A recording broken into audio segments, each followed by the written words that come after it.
We're here.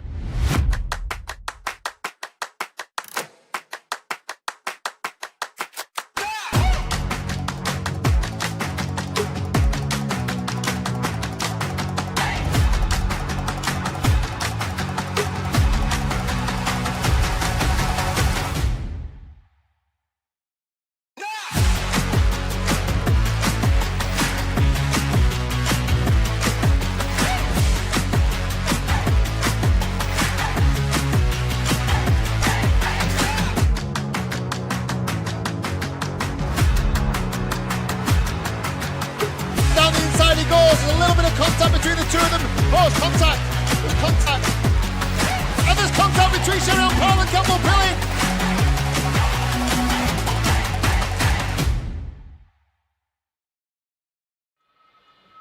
Welcome to the Daniel Ricciardo Series, round 6 here at Hooton Park. We're in the northwest of the UK, just outside of Ellesmere Port, to this old Hooton airfield constructed in 2006. And as we said, this is the host venue of the business end, or getting certainly towards the business end of the 2022 Daniel Ricciardo Series, round 6 of 7 here this weekend. It's an overcast day here in the northwest, just outside of Chester, and we've quite a complex circuit for the drivers to navigate here this weekend. It's fairly fast, lots of sweeping mid-pace corners, a couple of overtaking opportunities, and Andy had a drive round yesterday. Let's see what he thought of this Hooton Park circuit. Okay, so back into turn 1.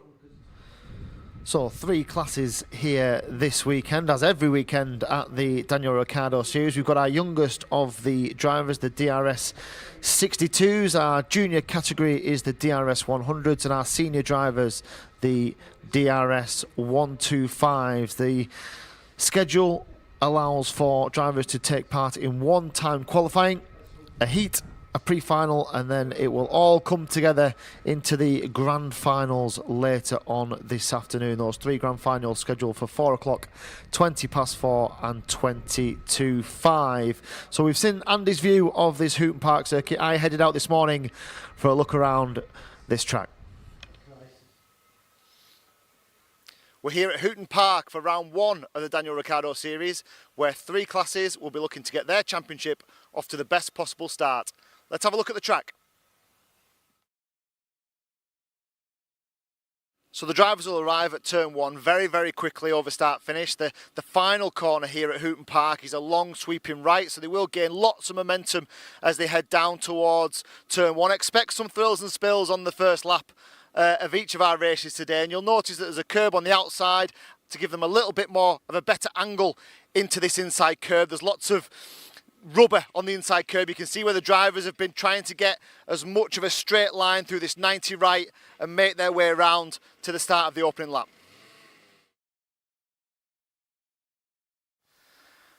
The other thing to bear in mind as we come to the exit here of turn 2 is these curbs. You'll have seen on the Grand Prix at home when they talk about the sausage curbs and the impact that they can have on a Formula 1 car. Well, this isn't that much different for a kart here at the Daniel Ricciardo Series. These curbs are quite aggressive.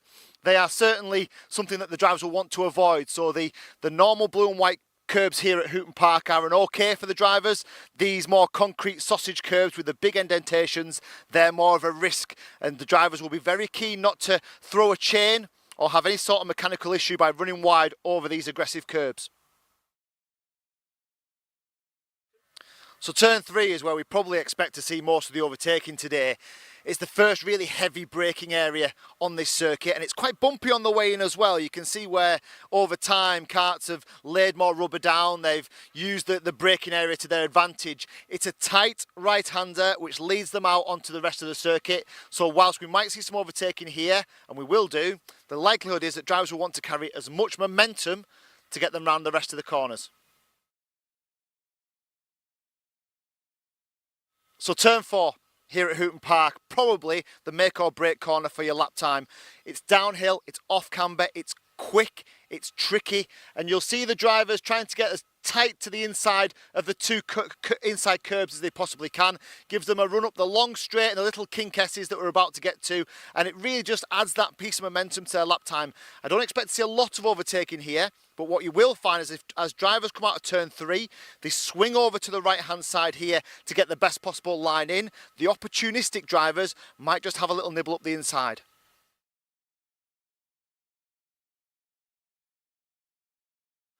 So the lap ends here, the final corner here at Hooton Park. Drivers will have come off a really fast chicane and into this quite tight right-hander, another double apex which leads them down the main straight and back to complete another lap. How much overtaking we will see here, who's brave and manages to take an extra place on the way around to complete a race. So that is a lap of Hooton Park here for round 1 of the Daniel Ricciardo Series. This is the finish line that the drivers will want to cross first. Let's see how they get on in today's racing. So very shortly we'll be underway with our first of the time qualifying sessions. The first of those is for our DRS 100 drivers and those who regularly tune into the Daniel Ricciardo Series will know that our DRS 100s are split into 2 groups, so randomly generated 2 groups, an A and a B group, just due to the sheer volume of drivers that we have in that category. So our A group are on the dummy grid at the moment, ready to win. Their pre-final will be at 2:20 and then what happens is the Group A and Group B drivers come together for one final shootout at 20:05 this afternoon, the grand final for the DRS 100. It's always an excellent way to finish off a DRS event as well. And they're just getting themselves prepared for this time qualifying session. So 10 minutes. It's looking a little bit overcast out there. You can see from the clouds above your pictures there. No rain around at the moment. Just having a little check on the weather forecast as well, just to see indeed what we can expect for the rest of the day. I think it's probably going to be a dry day. Certainly the forecast says so, if that's something that you can rely on. But we expect probably a little bit of rain this evening, but hopefully we'll have concluded the day's events by then. There is quite a stiff breeze that runs across the track, something for the drivers to experience. Can sometimes change the dynamics of how karts handle a strong breeze, a stiff wind. As the drivers are spoken to on the dummy grid by Andy Cox. Just making sure they're all aware of the requirements before they begin their first time qualifying session. The B group, the rest of the DRS 100 drivers will be on circuit 20 minutes or so after this first time qualifying session. They'll have 10 minutes to post their fastest time as well. We'll keep tabs on the two groups and see who is the quickest. We can do a little compare and contrast as well between the lap times of both of the sets of DRS 100 drivers as they get themselves ready. At the front of that group is the DRS plate, so the DRS plate of Freddie Cox.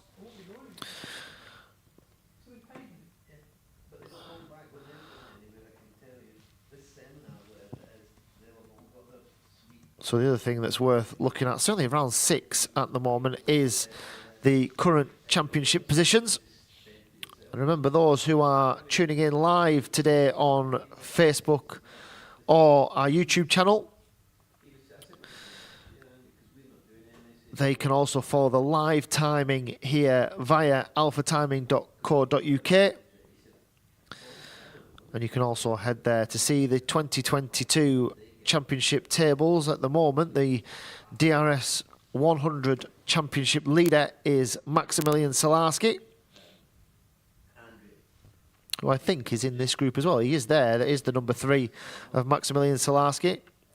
So the way the championship works is that there's 7 rounds in total, 3-point scoring heats, one of which is the pre-final, one of which is the time qualifying session, and that grand final where they accumulate points. They can drop 1 of each. They can drop 1 time qualifying session, 1 heat, 1 pre-final and 1 final.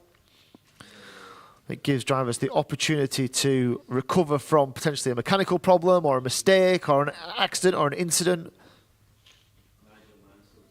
So at the moment, including the dropped scores so far, Salarski is who leads the championship. 1,256 points. The next driver is Charlie Ratford, second in the championship. He's just around about 23 points behind. So bearing in mind that you can get 65 points for a heat win and 130, I think, for a final win.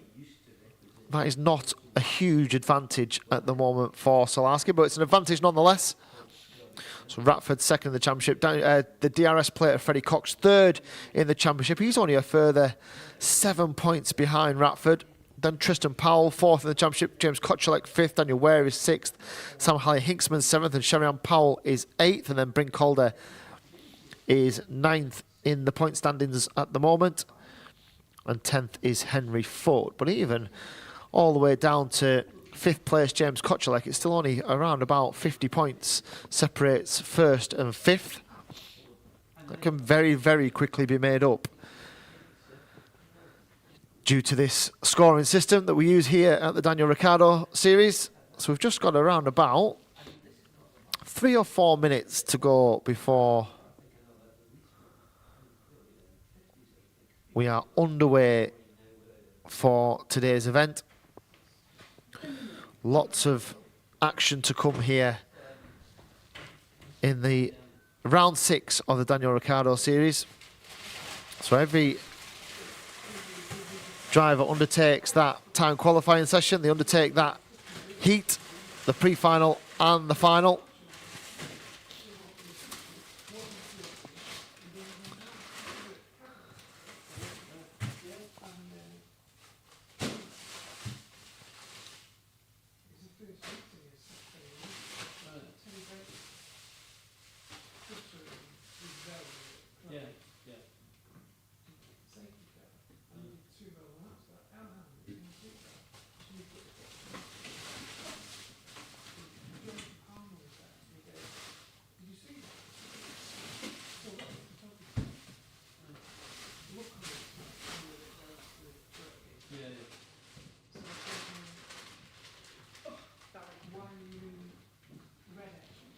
So the drivers prepare themselves then. And interesting, we often see tactics here. We often see drivers trying to enforce a little bit of gamesmanship. We see some drivers who come out and try and get ahead of the pack and try and get some clear air. We see drivers who just wait on the dummy grid and wait for the right time to go out and find a gap on the circuit. We see some drivers who go out and have probably worked out during the practice sessions and the test sessions that maybe the optimum period of the tyres working is maybe between a certain volume of laps, and if that's between, say, 4 and 6 laps, they'll only go out and do that 4 and 6 laps, and they'll come in and preserve their tyres. We've seen certainly the DRS 125 drivers do a lot of that. We saw a lot of that at round 4 at Rissington a month or two ago. So the engines are started. We're about to get underway with our first of the time qualifying sessions. And the drivers out there at the front of the field, although that doesn't necessarily mean a lot when it comes to the times that are going to be posted. But out the front and with the clear air is Freddie Cox, and he was followed out by Ruby Smith. The other thing you'll see, for those who aren't familiar with the series and the way that it works, you'll see 2 different colours of number plates this weekend. You'll see the yellow number plates of the drivers who are a little bit more established, a little bit more experienced, have been in the series before. And then you'll see the black plates of the rookie drivers, the drivers who are experiencing the DRS Championship for the first time this year. Nonetheless, some very, very fast rookie drivers indeed. So we'll let them get through a couple of laps, and then we'll start to unpick who the early pace setters are. We'd certainly expect the likes of Cox to be up and around it. Charlie Ratford is in this session as well. I'm sure Salarski was in this session, but he hasn't crossed the timing beam just yet.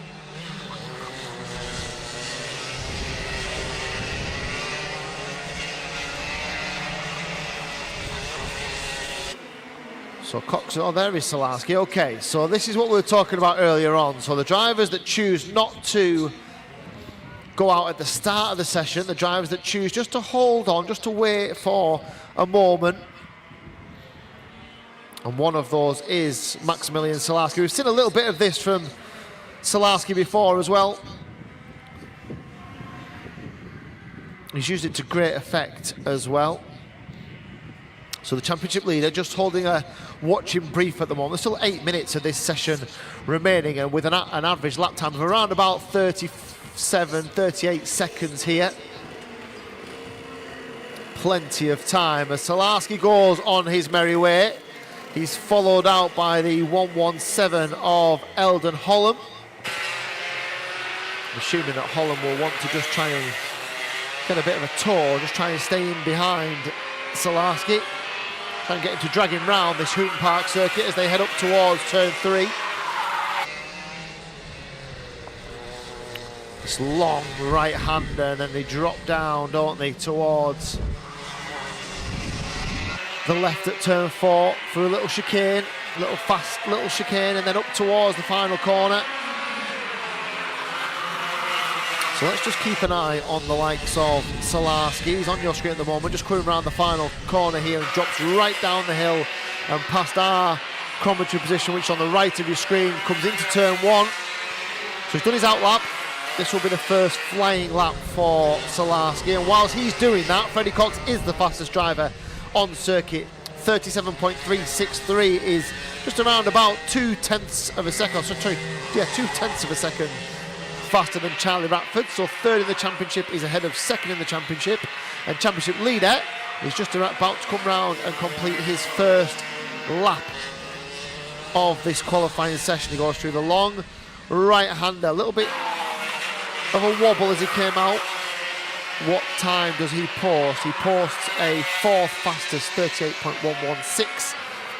Drops down to 5th because Freddie Farrell has just gone ahead of him. Henry Foote is now the fastest on the circuit as well. He's just done a 37.309, which is, or he had gone faster than Freddie Cox, and Freddie Cox responds with a 37.129.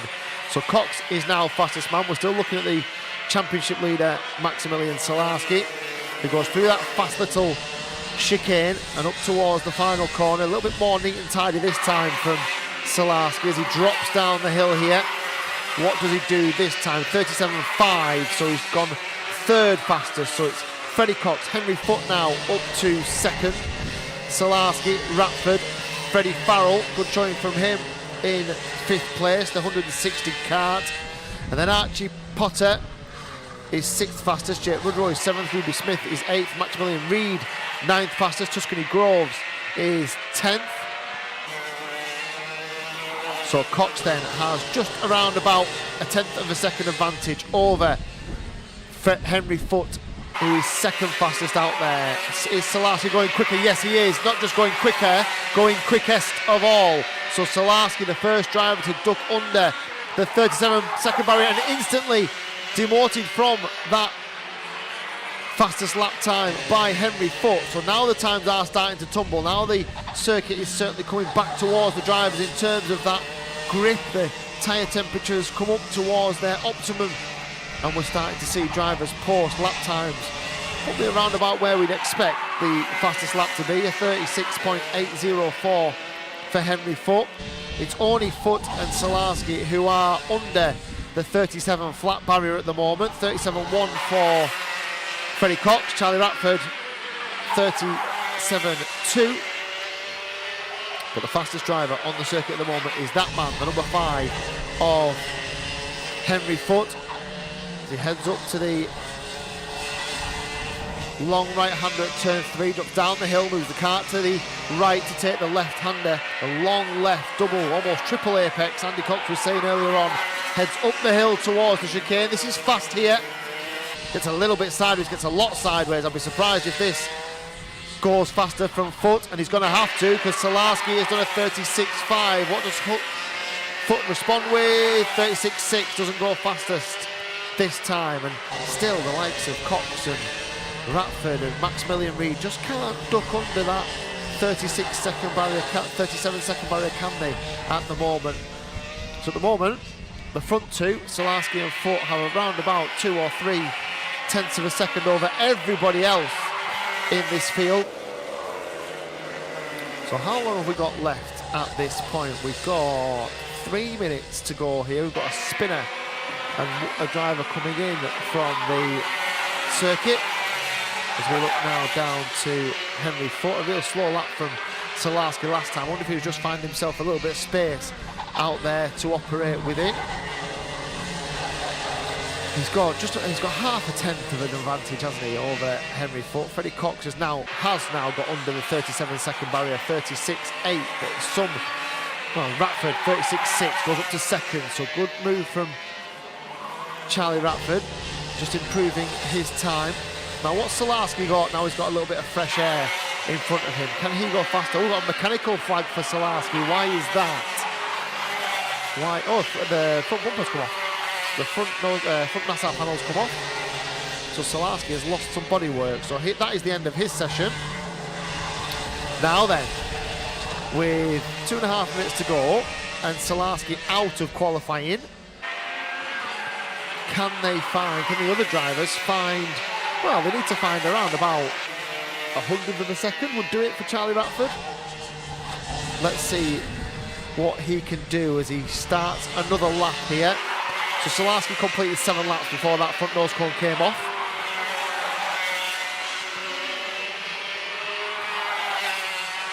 And that is the end of his qualifying session. So Salarski, Ratford, Foot, Cox, Farrell, Reid, Jennings, Ruby Smith, Tuscany Groves and Jake Woodrow. They are the top 10 at the moment. Archie Potter is behind in 11th.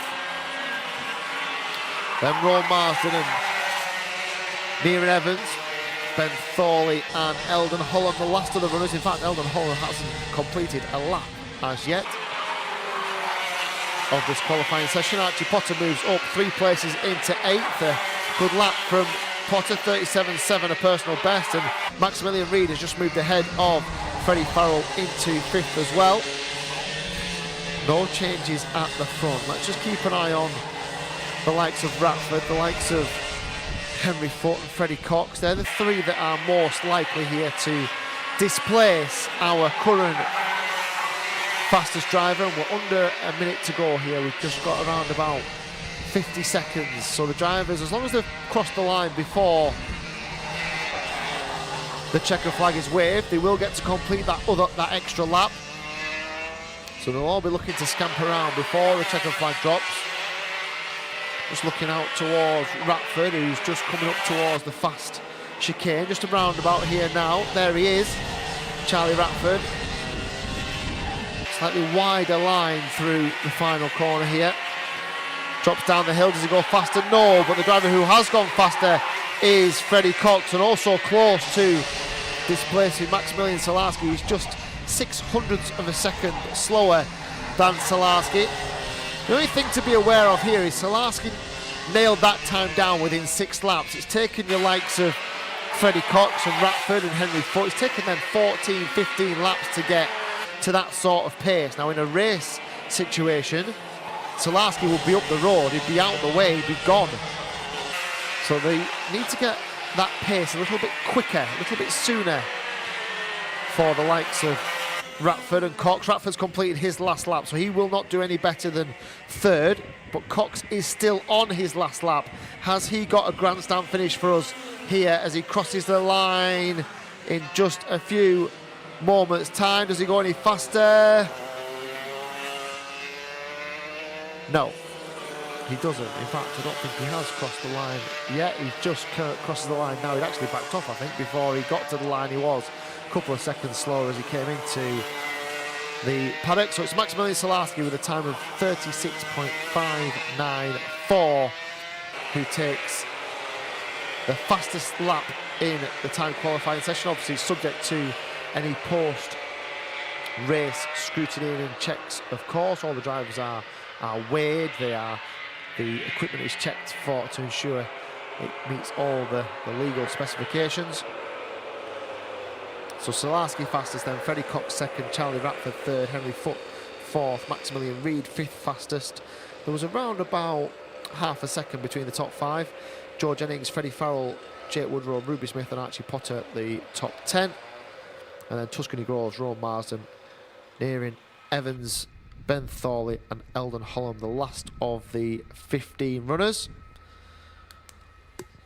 So that's Group 1, completed their timed qualifying session.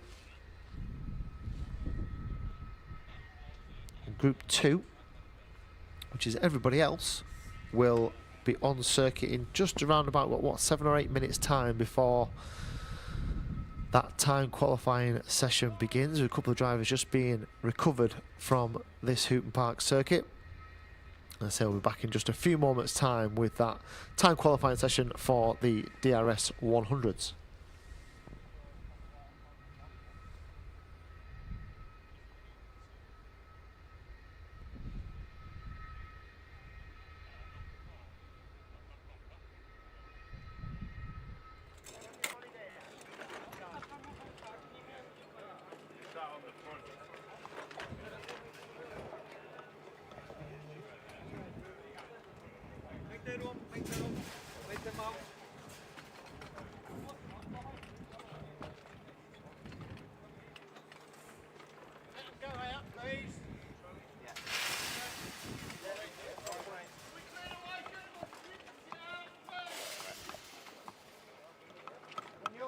Goes on the scale, then it can come in.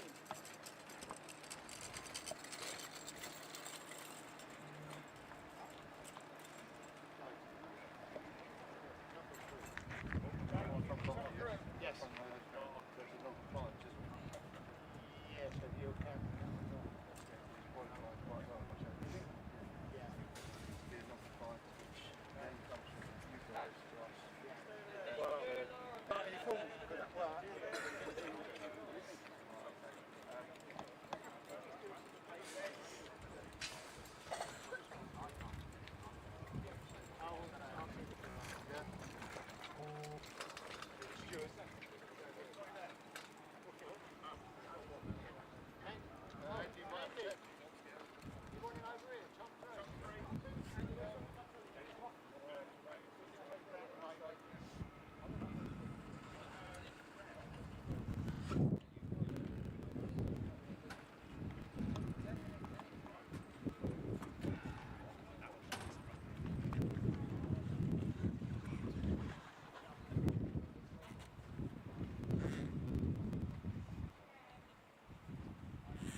So the second of the two groups for the DRS 100. So Group B is on circuit. Time to beat is a 36.594. That's the time set by the best of the Group A drivers, Maximilian Salarski.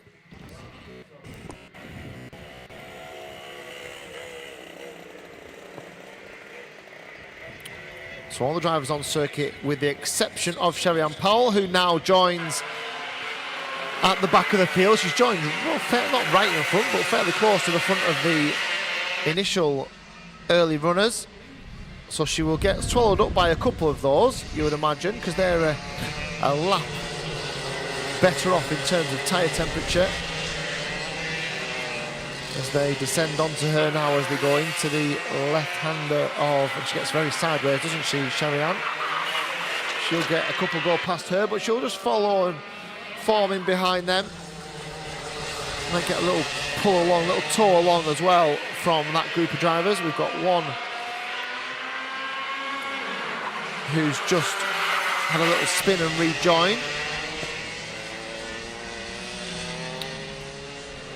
Oh, there's the spinner, the 1-3-1 of Isaac Kite.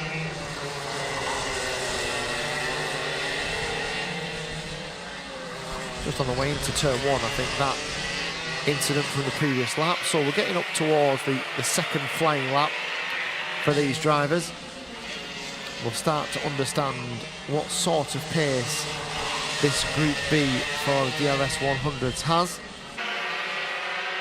And keep an eye on that group of drivers that's just heading towards turn one at the moment. What they're actually doing, the front couple, the likes of Powell and Walmsley-Jones, are having a little scrap between themselves. Now that's not ideal in a time qualifying session. Just looking at the front two from that little gaggle of karts who were fighting it out over, well, not over any positions, because there's no positions to be had here. There's the 154 and the 143, so it was Tristan Powell and Daniela Sutton who were squabbling into turn one the previous lap, which will have cost them both a couple of tenths of a second just in making the overtaking manoeuvre, if nothing else. Remember, it's fastest lap gets most points. So it is a case of putting in those consistent lap times, hooking corners together, carrying momentum, just trying to make sure that you are getting everything out of this Daniel Ricciardo car. Remember, the karts, the engines, the tyres, everything is standardised. Make it as level a playing field as possible and put the emphasis very much on driver ability. So then, where are we? A quarter of the way through the session, just over. And Tristan Powell is the fastest of the drivers out there. 36.6, so he's already Tristan Powell's was less than a tenth of a second slower than Maximilian Salarski was in the first session. Daniela Sutton is second fastest. Sherry-Ann Powell is third fastest, a 37 flat for Sherry-Ann. But what I would say is these drivers seem to have hooked up the pace a little bit quicker than the Group A drivers did earlier on today. So Powell is fastest. Sutton second, Sherry-Ann Powell second fastest. So Sherry-Ann's just done a 36.7 for Sherry-Ann Powell. It's a very competitive lap time indeed. And bring Calder up into third fastest. Daniela Sutton drops to fourth. Daniel Weir is fifth. And Oscar Walmsley-Jones sixth. Cassidy Southall seventh. And Kai Newman goes up 5 places into fourth with a 46.8 last time round. And then Daniel Weir displaces him up into third. So Powell, Tristan Powell, Sherry-Ann Powell, first and second. Daniel Weir is third, Ben Calder is fourth. Kai Newman, Daniel Sutton, Oscar Walmsley-Jones, Cassidy Southall, James Kochelek and Liam Karbalov. They're the top 10 here, although Ben Hoy just moves up into ninth with a 37.215. So nobody's going any quicker, have they, for a lap or two? Still Tristan Powell, his last lap was a 36.7. His best lap is a 36.6. And Daniel Weir goes fastest, 36.600. That's only 0.06 of a second. Fourth fastest, Kai Newman. Daniela Sutton, 5th and 6th. Karlov's up to 8th, and Archie Cole is up to 12th as well, 37.3 for Archie Cole. Now bearing in mind that the fastest lap, Salaski did his fastest lap on lap 7 of his session, and we're now on lap 7 for Daniel Weir, Tristan Powell. And Powell goes fastest, so Powell hasn't just gone fastest, he's gone fastest of all of the DRS 100 drivers, a 36.478. That might take some beating. Daniela Sutton up to 3rd fastest, 36.7, a personal best for her as well. So Tristan Powell, Daniel Weir, Daniela Sutton, Sherry-Ann Powell and Liam Karlovov, all within 0.3 of a second of each other.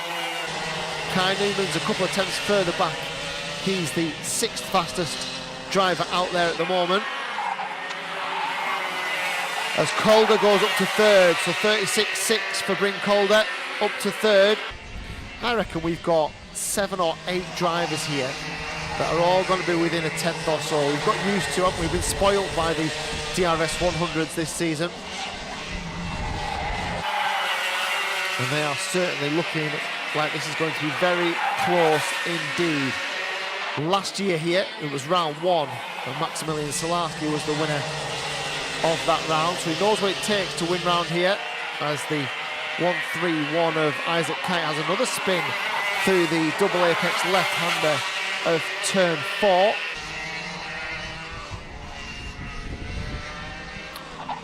So there's a little group here of drivers just trying to pull each other along, but there's nobody's gone any faster for the last couple of laps really. Sherry-Ann Powell did a personal best of 36.662 on lap 9.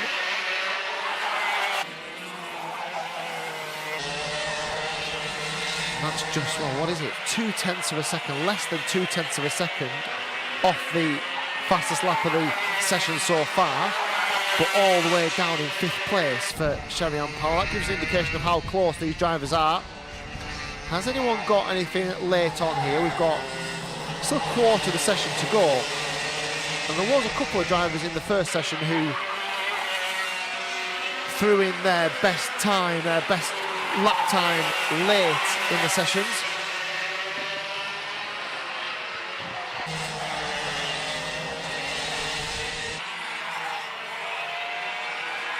I think the first set of drivers got about 14-15 laps in.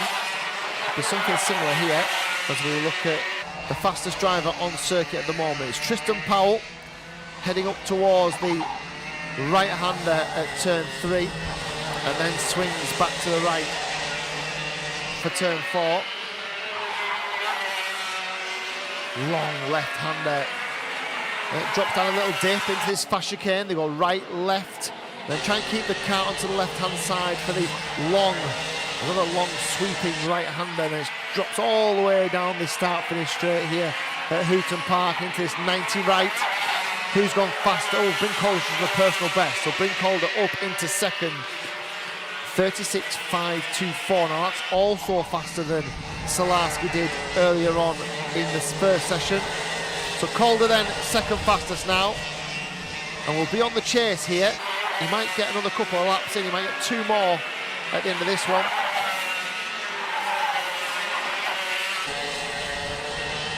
So Powell, Calder, Kochelek, Daniel Weir, then Daniela Sutton, Sherry-Ann Powell, Kai Newman, Liam Karlovov, Cassidy Southall and Ben Hoy. They are the top 10 as Kochelek does his personal best as well, 36.555 for him.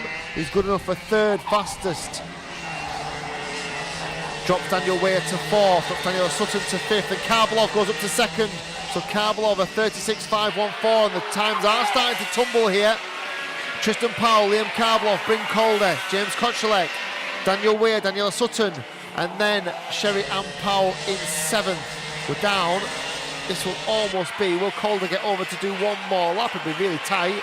I think he will, and Calder goes fastest on his last lap as well. So Bryn Calder has saved his best for last on the very last lap of his qualifying session now. Can anybody go quicker? So Powell is still on a flying lap. Karlovov doesn't go faster, 3rd for him. Kochelek's still on a flying lap as well. Here they come. Over the line come the last couple. Anybody go faster? No, I don't think they do. In fact, Tristan Powell did a personal best on the last lap, but it wasn't good enough to dethrone Bryn Calder. 36.436 for Bryn Calder, right at the death as well. What a stunning qualifying session from him. What an intriguing qualifying session overall for the DRS 100s. Tristan Powell second fastest, Liam Karbalov third fastest, James Kochelek fifth fastest. They were all separated by just around about a tenth of a second. And then Daniel Weir, Daniel Sutton and Sherrian Powell fifth, sixth and seventh. Kai Newman was eighth fastest. Oscar Walmsley-Jones ninth fastest with a 36.7. Still only 3 attempts covering the top 10 here, which is rounded out by Cassidy Southall. These DRS 100s are going to be very, very close today. There's no doubt about that. And that's before we get them all together later on this afternoon for their grand final. So a treat in store then for the DRS 100s. And remember, those of you who are just tuning in for those races, the DRS 100s will go in their heat at 25 past and quarter to 25 past 12 and quarter to 1. Their pre-final will be 20 past 2 and 20 to 3. And their finals will be a B final at 20 to 4, and they are the last race of the day. The grand final for the DRS 100s is scheduled for 20 to 5 this afternoon. And our next group, our next qualifying session is for the DRS 62s, our youngest of the DRS drivers, and they are scheduled on circuit in just about 7 or 8 minutes time.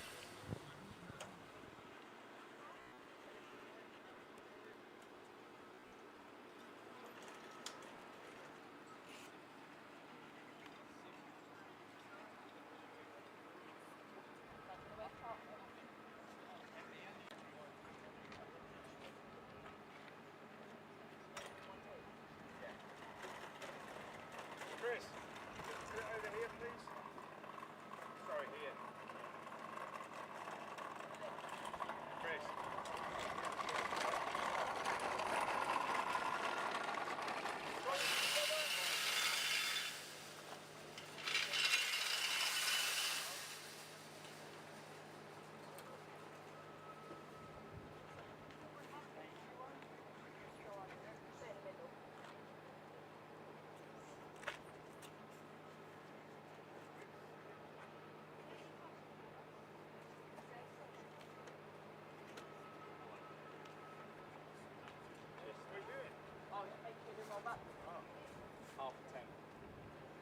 Number 7, if you just park up over here, please.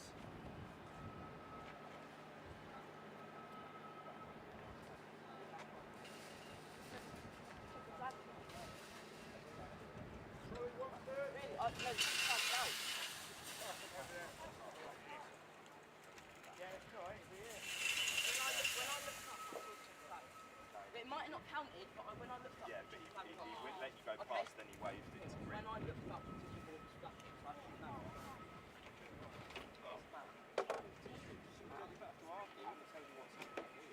I didn't know because when I looked up, when I saw it,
riding practice Saturday, qualified.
On it, Sam.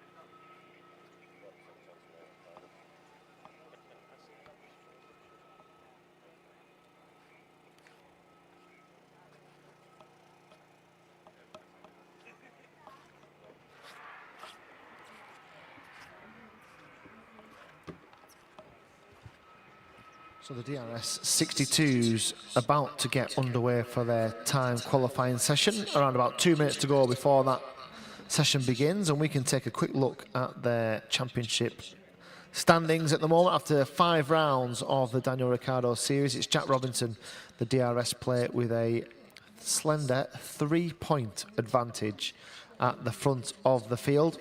Oscar Walsh is just in behind, second in the championship, 1,282 points. That's 3 shy of Jack Robinson's total of 1,285. And they are the 2 in shot. They are the 2 that you can see. The number 3 of Oscar Walsh, the DRS plate of Jack Robinson. Oh, sorry, it's the DRA plate of Bailey Wolf on screen. So the DRS plate is a little bit further back in this field. So on the front row of this qualifying session, we have Bailey Wolf, who is currently the top of the academy group. So the academy drivers donated by the black plates. So Bailey Wolf, the leader of the Daniel Ricciardo Academy, and 6th overall in the DRS 62 championship standings. Ewan Scott, 5th in the standings, and missed the last round as well at Glenigors.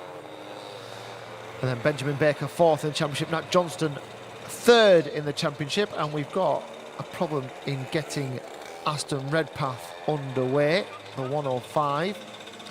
There's a couple a little bit further back who haven't joined us just yet and may not join us until they feel it's the right time to do so.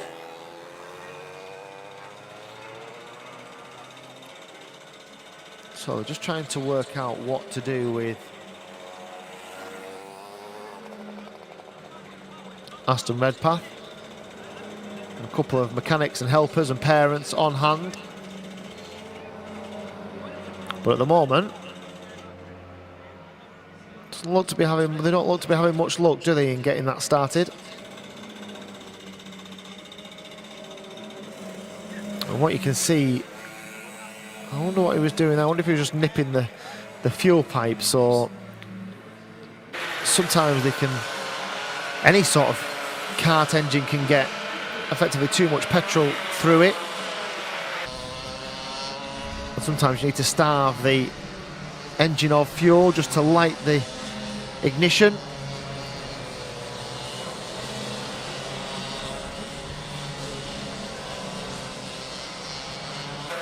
But they have got him started, and he is out there, and he will take part in this qualifying session. So 19 of these DRS 62s. A spin for Nat Johnston. So Johnston, what happened here? Oh, just ran wide, didn't he? Just caught it on the right-hand side of the camera. He ran a little bit wide. Did he tag the tyres? No, I think he just got on the wet grass, and obviously the slick tyre on the wet grass, and he pirouetted round.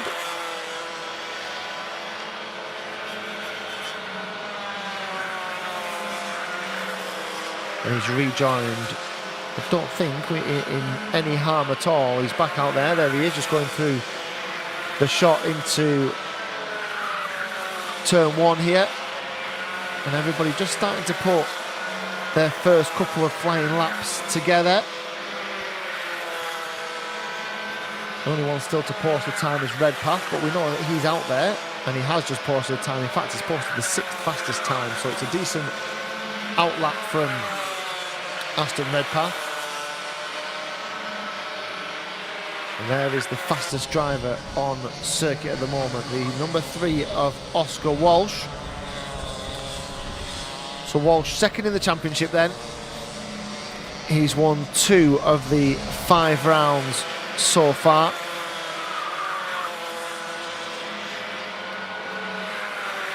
In terms of the grand finals, he was the winner at round 1, the winner at round 4. He had a second at round 2, a third at round 3, and a second at round 5. The ones that he hasn't won, you've guessed it, Jack Robinson has won. So Robinson, who was the winner at Gleneagles, in fact he won everything, didn't he, at Gleneagles? He was fastest in qualifying, won the heat, the pre-final and the final. It was more of a mixed day for Oscar Walsh. He was 19th in the heat at Gleneagles, recovered to 4th in the pre-final, recovered back up to 2nd in the grand final. It was Daxton Groves who was 3rd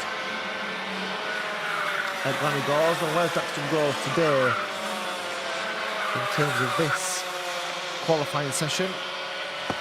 He's currently in 8th place with a 42.119. That is, well, it's around about a second and a half slower than Oscar Walsh. In fact, Oscar Walsh is around about 3/4 of a second faster than everybody out there. So he's really is on a hot streak at the moment, Oscar Walsh.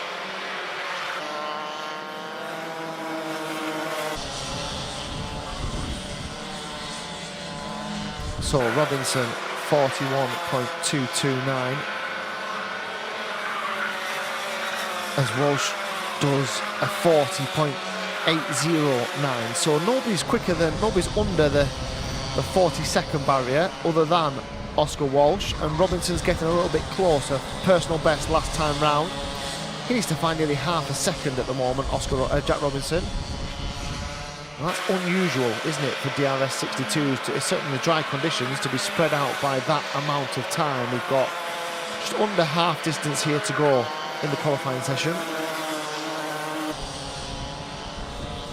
So Walsh, Robinson, Benjamin Baker, Aston Redpath, Nat Johnston, 5th fastest, Harry Drake 6th fastest, Dorian Malek is 7th fastest. Then Ilya Veliko is 8th fastest, and then Daxton Groves and Lucas Eza 9th and 10th. There's Bailey Wolf. So Bailey Wolf at the moment 42.6, 2 seconds off the pace at the moment. Bailey Wolf down in 15th. So the fastest of the rookie drivers is Aston Redpath at the moment.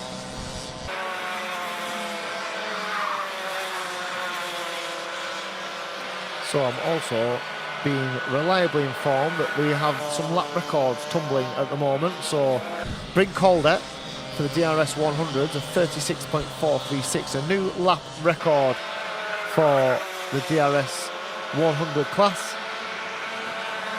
And if I look back to the DRS 62s last year, 41.380 from Jack Robinson was the lap record. Well, already Oscar Walsh has banged in a 40.688, which makes him the new lap record holder. Not just as well, it makes him lap record holder by about 3/4 of a second. That is huge, a huge upturn in pace from Oscar Walsh.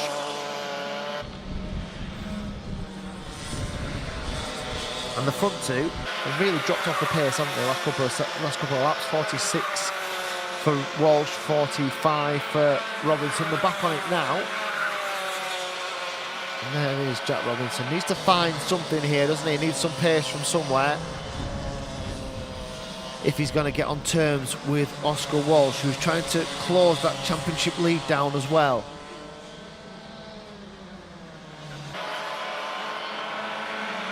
The DRS plate. You see a few of those. There, the drivers. Oh, got another spinner. Oh, right on the exit of turn 4. I wonder if the overcast conditions, it's not particularly damp out there, it's dry. Or maybe the wind direction, just catching a few drivers out here. I saw a couple of spinners in the DRS 100 qualifying as well. Oh, penalty for Robinson. So why is that? So penalty for Jack Robinson and for Dorian Malek. So a couple of penalties being apportioned here. Wonder what they are for. Could be something like track limits, potentially. Could be for contact out there, of course.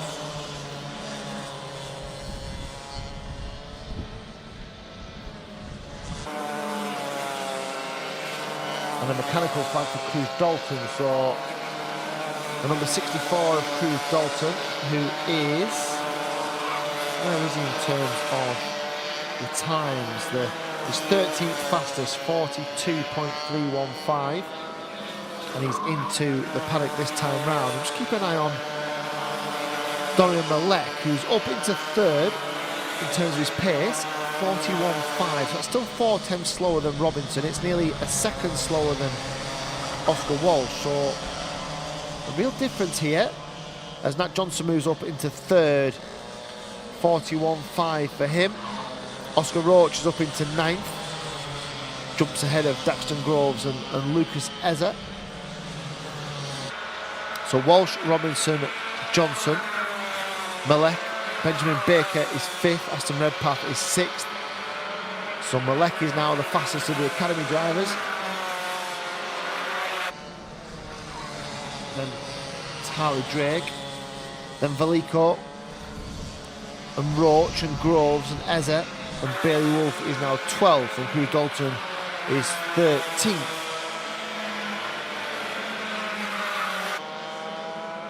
So there is the fastest man on the circuit. He's actually lapping around about 41.2 at the moment. So we are seeing quite a drop-off here with just a few seconds to go. So these drivers are about to start there. Well, I'm saying there's a drop-off, and Oscar Walsh has just put in his fastest lap of the session, a new personal best. It extends the gap between himself and Jack Robinson, although Robinson's done his personal best as well. 40.669 for Oscar Walsh, a 41.094 for Jack Robinson.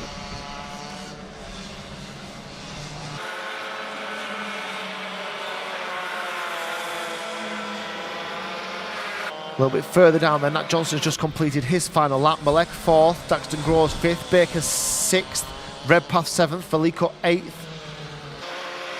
Roach is 9th and Drake is 10th, and Wolf and Ezza and Cruz Dalton 11th, 12th and 13th. Oliver Harrison 14th in the session, and Aaron Hewood 15th. Oscar Cole, Nathan Whitlam and Indigo Pickering 16th, 17th and 18th respectively, and then Jensen Woodhouse and Lewin Aid. They are your 20 runners for the DRS 62s. The fastest of those, Oscar Walsh, the number 3, and not just faster either, faster by nearly 4/10 of a second over Jack Robinson.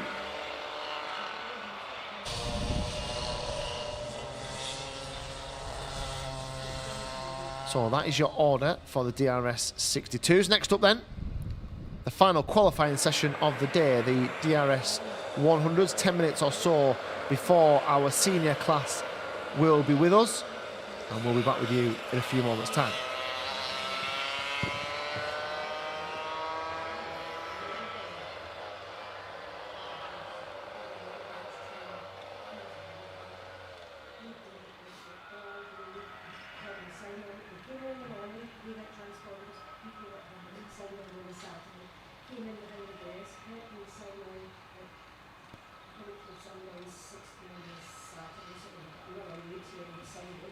Then he helps get the stuff across to the karting, bags of chips and burgers and flavors.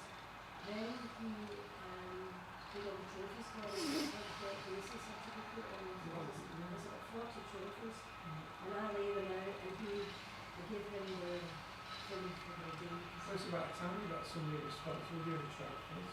Yeah. Somebody good. Well, no, He's got a drink for Bob that. and I handed them out, but he put all Oh, yeah. the things on.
spectacular, isn't it? Oh my goodness. That would cause it. She's 43. Really? Oh yes, yes. She's from Northwood. Yes. Anyway, I'm her godfather. Oh really? Yeah. I thought that was So the DRS 125s, our senior drivers on the dummy grid and preparing for their qualifying session. 10 minutes for them to do their thing then and post the best possible time, get themselves the maximum amount of championship points and the best place on the grid for the first heat. The first heat for the DRS 125s, 25 past 1. Just over an hour's time for them. Just on a little weather check as well, because it's looking a little bit darker than it was before. Well, the forecast still suggesting that we're only going to get an overcast day, not a wet day.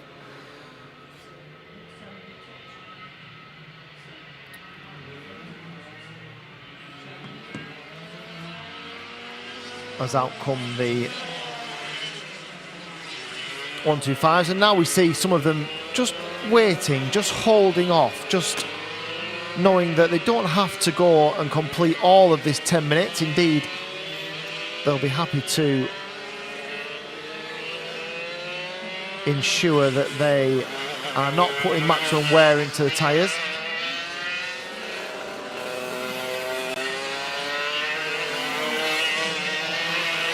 In terms of the championship, very close indeed between Oliver Owen, Tom Snape and Ben Gartside.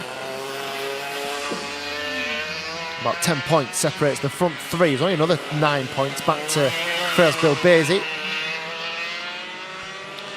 And the other added complication for those drivers is that last year's championship is back in the mix as well. So Sam Faulkner, who only rejoined the series last time out at Glanny Gores, but what he did was fastest in qualifying, won every heat in the pre-final and final, including the fastest lap.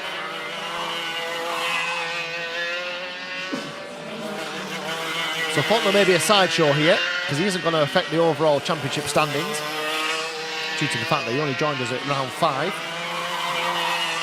But we do have a champion out there who knows how to win DRS 125 races. There he is at the back of the dummy grid.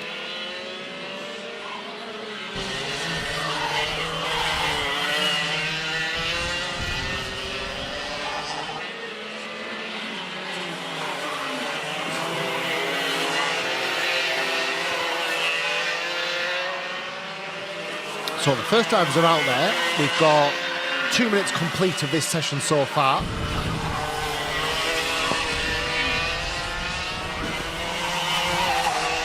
Ben Gartside is the quickest of the DRS 125 drivers, third in the championship. Ethan Critchley second fastest, Oliver Owen third fastest.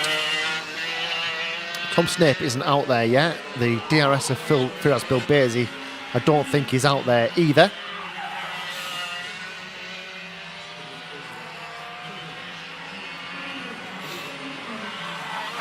Mark Lawrence fourth in the championship, fifth fastest at the moment.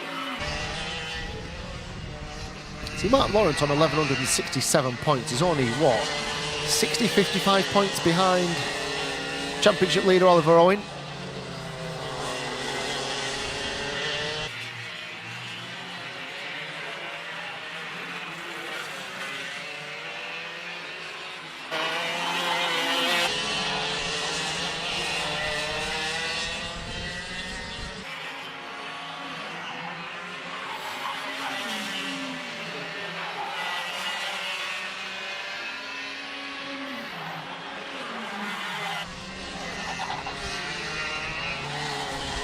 So Owen, Gartside, Critchley, we're waiting for a couple of big hitters, aren't we, to come out and show their hand. And when will that be? And what have we got here? So, just a little bit on, not track limits, but certainly using all of the circuit there, the 183 of Ben Gartside. We talked to the track guy, didn't we, how the curbs here aren't particularly friendly. Quite an aggressive curb on the exit of turn 1, and that one out of turn 2 as well. You can see where the drivers have effectively worn away the grass on the exit. That's not the drivers this weekend, that's just a historical line around this Hooton Park circuit. As Ethan Critchley goes fastest, and Bill Baisey's just done his first flying lap. And Snape is out there as well, I think. Are we still waiting for the 2021 champion, Sam Faulkner, who's returning to the series?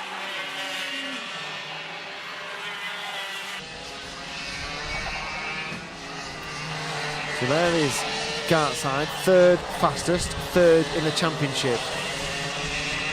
Oliver Owen, second fastest, leading the championship. And here comes Faulkner. So is he the last of the DRS 125 drivers to enter the circuit?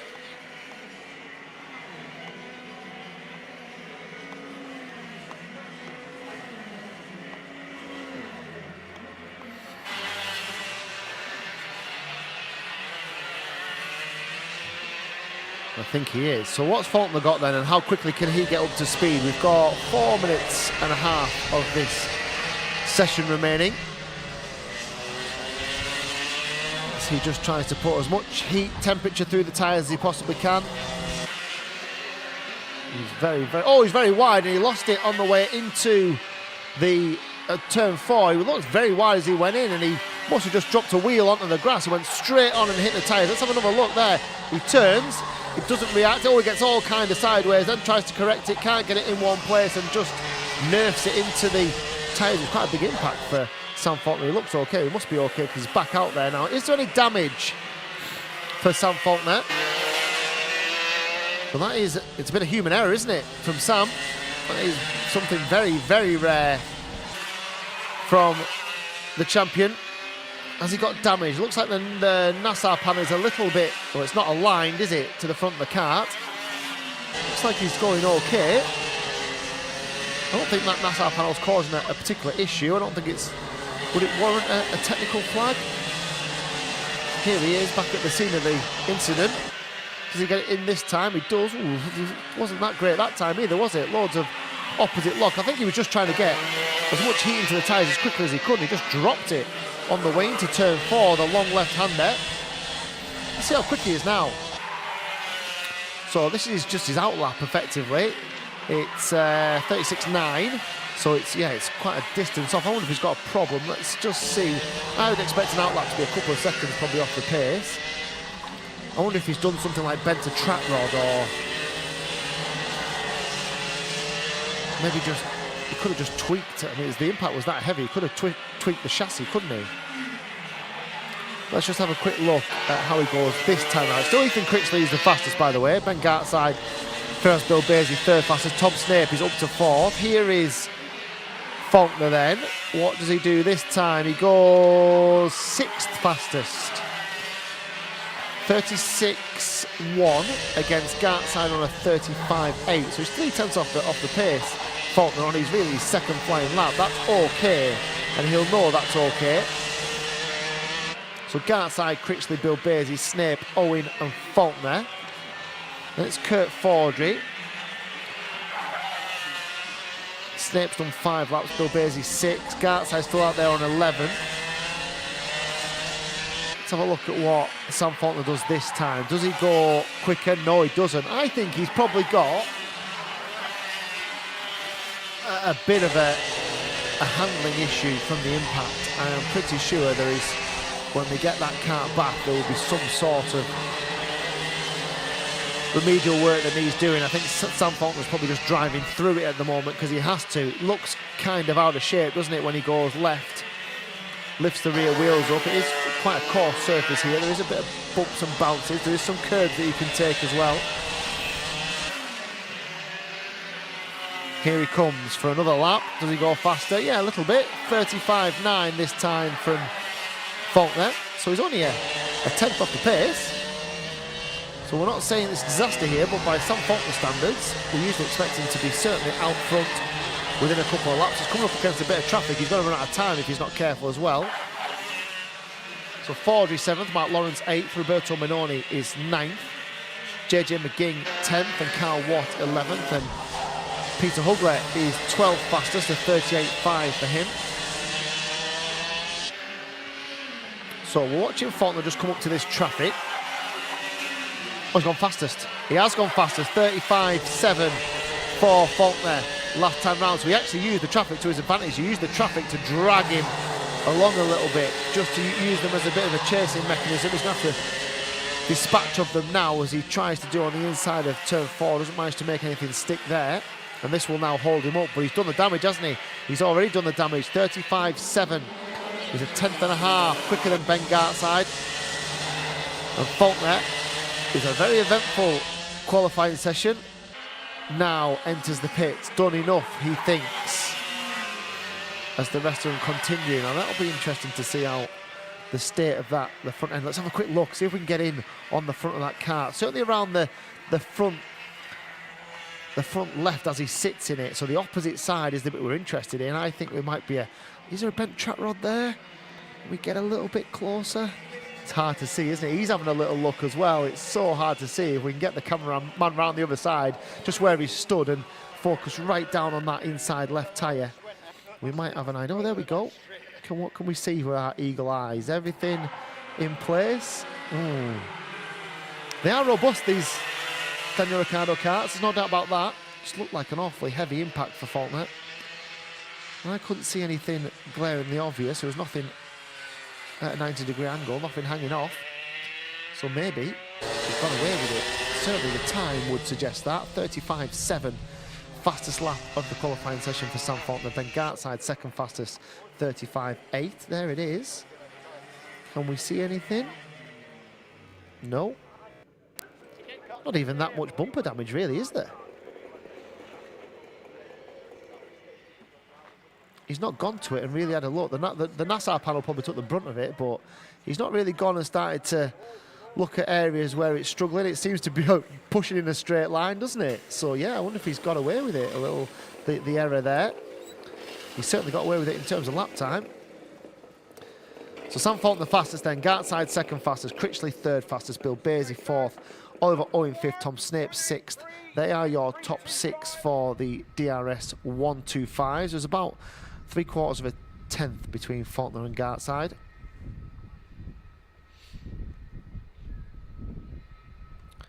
And that is all our time qualifying done and dusted. So we've got an idea of pace. Now who can apply it when it comes to wheel-to-wheel combat around this Hooton Park circuit. Round 5 of the Daniel Ricciardo Series. The other thing to be aware of is, did we have a new lap record there? 35.753 from Dylan Reed was the lap record. 35.749. He has done it as well, hasn't he? So Faulkner, new lap record by, 600ths of a second last time out. So new lap record in all of our 3 classes here. Shows how the pace is developing year on year for the series. So Faulkner, new lap record holder, fastest in the qualifying session. And we'll turn our attention in just under 10 minutes time when we will see the DRS 100s on circuit Group A for their first heat.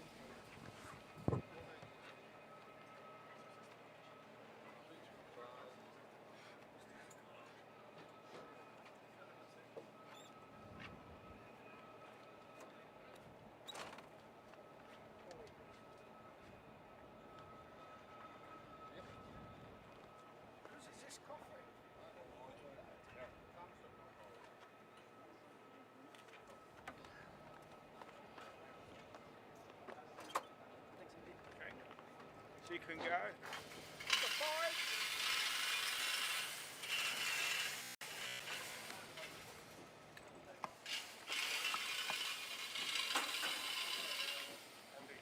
Need tools. Yeah, you need looks like that. I think you need his brother. Real pod push back.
go round the lap.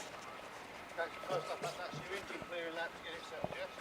Once you come round again, you're going to start on your formation lap. Now you should start slowing down by post 5, definitely by post 6. Be nice and formed up by the time you get to the acceleration line. Now, you guys are on pole, slow, like from the acceleration line, that's your chance to go away, yes? When the lights go out, the race starts. If you jump start, it is done by the judge effect, which is the start line. So, just using you as an example, if the guy behind you goes over the line before you do, it's classed a jump start and it will be applied in there, yes? The start line man should throw the lights as close to the line as possible. Yeah? So, right. Freddie, who's second? Joe, so you're controlling it, yeah? When you get to that acceleration line, it's not like the floor, it will disappear. That's your key to accelerate away, yes? And if you need to jump start line, the start line man, time, he's the judge of that. He overrules me. Yeah? So he's the judge of that. He says to jump start, guess what? Jump start, yeah? Formation, go out, clear your engine first time round. When you've gone over the lap, you're going to go around, start slowing down by post 4 or by post 5. Definitely all nice and pulled up by post 6. Come around the corner nice and steady, staying in your formation. Yellow cones are on the side of the track if you don't do acceleration line. So you give that extra time to accelerate away, yes? But it's not like the floor it disappears. Any questions, guys? Have a good race.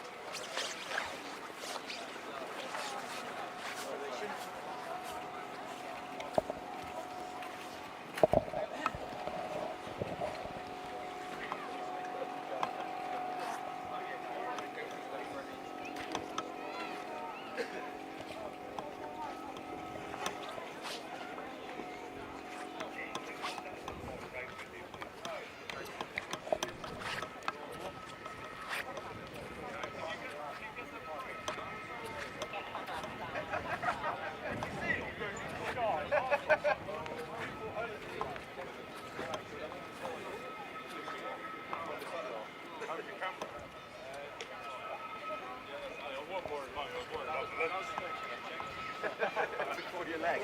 The thing is, I can't set my leg up. And I did have a podcast.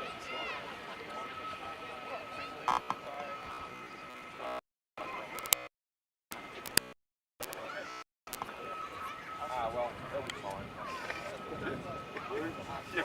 You want to take a picture? You can see this is who done it to me. Well, first time for everything. Remember, if you do really well, got some wow.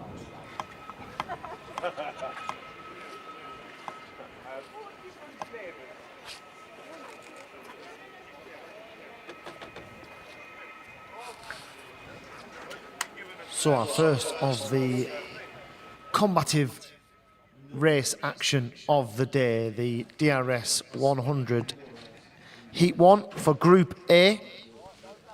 So this is the group that includes the likes of Maximilian Salarski, includes Charlie Ratford, includes Henry Foote, and includes Freddie Cox.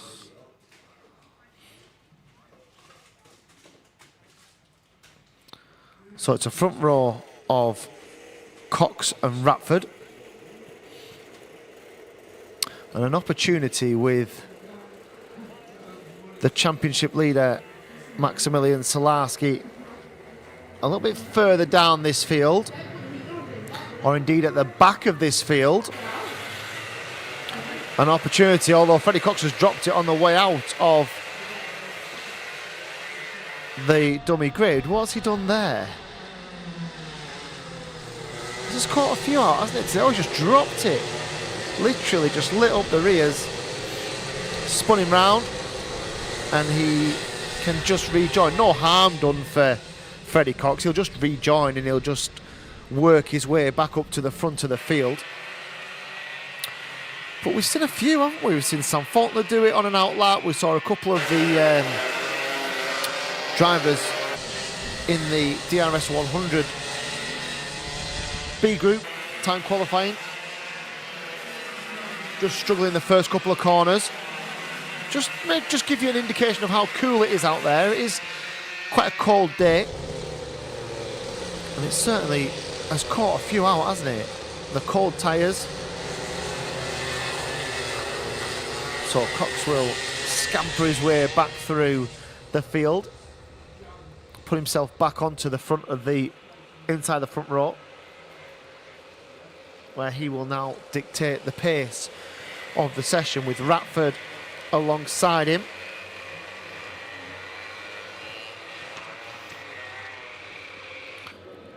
They'll go through the short chicane, they'll head up towards the long right-hander at the final corner. Who will get the drop then into this tight first corner? It then tightens into turn 2 as well. Who'll get the drop? Looks like Cox has got the best of it. As in they go. Yes, Cox. Oh, there's a spinner. There's a spinner and there's contact with quite a few of the drivers. It was a spin from Maximilian Reid, I think, on the outside of the second row. I don't think there was that much contact involved. I think he just overcooked it on the way in. Now, what will they do here? I would imagine we'll go at least full course yellow, I would have thought. It's a short lap and we've got 2 karts stricken in turn 1. Full course yellow is correct. So here's the incident. Now that's a little bit further on. There's a couple of spinners, but they've already spun by them. We need to see the front of the grid. I'm sure it's the outside of the second row. I'm sure it's Maximilian Reid who just gets sideways as they went into that first corner first. We're under full course yellow, so we'll go around nice and slowly. Freddie Cox will dictate the pace. They'll all bunch up. What a first lap for Solarski, by the way. What a first lap for Solarski. He's gone from last to 7th. And this full course yellow won't do any harm at all, because everyone will start to come back towards them. Oh, I'm just looking at Ratford as well. He nearly dropped it coming out of the final corner. So full course yellow. I'm positive it was. Well, it was Maximilian Reid. I'm sure he just got it all kinds of sideways as he went into that first corner, and that's what led to the spin, and then everybody else piled in. But we're now sorted and we're restarting, and Cox into the first corner first. You just have to have a little bit of care. These drivers. Another spinner as well. Was that the 139 of Rome Marston? I think it was. We'll just see as they come back in. It is. Again, he's waving, but I don't think there was any contact there. But that's right in front of us here. It looked like Rome Marston just got out onto the marbles on the exit, on the outside, on the way into turn 1. Just lost it.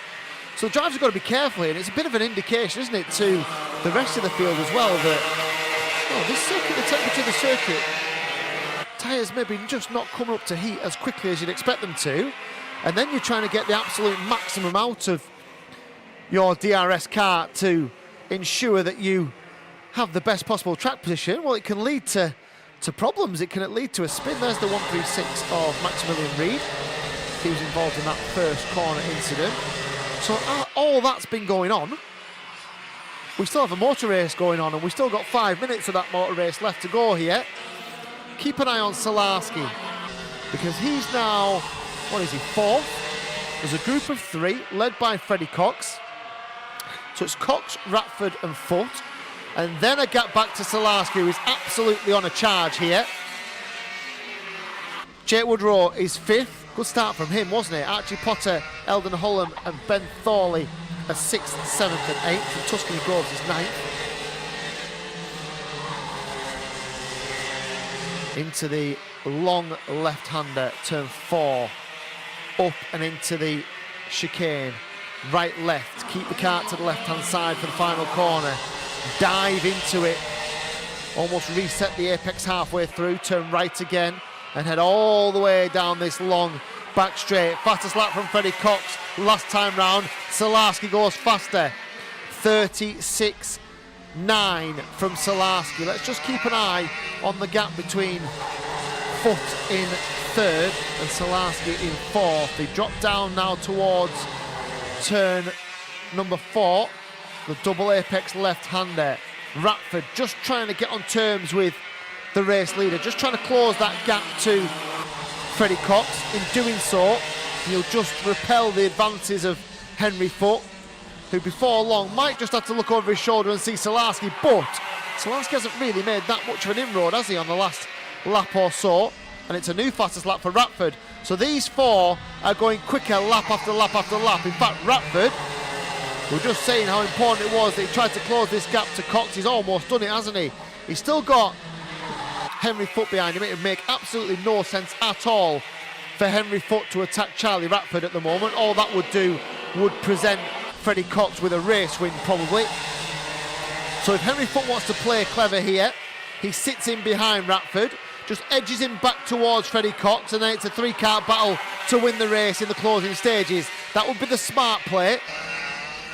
Is that how he runs it? Ratford a little bit sideways out, and here comes Foote. Please don't overtake him here. Oh, he has done.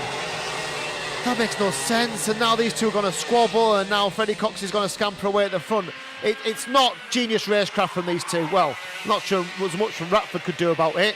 And Henry Foote might make me eat my words if he's got loads of pace and he closes right in on Cox. But he's just given Freddie Cox 3-4 kart lengths of a buffer with 2.5 minutes to go here. I don't think that was the time to do it. They were right on each other, and Ratford looks over his right shoulder and says, "What are you doing here?" Doesn't he? And I think Henry needed to engage his brain a little bit. They'd done the job. They were right on terms with Freddie Cox, and now the gap between Cox and Henry Foote is about 0.7 of a second. There's a little bit of damage on Maximilian Reeds. There was that many ploughed into him. That was always going to happen. And now Ratford now right on the back of Foote. This might just become a battle for second. And they don't go anywhere near the race leader, which is where they were two laps ago. So what's the gap now? 6 tenths. See, they're not going to close this gap. If they can't lap another couple of tenths quicker at the moment, they are not going to close the gap on Freddie Cox. And they're going to have gifted him a heat win here. Has Foote got a little bit more in the tank? Does he know something that I don't? Sat here in the commentary position. He's a little bit closer, isn't he? Did Cox make a little mistake through the left-hander? Ratford looks a little bit ragged, doesn't he? In fact, Ratford looks very ragged. Looks like he's having all kinds of handling problems, Charlie Ratford. He was very wide through the long left-hander. Fastest lap of the race for Henry Foote. He's closed that gap. He's taken 3 tenths out of him last time round. Will he have a little look? Is he close enough to have a little look into the right-hander?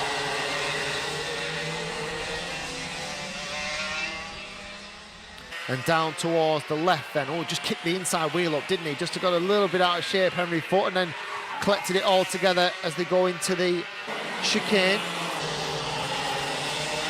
So 36.3 for Henry Foote last time round. Can he have a little look into turn 1? He's got to get right tucked in behind and in the slipstream. We've got 50 seconds. I think there's 2 laps to go. Or will they cross the beam?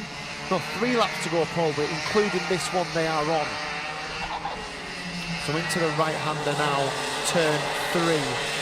Down towards 4. Not quite there, Henry Foote this time, although he generally does release really well out of 4, which he has again. Ratford and Salarski. So Salarski probably just left with too much to do. Unless these two have a real scrap in the last 2 laps, and that's what we've got left. Salarski's just done his fastest lap of the race, the fastest lap of the race. Took 2 tenths out of the front 2. He's now begging these two to scrap. Salarski needs Henry Foote to have a go at Freddie Cox. That brings him right into the race in the closing stages. They're coming down towards 4. The long left-hander. Again, Henry Foote a little bit ragged on the way in, but tidy on the way out. Cox has maybe got a kart length's advantage. But to be really assured on your overtaking manoeuvres here at Hooton Park. Last lap then. I don't think he needs to defend, does he? They go down into the right. That is not a place where there is going to be an overtaking manoeuvre. He might have to defend into this one. Look at Salarski. He's going to cruise up on the back here if Cox goes ultra defensive, which I think he might have to. He goes to the inside. Now, will he try and cut back Henry Foote? Salarski's there now, isn't he? This was always going to happen. Out comes Cox, clever. Showed the inside line, then moved out onto the outside. I think he's done enough, Freddie Cox. I think he's done enough. Is there a dive to the inside on the final corner? No, I didn't think there would be. And Freddie Cox, as long as he can win the drag race down to the line, is going to win Heat 1 ahead of Henry Foote. Salarski in third. Fourth place for Charlie Ratford. Interesting. Okay, now then, so Ratford needs a little bit of pace, we know that. Henry Foot's got some pace. Might need a little bit of racecraft in check. Just how to pick his way through the drivers at the right times in the right places. Salarski we know has got pace. We know Freddie Cox can lead. So Group A lined up very nicely indeed, if that's anything to go by. They'll have a pre-final as well, remember, to sort themselves out before the main final. So Jake Rudrow was 5th, Archie Potter was 6th, Freddie Farrell was 7th, Eldon Holland and Ruby Smith 8th and 9th, a gaggle of rookie drivers from 6th to 9th. Tuscany Groves 10th, Nairin Evans in 11th, Ron Marsden 12th, Ben Thorley was all the way down in 13th in the end, and Maximilian Reed and Joe Jennings were the 2 retirements. So that's Group A, and Group B will be with us in just around about 8 or 9 minutes time.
So the second of our DRS 100 groups. Remember, this was the quicker group. Look at average lap time, look at the fastest lap time. These were the ones who were the faster of the two groups. Just getting some final instructions from the clerk of the course to make sure everybody's ready and raring to go. And another star-studded lineup of DRS 100 drivers in this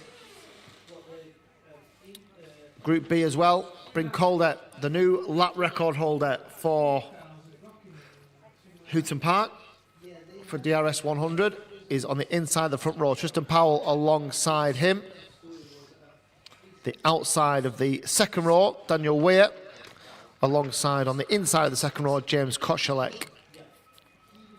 And Sherry-Ann Powell and Daniela Sutton. It's an all-female row 3.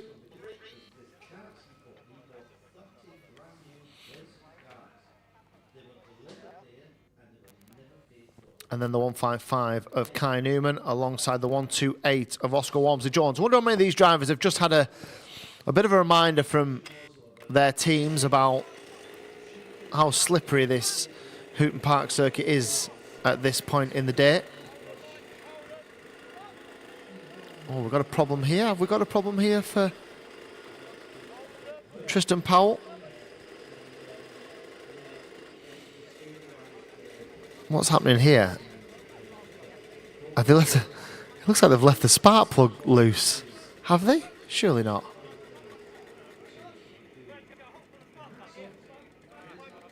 What's going on there? So that they are working on the spark plug. Surely they haven't left that loose. They have. Wow. So Tristan Powell just needs his spark plug tightening up.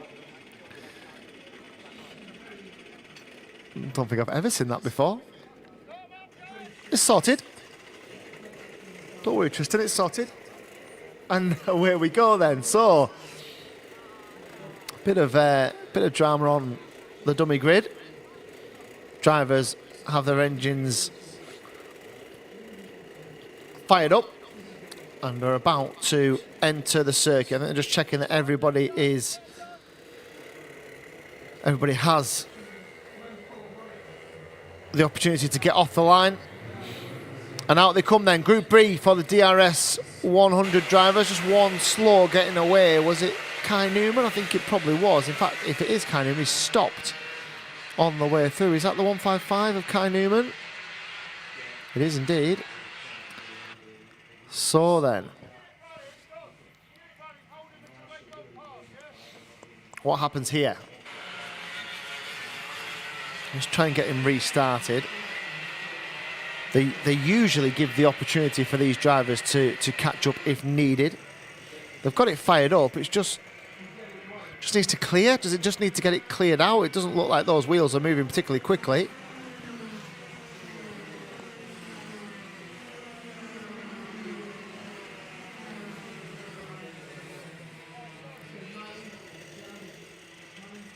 So just trying to lift the, there you go. I still don't think they've got full power to that at the moment.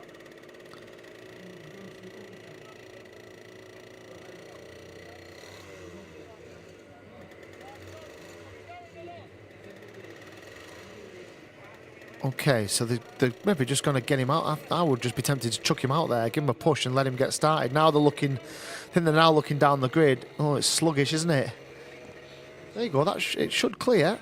It will clear, there you go. Just need to get him out there, need to get a bit of a run. Oh, I was saying that.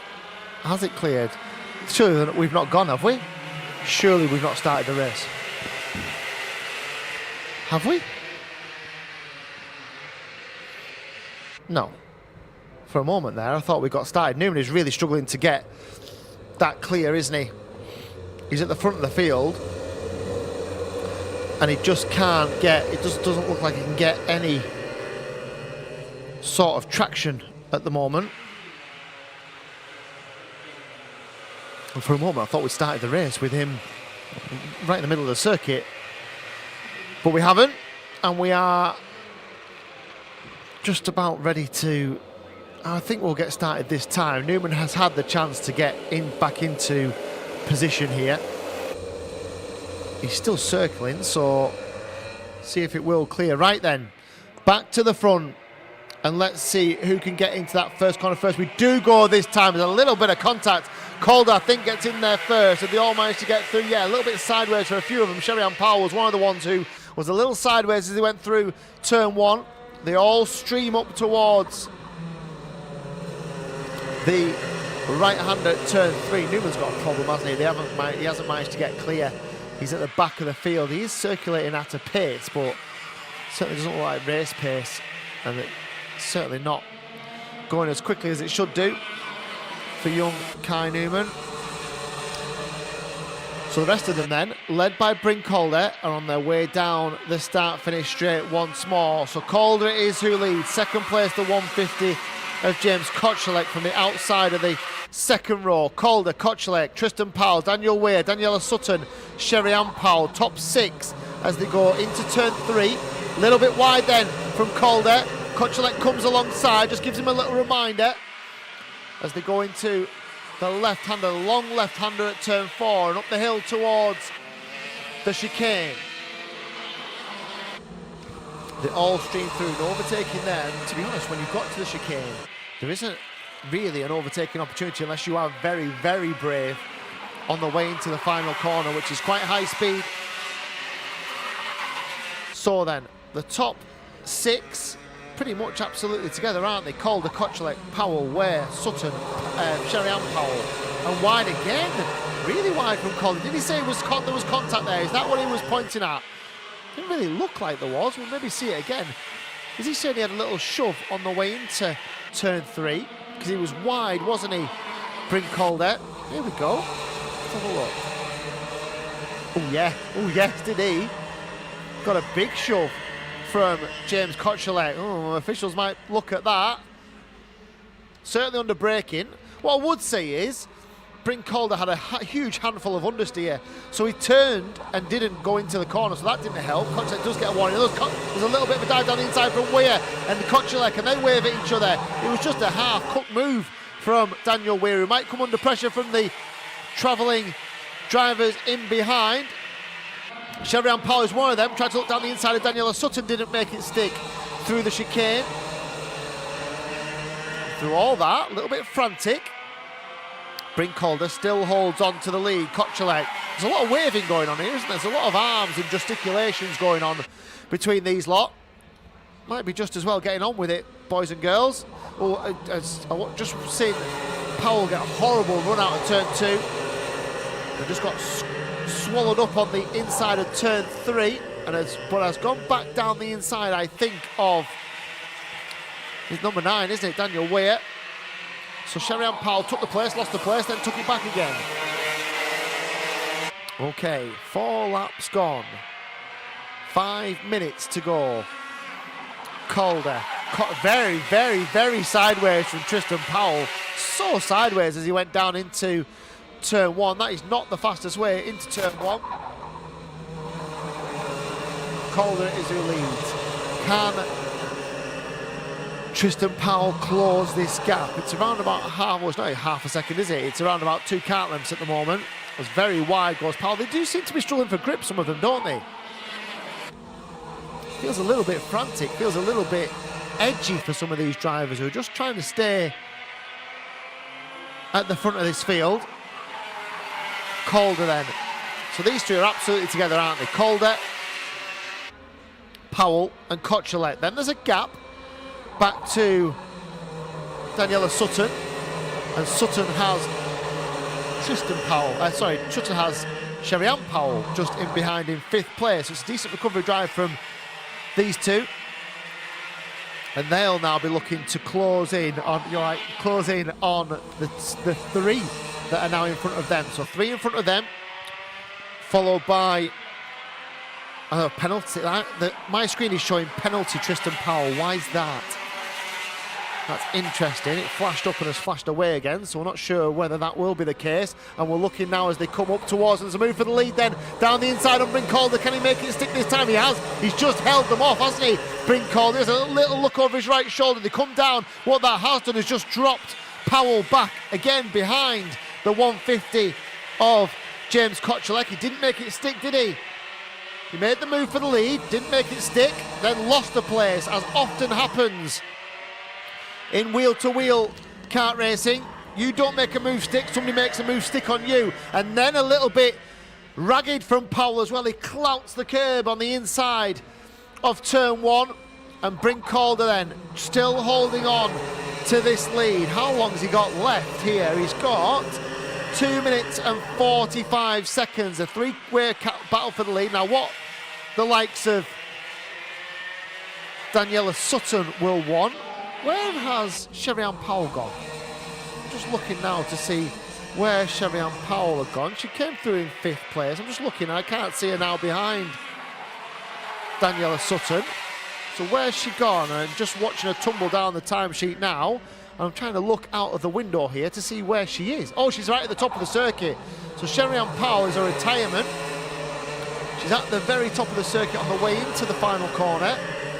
So something has happened there to Sherry-Ann on the last lap or so, and she is out of 5th place and out of the race. Here are the leaders with 2 minutes to go here. So Kochelek just tucked up behind Brincalder. Done a good job, hasn't he, Bryn, at the front of this field. Got a little bit racy with Kochelek earlier on when there was a little bit of contact on the way into turn 3. Here they come then, right back into our view. Calder it is who leads. Behind him is James Kochelek. They both just lift an inside wheel, just get that front end biting. It lifts the rear wheel. Shows us that it's working as it should be. Then the wheel sits down, it drives them out the corner, and they come over start finish to complete one more lap. Calder then leads through the right-hander. Both neat and tidy, aren't they? And if anything, I wonder if Tristan Powell's just starting to struggle with the pace of these two. He's 2 kart lengths off the back of James Kochelek as they go through the right-hander at 3, down to 4. And Brincalder closes up under brakes, doesn't he? Kochelek gets a good release as well, and this time Calder does look over his left shoulder just to check on the status of the 2nd place driver. What have we got left? 40 seconds. So they're going to... This will be tight, won't it? So this will be really tight. I think there's 2 to go, but it'll be tight.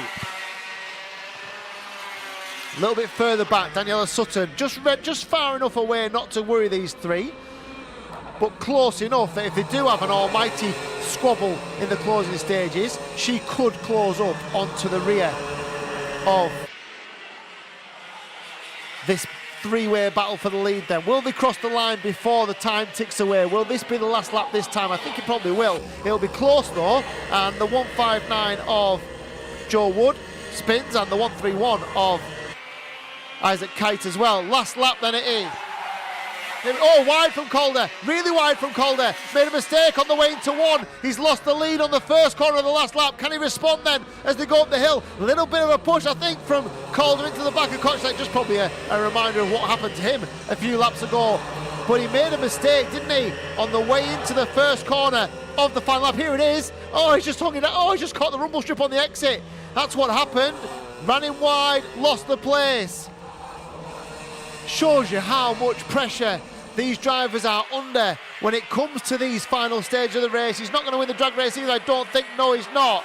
Kochelek then handed a bit of a gift from Brincalder in the closing stages and the start of the final lap of this DRS 100 heat for the B group. So Kochelek is your winner. Brincalder 2nd place. He's done all the running as well, hasn't he, Brincalder? 2nd place for Brincalder, 3rd for Tristan Powell. Daniel Sutton, good drive into 4th. Daniel Weir into 5th. Oscar Walmsley-Jones is 6th, and Liam Karbloff in 7th. The first of the rookie drivers was Cassidy Southall in 8th, and then Archie Cole, Ben Hoy, Joe Wood, Isaac Kite, Sherry-Ann Powell and Kai Newman were both retirements. Sherry-Ann on lap 8 and Kai on lap 2. Wow, that grand final between these lot. You add in Group A, could be an absolute cracker, couldn't it? Back to the schedule then. The first heat for the DRS 62s, 5 past the hour, so 5 or 6 minutes, and we'll be back with our youngest of the DRS drivers this weekend, the DRS 62s, for their first heat.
So the DRS 62s just about ready for their first heat. And courtesy of a fairly dominant qualifying performance, Oscar Walsh will start on the inside of that front row.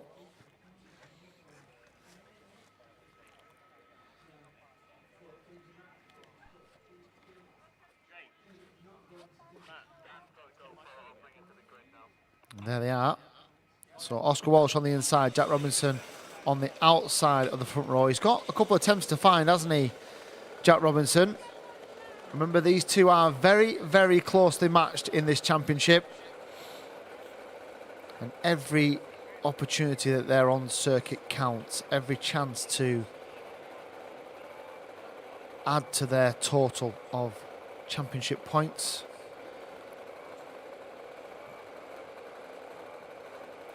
Just waiting for all of the drivers to be, all the engines to be started at the rear of the dummy grid. And we will be on our way for the 13:05 DRS 62 first heat. 8 minutes plus that one final lap. Remember, you can follow us live today on the Facebook DRS Series page. You can also follow us on YouTube today.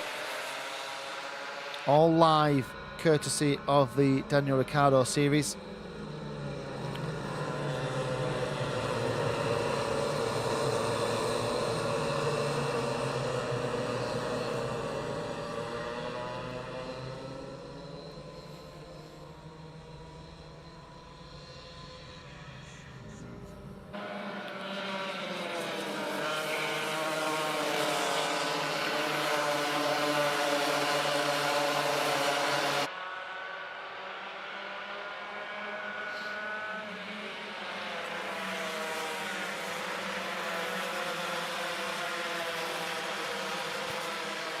So a couple of laps to get everything up to temperature.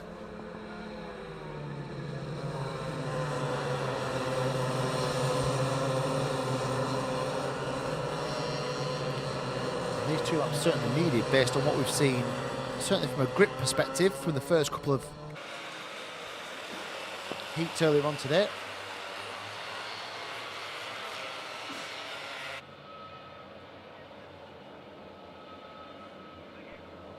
And they come round nicely formed, ready for the start. Got driver with their hand up.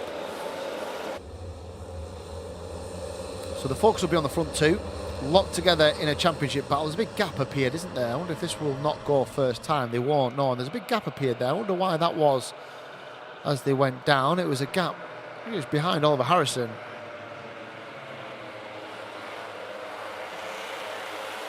For some reason, as they came off the chicane, they broke formation.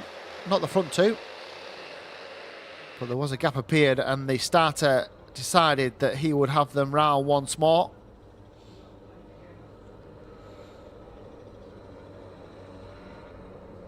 A lot of waving, isn't there? A lot of waving going on with these young drivers.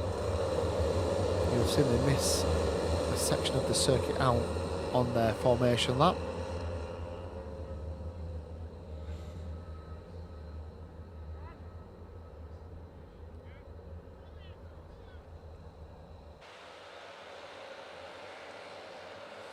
Around the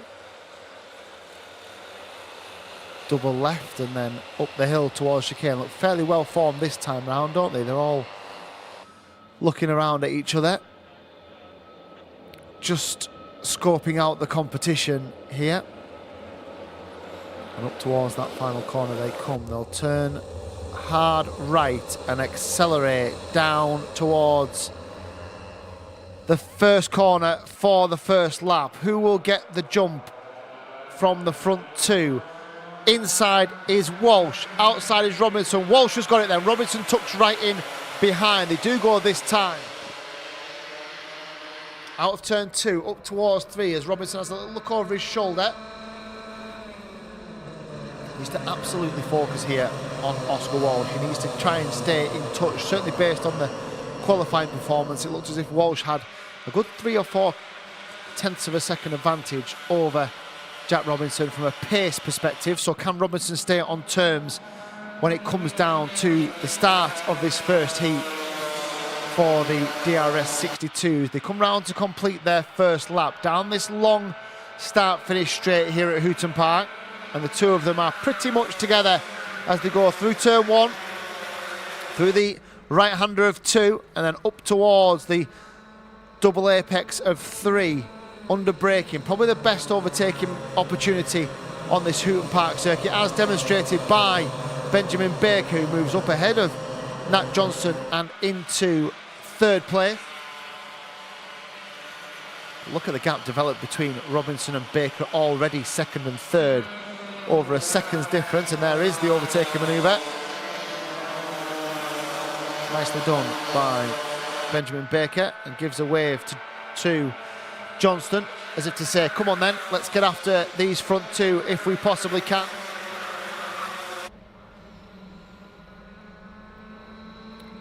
And the front two still absolutely together, aren't they? So at the moment, we're not seeing the dominance from Oscar Walsh that he had from a pace perspective in qualifying earlier on today. At the moment, Jack Robinson is doing enough to hold on to the back of that Daniel Ricciardo kart of Oscar Walsh, 2nd in the championship. The championship leader tucked in behind him. They come down, start, finish once more. Still early stages here, but Robinson making the most of the tour, and these two lapping over a second a lap quicker than everybody else. So that optimistic wave from Benjamin Baker to Nat Johnson to say, come on then, let's get after these front two. They haven't got anything like the pace that they would need to get that job done. Front two cruising away at the front of this field. But still to be decided which one of them, if either of them,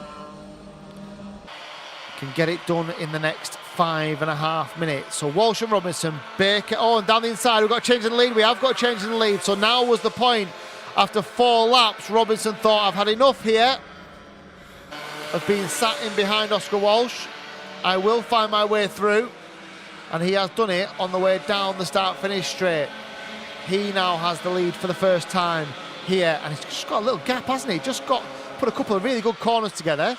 Just gave himself a couple of kart lengths of breathing space over Oscar Walsh as they head up towards the final corner, the long right. They dive into it, then turn right again and release down the hill. And if anything, Robinson Walsh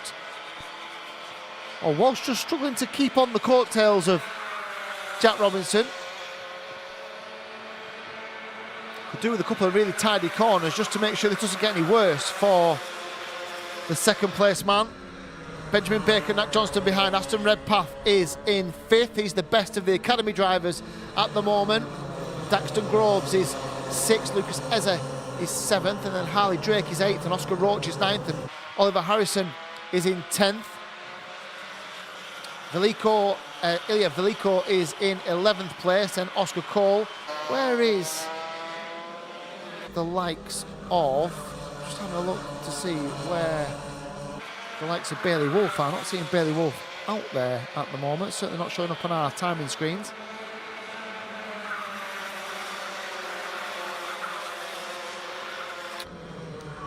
So a couple of movers in the midfield as well. Dorian Malek's just made a couple of places up into 14th on that last lap, and Harley Drake up into 7th at the expense of Lucas Eza.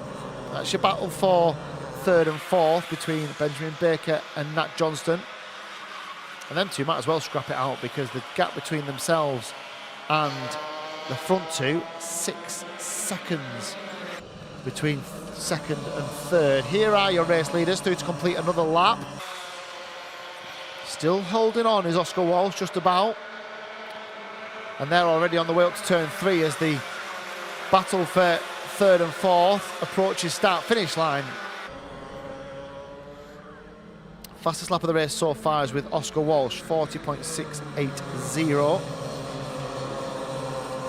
Then Baker, Johnston, Redpath, Groves, Drake, Esser, Roach and Harrison. That is the top 10 of this DRS 62 first heat. From here we move on to the DRS 125s, and then the break. We have a scheduled lunch break around about 1:30 until 2 o'clock, and then at 2:20, all the pre-finals get underway. Pre-final for every group, A and B for the DRS 100s, the 62s and the 125s, and then it's a B final for those who don't quite make it into the main final for the DRS 100s. And our 3 grand finals, 4 o'clock, 20 past and 22, the hour of 5. And just in a blink of an eye, the round 5 of the Daniel Ricciardo Series will be packed up, and we'll head off to the final round, the last round of the championship, which takes us to Fulbeck in a few weeks' time for round 7 of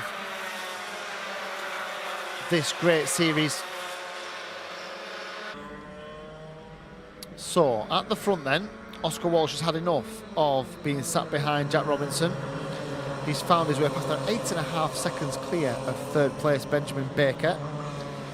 Dorian Malek's making good progress up now into 11th, and there's been places made by Aaron Heawood, Ethan Whitlam, Cruz Dalton, Indigo Pickering, Jensen Woodhouse and Lewis Aid. All the expensive Oliver Harrison actually, who's just dropped to the back of the field. So with a minute to go then, here's your battle for 3rd, 4th, 5th, 6th and 7th. Redpath, Groves and Drake. At the front, I can tell you now there is no change, because I'm watching the leaders come through. They're about to come across the back marker as well, the 112 of Lewin Aid. And just get him at the top of the circuit. I think they'll manage to find a way past with the minimum of fuss they have on the way down the main straight. So we've probably got a lap, probably 1 lap at the end of this one. Now, can Walsh hold off the advances of Jack Robinson? So evenly matched, these two. It could come down to who picks up the extra couple of points in these first and second duels, because they're undoubtedly the class of the field here in terms of pace. Will it be the last lap this time round? Round the top corner they come, head down towards start finish. Are they on the last lap? Yes, they are. So then, does Walsh go defensive now against Robinson? Robinson, this is probably his best chance into the right-hander. Walsh goes defensive, then swings out. There's probably half a chance for Robinson to dive to the inside. Decided not to do it. Will he have a look onto the inside of turn 4? A bit more tricky down the hill, off camber.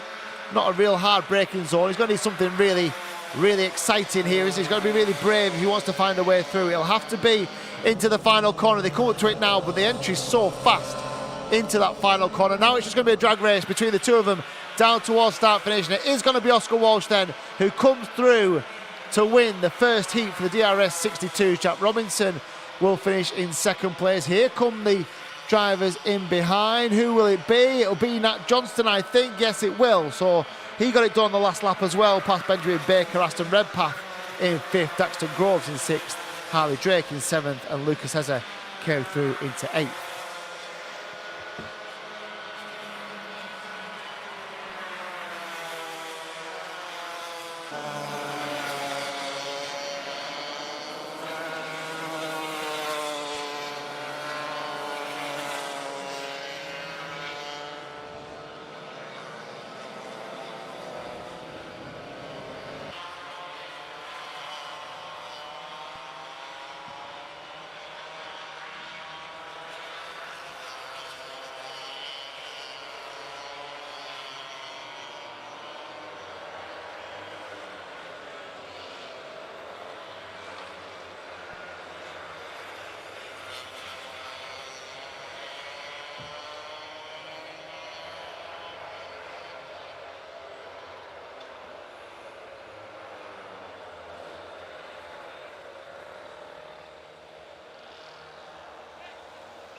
So last heat before we break for lunch.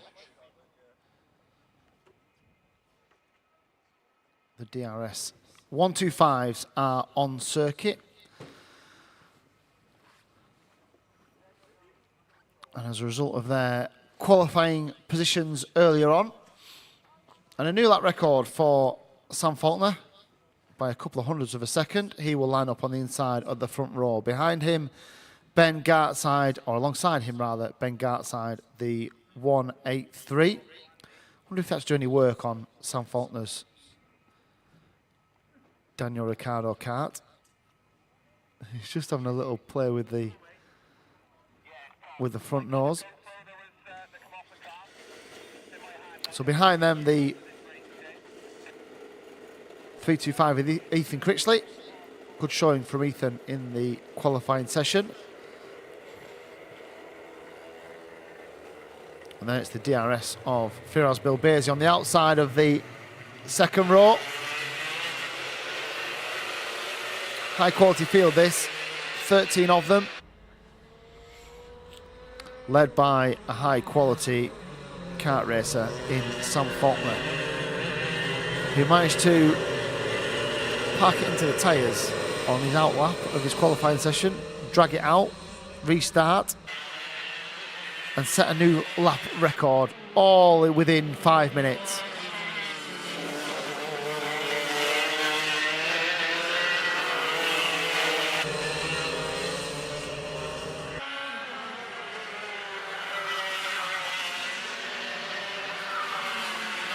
So again, like every other class, they get their chance to bring everything up to temperature, check that everything is working as it should be.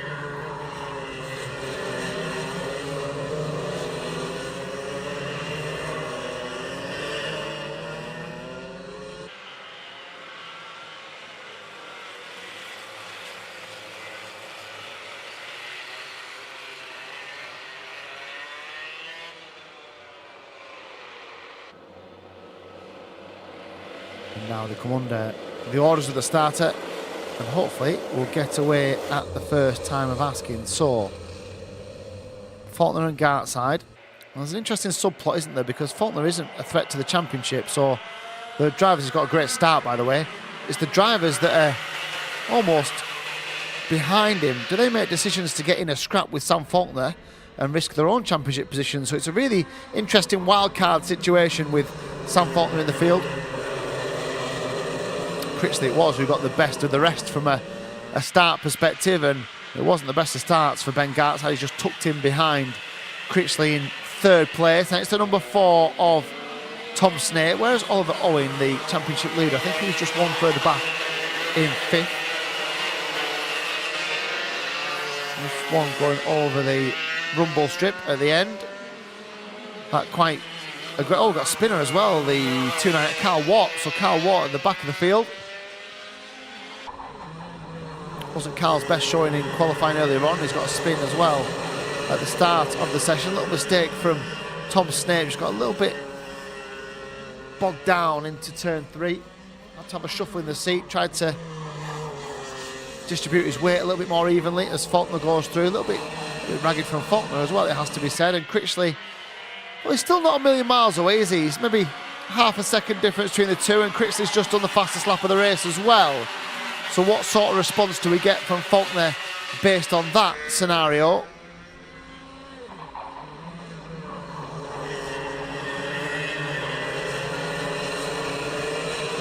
So there's the battle for 4th, 5th and 6th with Snape, Bill Basie and Owen. So Owen will be keen to pick up a place or two, ensure his championship lead remains intact. A technical flag for Roberto Manoni as well. So Manoni is down in 9th at the moment. Let's see if we can see the reason for the technical infringement.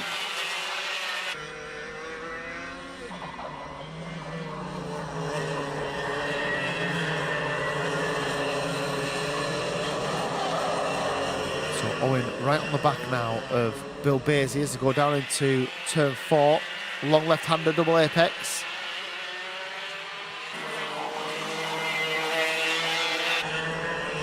And through the chicane, over the start-finish line, they are. Still 5 minutes to go here. There's a technical flag for the number 9. Have a little look out my window and see if I can see the reason for that. Oh, he's not come through, so he might already have been into the pits on the last time of asking, has it?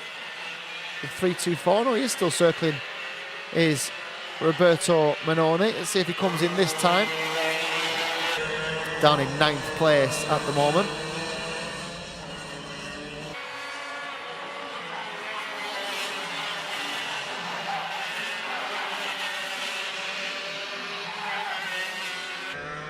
So he's had the signal twice now, has Roberto Manoni.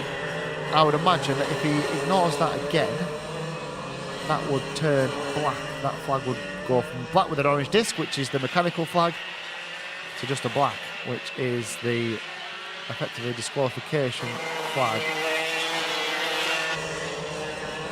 And that will be for not adhering to the signals, but he's parked it up, I think, anyway, on the way out of the chicane.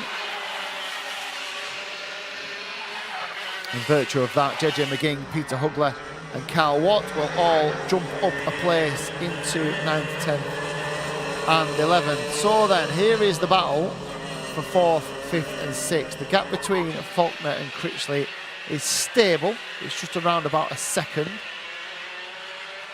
Only Faulkner that's been under the 36-second barrier consistently, although on one-off laps Critchley and Garside have managed it. 35.8 last time round for Faulkner. Just cruising away, isn't he? The gap's over a second now between Faulkner and Critchley in second. Ben Gartside's a further second behind. So first, second and third fairly well spaced at the moment.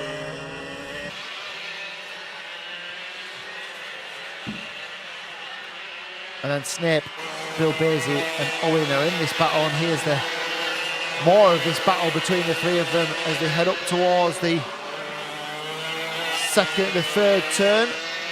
And they've all had a look at each other, and nobody's actually made an overtaking manoeuvre last time round.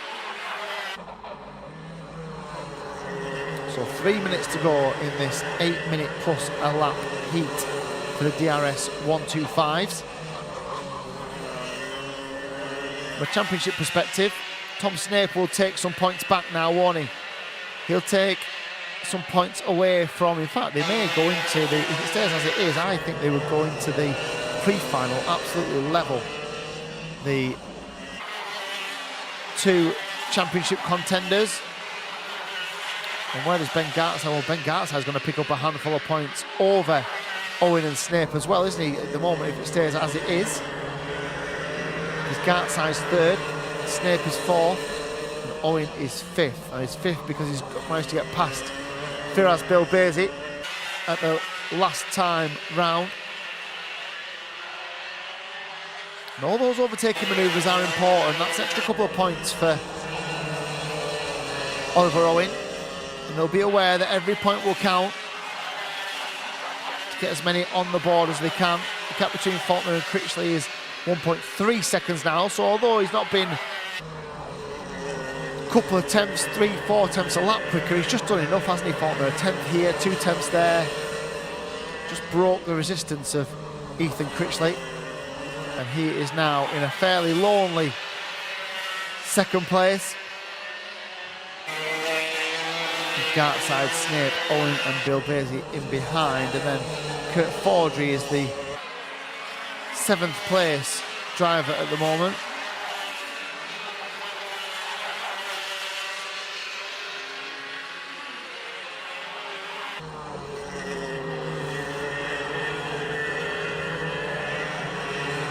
So 1 minute to go here, plus that one final lap that the drivers will have to navigate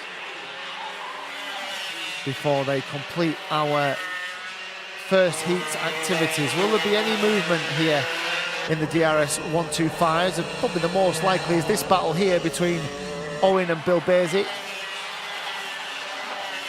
Snape just far enough away at the front of this field not for it to be an issue.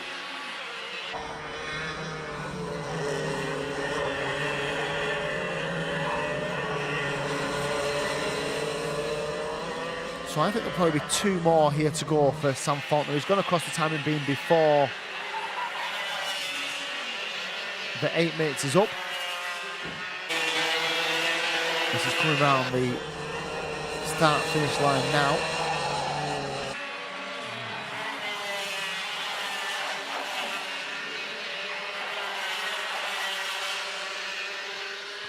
So final lap for Sam Faulkner, final last lap for Firas Bilbezi to find a way past Oliver Owen. And can he get onto the back of Tom Snape? But as we said before, they're already through a lot of the good overtaking opportunities.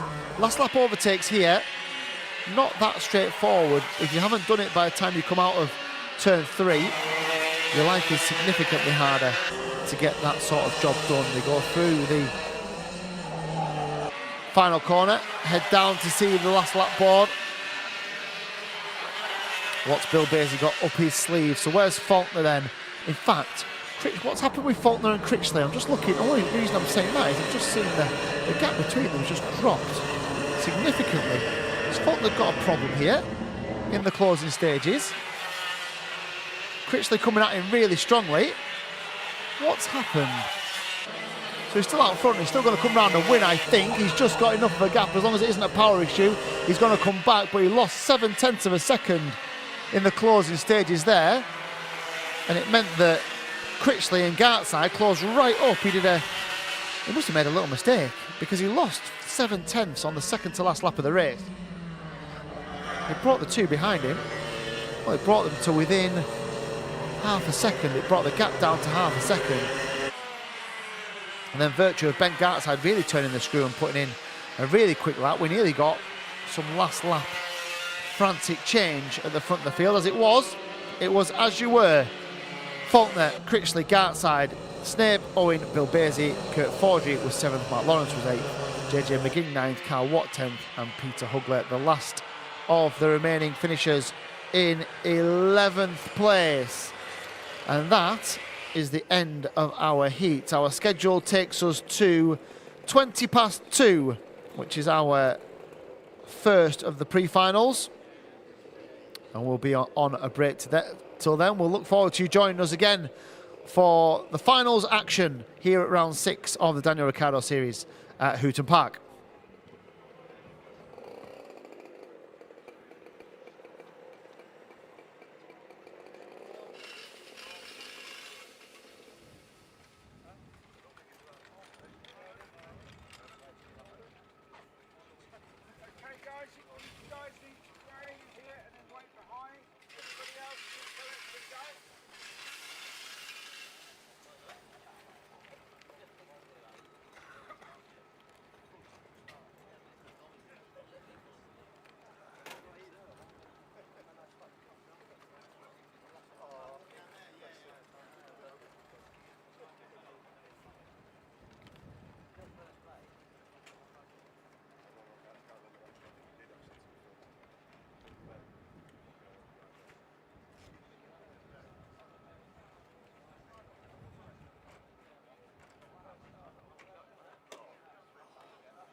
So welcome back, ladies and gentlemen, to the second half of round 6 of the Daniel Ricciardo Series here at Hooton Park in Cheshire.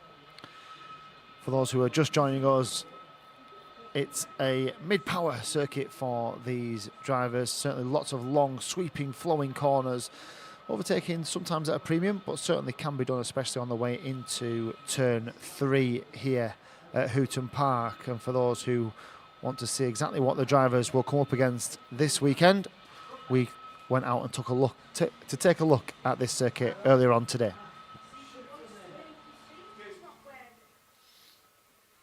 We're here at Hooton Park for round 1 of the Daniel Ricciardo Series, where 3 classes will be looking to get their championship off to the best possible start. Let's have a look at the track. So the drivers will arrive at turn 1 very, very quickly over start finish. The final corner here at Hooton Park is a long sweeping right, so they will gain lots of momentum as they head down towards turn 1. Expect some thrills and spills on the first lap of each of our races today, and you'll notice that there's a curb on the outside to give them a little bit more of a better angle into this inside curb. There's lots of rubber on the inside curb. You can see where the drivers have been trying to get as much of a straight line through this 90 right and make their way around to the start of the opening lap.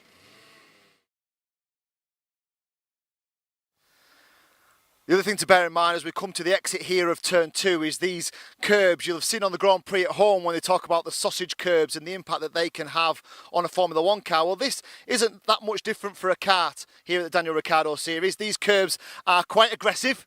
They are certainly something that the drivers will want to avoid. So the normal blue and white curbs here at Hooton Park are an okay for the drivers. These more concrete sausage curbs with the big indentations, they're more of a risk, and the drivers will be very keen not to throw a chain or have any sort of mechanical issue by running wide over these aggressive curbs. So turn 3 is where we probably expect to see most of the overtaking today. It's the first really heavy braking area on this circuit, and it's quite bumpy on the way in as well. You can see where over time karts have laid more rubber down. They've used the braking area to their advantage. It's a tight right-hander which leads them out onto the rest of the circuit. So whilst we might see some overtaking here, and we will do, the likelihood is that drivers will want to carry as much momentum to get them round the rest of the corners. So turn 4 here at Hooton Park, probably the make or break corner for your lap time. It's downhill, it's off camber, it's quick, it's tricky, and you'll see the drivers trying to get as tight to the inside of the 2 inside curbs as they possibly can. Gives them a run up the long straight and the little kink S's that we're about to get to, and it really just adds that piece of momentum to their lap time. I don't expect to see a lot of overtaking here, but what you will find is as drivers come out of turn 3, they swing over to the right hand side here to get the best possible line in. The opportunistic drivers might just have a little nibble up the inside.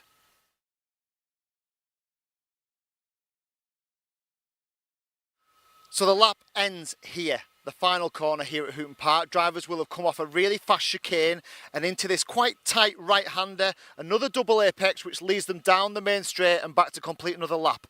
How much overtaking we will see here is dependent on how good the drivers are at getting a run from this final chicane. What the final chicane does do is leads them onto the inside of the track here.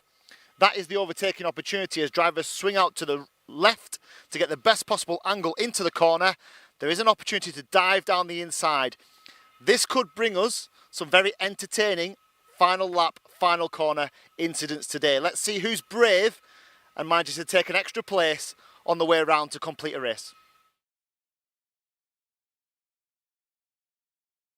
So that is a lap of Hooton Park here for round 1 of the Daniel Ricciardo Series. This is the finish line that the drivers will want to cross first. Let's see how they get on in today's racing. And I wasn't the only one to head out there this morning. Andy Cox took to a vehicle to give a driver's perspective of what this circuit looks like. Over to you, Andy. Okay, so here we are at Hooton Park, setting up for Academy into turn 1. I have to use a bit of the track on the left hand side on the entry. Try not to run too much through the curb. Chase the back end of the curb into turn 3. A little bit of rumble strip on the exit. Down. Heavy braking at the rubber marks. Don't turn in too early. Double apex corner. Let the cart run out. Flat out now. Let the cart go to the right. Tricky corner here. Triple apex. Go in. Let the cart settle. And then chase the back edge of this curb. Try not to take too much rumble strip on the outside. Down. Nibble the curb on the right. A little bit of the curb on the left. And drive in the middle for the last corner. Patience on the throttle. Out to the edge. Down the main straight. Look at the red cone for braking. And back into turn 1.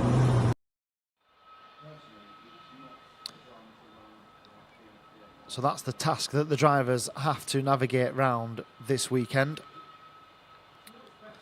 And we certainly start to arrive not only at the business end of the championship with rounds 6 and 7, but also the business end of the day. We head towards the pre-finals, the opportunity to get championship points under your belt, but also to get the all-important starting position on the grid for the main finals, for the grand finals later on this afternoon.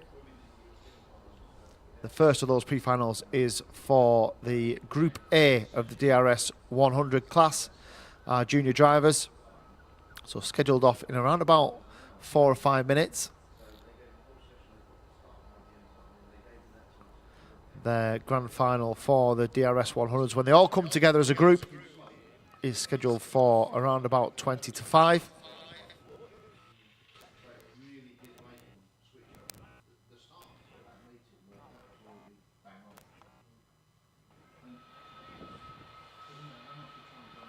If the first heat is anything to go by, this DRS 100 A group could give us a very interesting pre-final indeed. Look towards the front of this grid. You'll see 4 drivers who were heavily involved in the sharp end of the heat. The likes of Freddie Cox, who went on to win that first heat.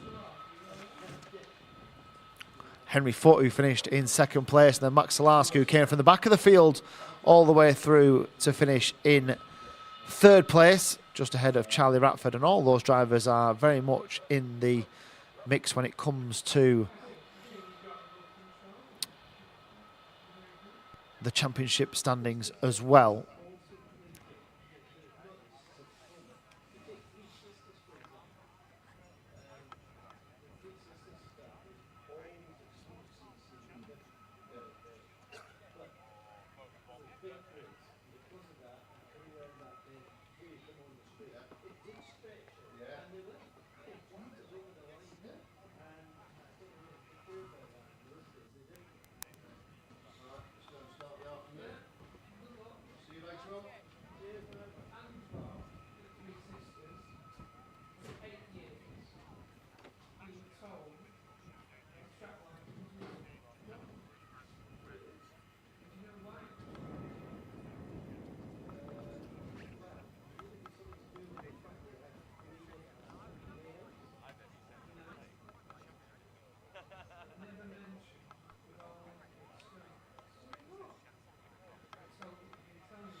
So our first of the pre-finals is just about to get onto circuit now, led by Heat 1 winner Freddie Cox.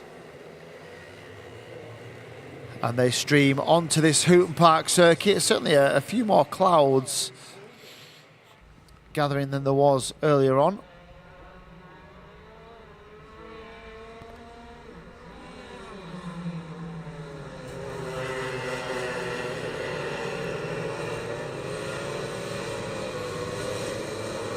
The weather is still saying that we're not going to have those rain showers until later on this evening. Still a cool, breezy day where grip is at a premium, so the drivers have to get as much heat into these tyres as they possibly can do.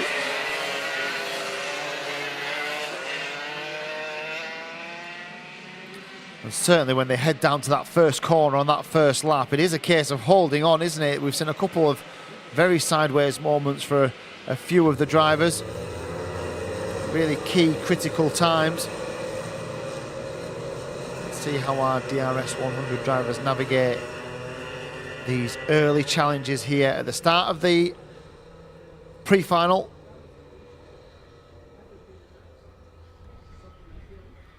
Still 8 minutes plus a lap to go in this pre-final. The timer goes up to 12 minutes plus a lap when we get towards the main finals later on this afternoon. But for now, it is the 8 minutes as it was in the heats earlier on today. They are already round to start this pre-final, and we go at the first time of asking. It is Freddie Cox who gets in there first, a little bit sideways from Henry Foote, who loses a place to Charlie Ratford, or to Salarski rather. Ratford is behind them in fourth, and here comes Salarski having a little look down the inside, was up nice to make it stick. And they're all through nice and neatly into the first few corners, into the left-hander then for the first time. A little bit wide from Freddie Cox. He's got the two, that's all right, the two that are tucked up right behind him as they go into the final corner for the first time, and they'll stream down past us to complete the first lap. Cox it is who leads.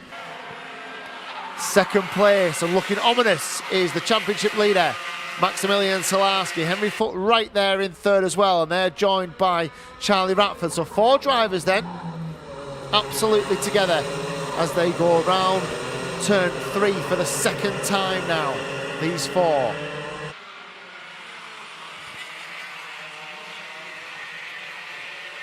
So now, how does the likes of Salarski play this? This is how they came out of turn 2 last time. Salarski has a little look over his right shoulder.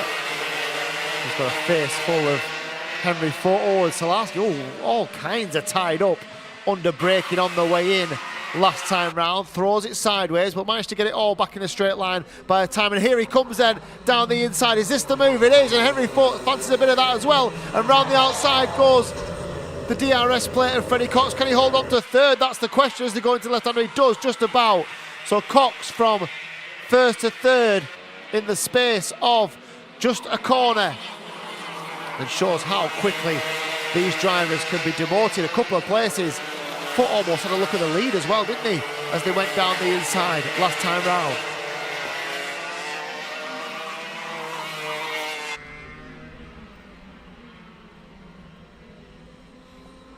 So what sort of response can Freddie Cox? Well, that's not the response he wanted, because down the inside goes Ratford as well, and Ratford is going to take that third place away from Freddie Cox. Just going to be careful here, both Ratford and Cox, because there is a gap developed between the front two and third and fourth, and that is not what the likes of Charlie Ratford and Freddie Cox will want from their championship perspective either. They've got to try and stay on the coattails of the front two. At the moment, Salarski just doing a good enough job to stay ahead of Henry Foote. The gap between those two is about 2 kart lengths. There's about 2 or 3 kart lengths further back to Charlie Ratford as well. What a recovery this would be from Salarski if he could win this pre-final. Was demoted to the back of the heat grid after qualifying. He's worked his way right back to the front here. Now, Henry Foote, what sort of answer has he got? He's got 2 kart lengths to make up. He takes a huge clunk of the curb on the inside of turn 1. Ratford is just slowly edging back towards him as well, but Freddie Cox has lost all that momentum, hasn't he? And is now back in 4th and falling away from the front 3.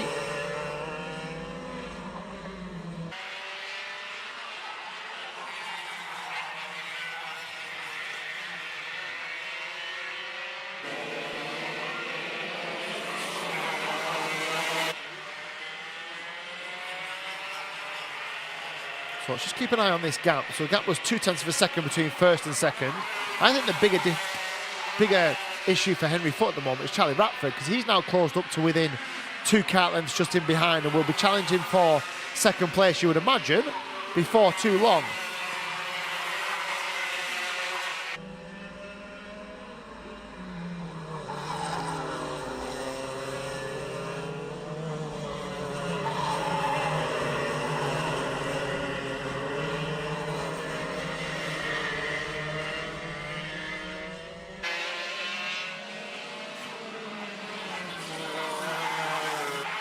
So the front 3 have completed another lap. There's no change in the positions. But there was a decent sized gap now back to Freddie Cox in 4th. That takes the pressure off Ratford a little bit.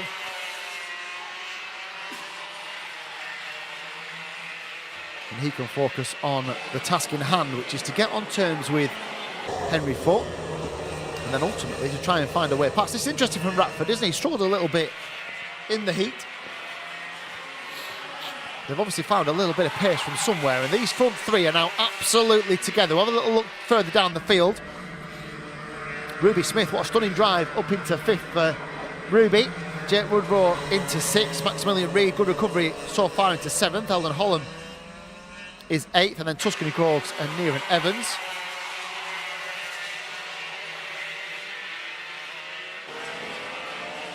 Front 3 then, gap of just about 1/10 of a second between them. Freddie Cox is close enough, isn't he? If these do start to really scrap over these positions, if we do start to have a real squabble at the front, then Cox might just get there or thereabouts. Let's see what they're doing in terms of lap time, because last time round Cox did a 36.2, so he's about 1/10 of a second off the pace of the leaders, who are already down into turn 4, and there's no change, a little bit sideways from Henry Foote, a little mistake from Henry Foote. He will just drop into the clutches of Ratford. He got a little bit crossed up as they went through the left-hander. That just gives Solarski a touch of breathing space.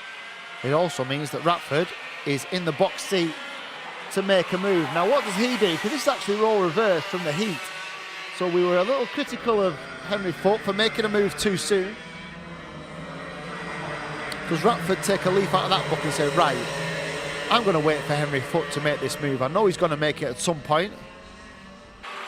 And bear in mind, these drivers know each other very, very well. They've had at least, a few months of this season together. They know who's likely to make moves, when they're likely to make it, how they're likely to make it, where they're likely to make it. And from that information, they can try and plot and plan their way around these races, and that is exactly what I think that Ratford's played this perfect. I think he probably knew, even just from watching Henry Foote in the first rounds of this series and last season, I knew that Henry Foote would make that move. If I knew that he was going to make that move, I would sit in behind him and wait for him to make it. I've then only got one driver to find my way past if I was Charlie Ratford. That's exactly what Charlie Ratford's done. And now then, if he can hold Max Solarski at bay, he's got a great chance of winning this race, hasn't he? They head down, and here comes Ratford down the inside. Has he timed this absolutely perfectly at the moment? And there is still 90 seconds of this race to go. It is a racecraft masterclass from Charlie Ratford. He's still got to try and hold off Max Solarski, and that is no easy feat. And as we said before, Freddie Cox was just about close enough to pick up any bits that were left behind. Well, he's a lot closer now because they have been leaving some bits behind. So Cox is now within a kart length of, as we see the overtaking maneuver from Charlie Ratford. Last lap then. Will he find a way through? What a wonderful move that is from Max Salarski. What he did was he set him up on the way through, so he let him defend. He went to the outside, he got a wonderful run on the inside, and look at all four of these look absolutely together now as they come round the last half a lap here. Ratford's going to have to defend from Henry Foote. I think he was over defensive into the first corner. We spoke about how good his racecraft had been. Well, the one time where he probably needed it, it probably let him down a little bit. He was probably over defensive into turn one. He didn't get wide enough on the entry to give him a slingshot pass. And Maximilian Salarski made him pay for the error. He goes on to win from a super move as well. A really super well-timed, clever move. Here it is then.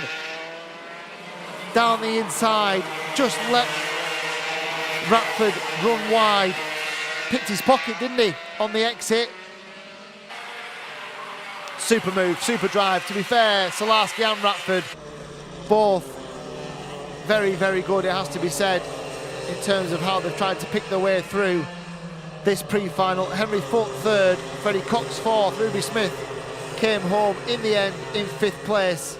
They were your top five then, and they will now have their eyes fixed firmly on what happens in the B group, which is the next of our pre-finals, scheduled off in around 10 minutes time.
Yeah. Well, on your neck.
So the B group are on the dummy grid.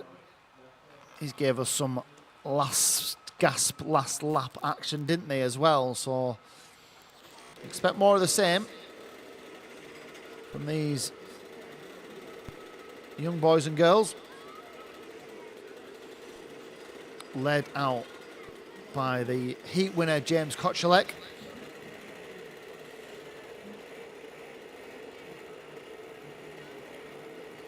Alongside him, the long-time leader of the first heat, Bryn Calder.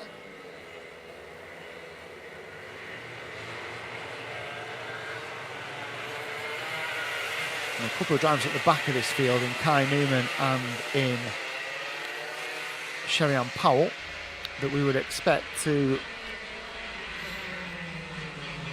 come through the pack fairly quickly, just seeing that Kai Newman got away as expected on this occasion after his troubles mechanically in the first heat earlier on.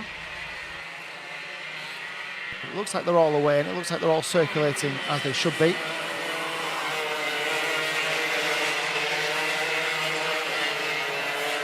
So Kochalek on the inside of the front row, second of two, what's likely to be two formation laps.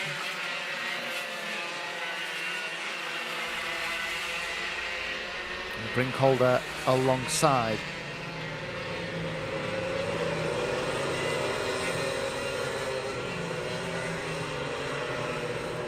Behind them is the 143 of Daniela Sutton.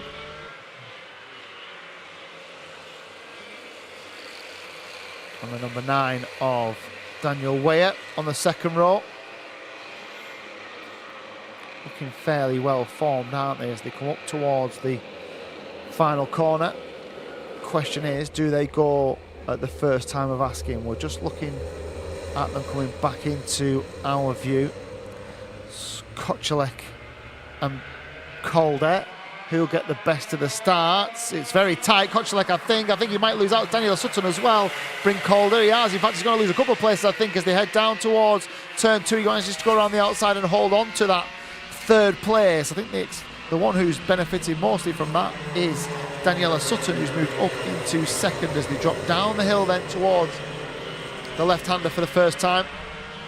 Double apex, long left-handed corner, and they sweep out towards the left-hand side before they hit the chicane, and then into this long right-handed final corner, and down the hill towards us here on the outside of turn 1. So look at the gap already then. Let's look at the distances and the time that James Kochelek has already got himself at the front of this field. He took nearly a second on a first lap away from Daniela Sutton in 2nd place. So he's manufactured that second or so gap between the two of them.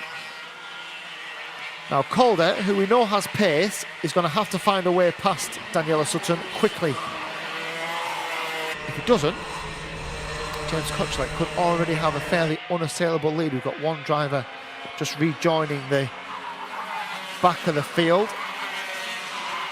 I think that was Joe Wood, who had a spin on the exit of the left-hander.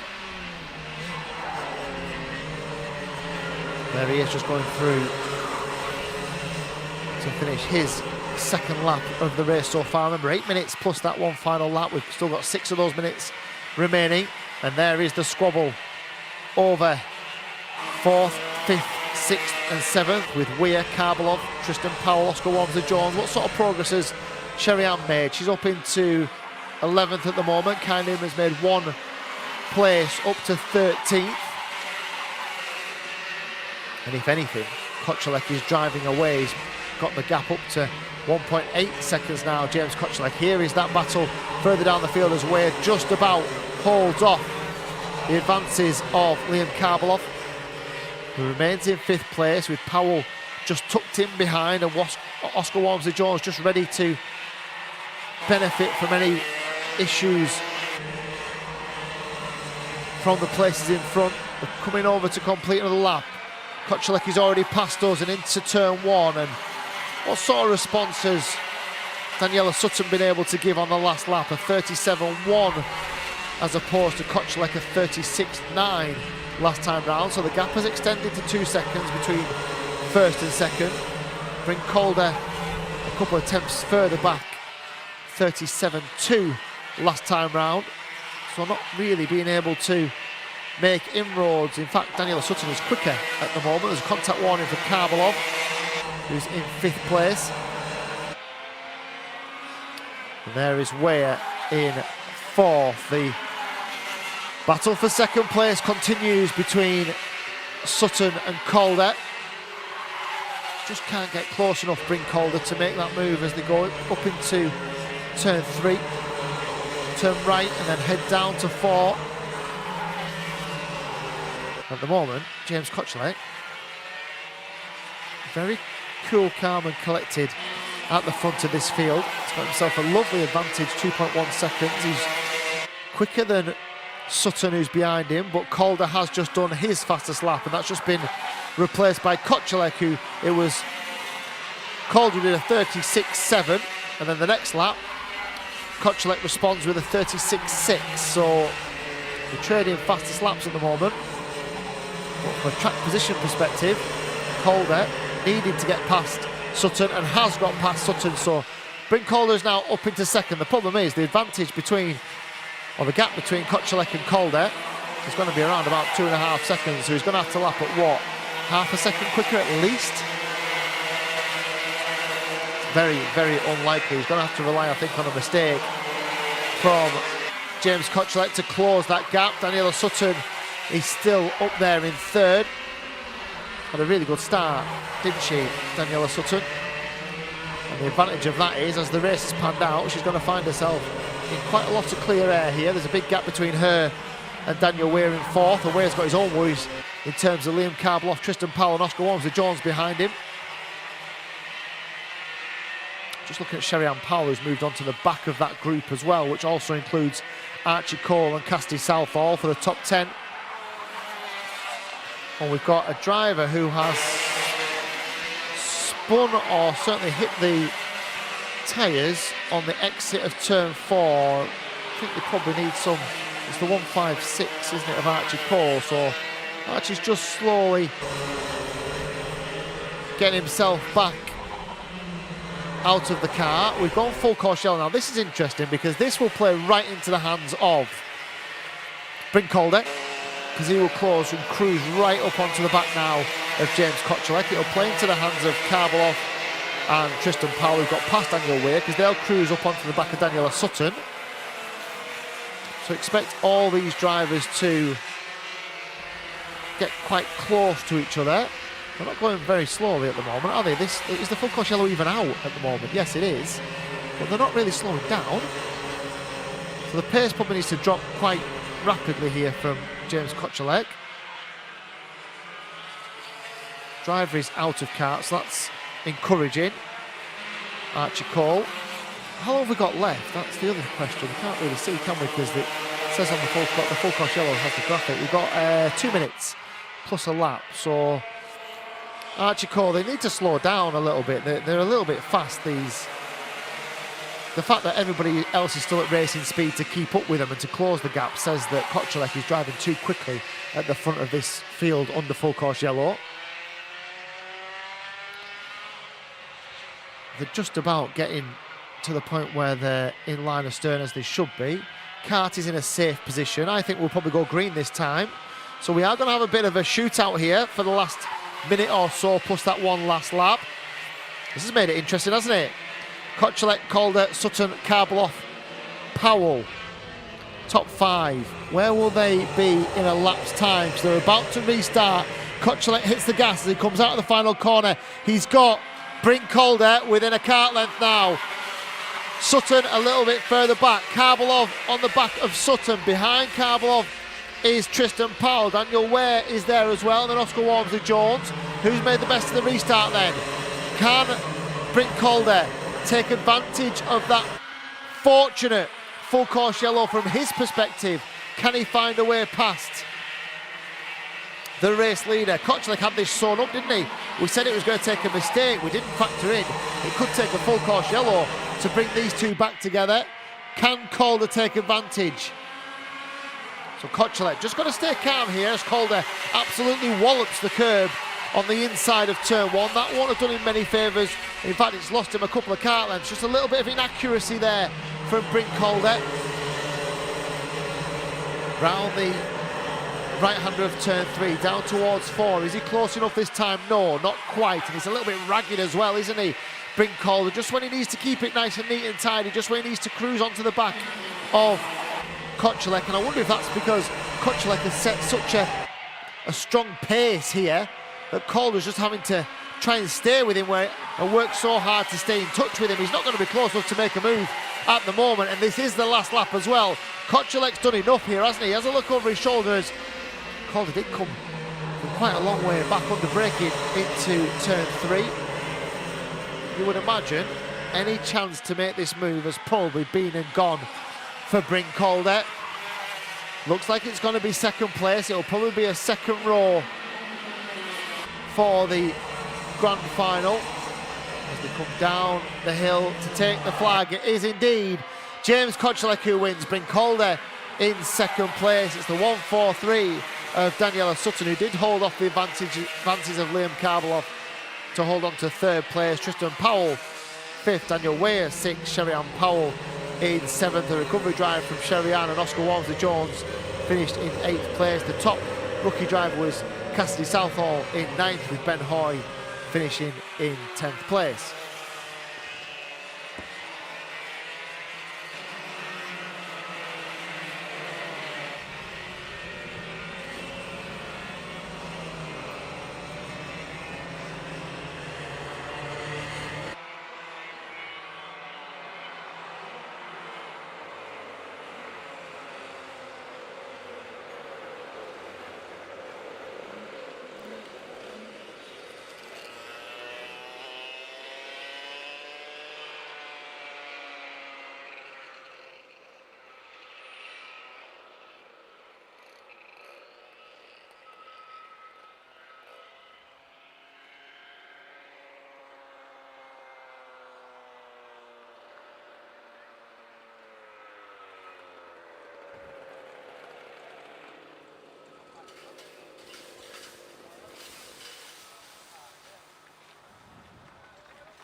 So the pre-final for the DRS 62s, 8 minutes plus that one final lap, and they're just about to get us underway, led off by the winner of the first heat, which was Oscar Walsh.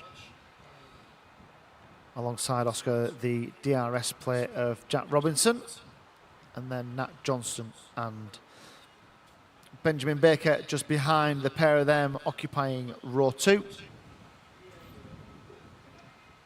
And they are the front 4 in the championship as well. Robinson, Walsh, Johnston and Baker in that order. So the driver that wants to try and take some of those points back is Oscar Walsh. And he's going the right way about it at the moment by winning the first heat. Ewan Scott a little bit further back. In terms of the championship, the number 4, but not on the entry list for this weekend. He wasn't at round 5 either.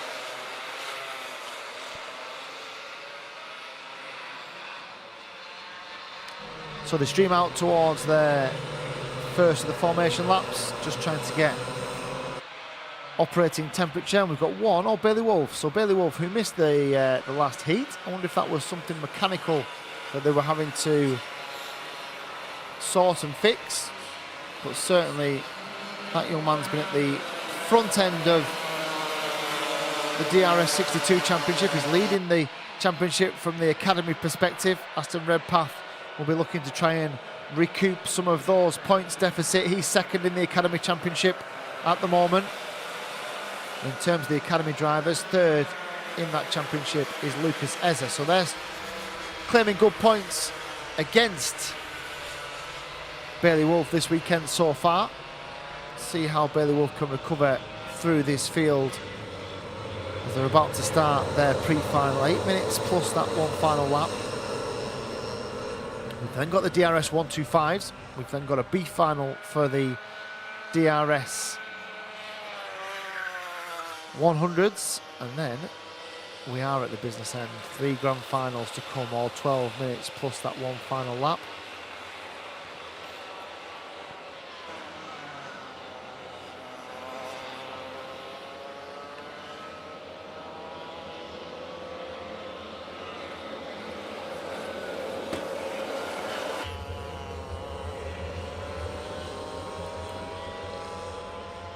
So Walsh and Robinson on the front row. Will they go round again? They're waving as if they're going round again. There's a couple, Bailey Wolf just at the back of the field, just having to rejoin. They're going to go round again, so they can stretch their legs a little bit. They're very slow. Considering they knew they were going round again, they were very slow when they came past us here at start-finish.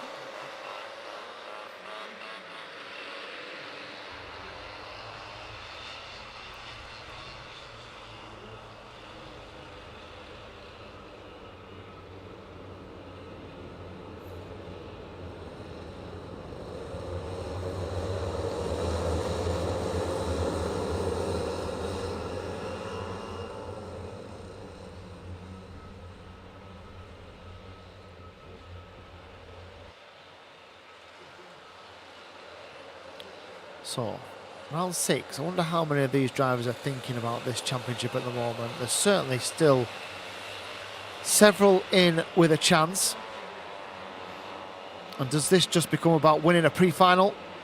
Or will in the back of their mind be collect as many points as I can for the end goal? The end goal is to be the Daniel Ricciardo Series champion for 2022. We'll have 3 new ones, we know that. Here they go then. Will they start first time in the pre-final for the DRS 62s? There's one waving hands. Have they not gone? No, they haven't gone. Why was that? We've got a spinner as well. So the spinner is the number 9 of Daxton Groves, who span out of 6th place. So there's a lot of hands waving, and I'm assuming we are not started. But I'm not sure the front 2 realise that at the moment. Oh, they do now. Too fast, do we think? I think that was the general consensus as they came fast. They'd hit the gas a little bit too early. A little bit too quick as they came past the start, Marshall.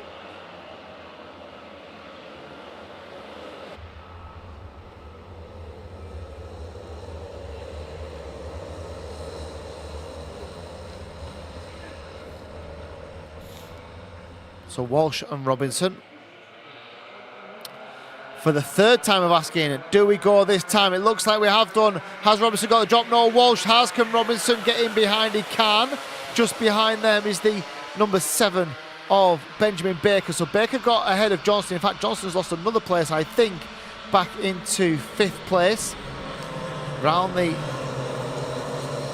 third turn they go. Who is the driver that's just managed to get between? It's the... Try and find out who's got ahead of Johnston and into that 4th place as they go up. The front two are already scampering away, aren't they? It's not unexpected. We knew that those two have more pace than effectively everybody else out there. We know that.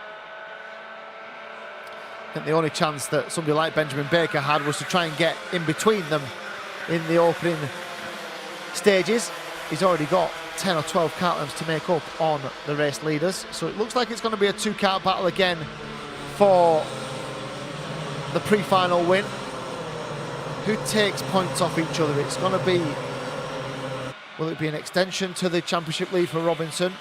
Or does Walsh claim back the deficit? I think he's probably already claimed the deficit back. It was only a couple of points before they started this weekend. So it might effectively be that Walsh is the live championship leader and Robinson has got the work to do to try and get some of those championship points away. Baker is 3rd, 4th is Johnston, 5th is the 1-2-1 of Harley Drake. And then it's Ilya Velek in 6th and Lucas Ezra in 7th, Ashton Redpath in 8th. So Velenko is the first of the academy drivers as a penalty for Harley Drake for something, and we've got one off as well somewhere. Where is Bailey Wolf? He's up to 15th, so from 20th to 15th is Bailey Wolf. Front two are already through to complete another lap. Redpath. Bailey Wolf just made 5 places on that last lap, so while it was all happening with the likes of Dorian Malek and Oscar Cole and Ethan Whitlam, we've all lost 5, 6, 7 places. I think some of them may be those drivers that are stranded on the circuit. So whilst they've lost those places, the likes of Bailey Wolf up to 10th, Oliver Harrison made 5 places up to 12th, and Daxton Groves and Jensen Woodhouse made 4 places apiece, as did Lewin Aid in 17th. So plenty going on in the midfield, but at the front we've no change, and they are lapping a second a lap quicker than everybody else, Walsh and Robinson, but no change in the top 8. And then comes this huge battle between, led by Bailey Wolf in 9th place, and it includes Cruz Dalton, Aaron Hewood, Oliver Harrison, Daxton Groves, Indigo Pickering, Oscar Roach, Jensen Woodhouse and Lewin Aid. They're all involved in that battle for 9th to 17th place at the moment. So we're still just around about half distance to go here. Still plenty of time. I'll be interested to see what sort of lap time Bailey Wolf can come up with. When we've got a change for the very close between the front two, and they're still having a squabble over it as they go up, and we have got a change for the lead. And in Robinson now, over start finish, manages to secure himself at the front of the field. Walsh then 2nd, looks to the outside as we see a penalty for Harley Drake, who's currently in 5th place. Harley Drake. So here are the front two.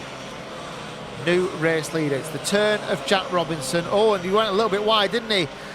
It's a drag race now over start finish between these two. Walsh to the inside, Robinson to the outside. Who's got the most top end speed? Walsh goes back to the front of this race. We come up towards turn 3, the single best overtaking opportunity up the hill off Camber. Here they are then. And was that the move? Oh, that was the move, yeah, same move, a lap apart between the two of them, and over the rumble strip. went Oscar Walsh. Be really careful on these curbs, because if you do absolutely clatter one, you could take a chain off. And if you take a chain off, your race has effectively finished. And how could something like that, or it would be the case that something like that could dramatically change the championship. Here they are then. No quarter given, none taken between Oscar Walsh and Jack Robinson. Walsh it is, who we think now probably leads the championship just by way of being out front today. The championship was so close before they got here.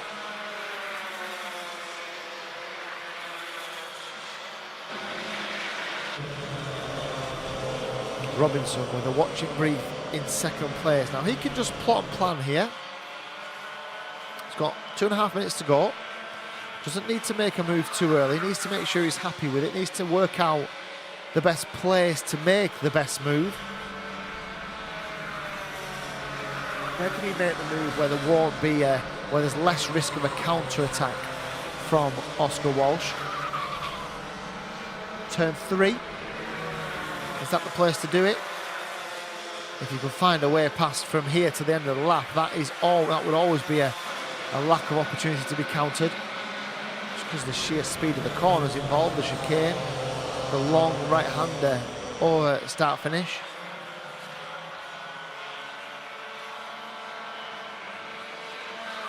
And the two of them continue to battle 1.5 tenths of a second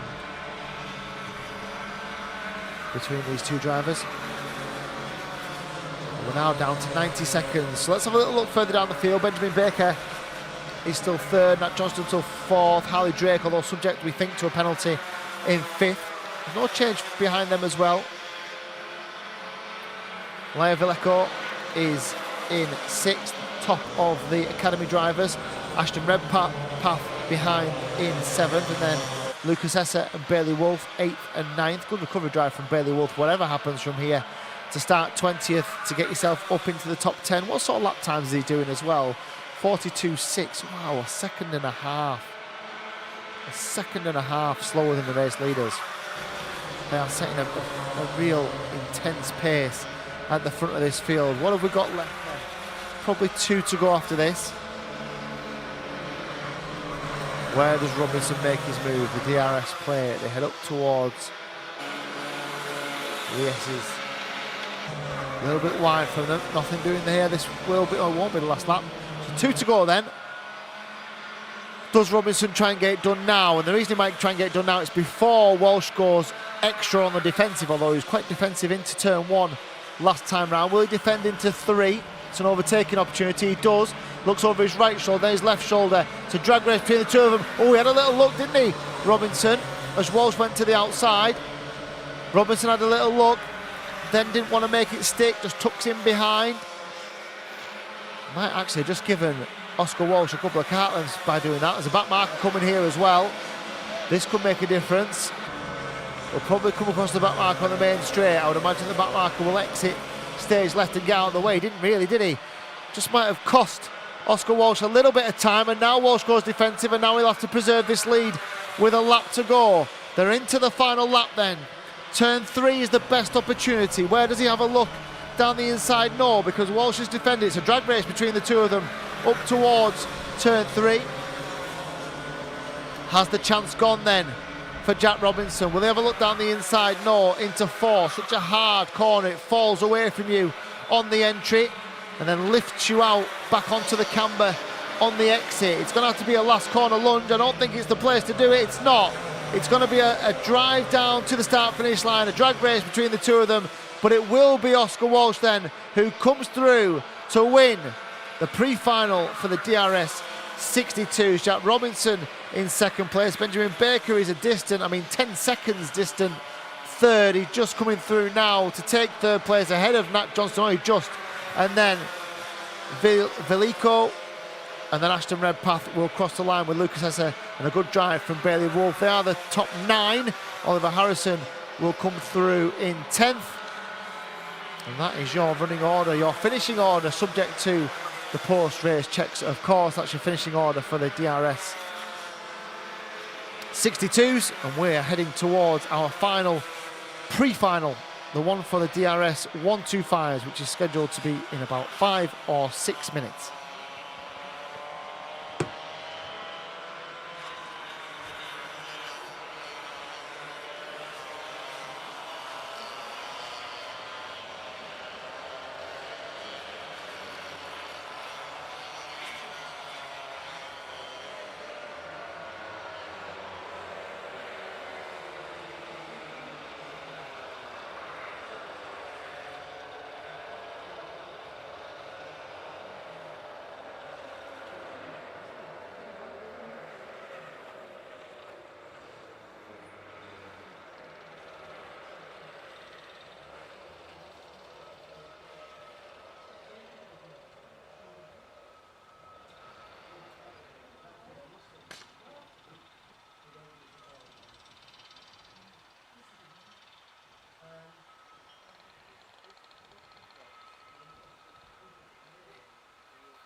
So the pre-final for the DRS 125s will be led off by the heat winner. The heat winner is also our 2021 Daniel Ricciardo Series champion, the number 1 plate of Sam Faulkner. And everybody else is going to have to find a couple of tenths, aren't they, to get on terms with Faulkner. So the likes of the supporting cast at the moment, the likes of Ben Gartside, the likes of Ethan Critchley. Critchley's probably looked the most likely, hasn't he, at the moment?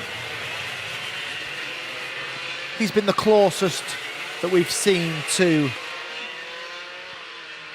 anyone getting on terms with Faulkner, as we see another spinner at the start of a formation lap. This time the 324 of Roberto Manoni. He had a technical issue, didn't he, in the previous heat as well.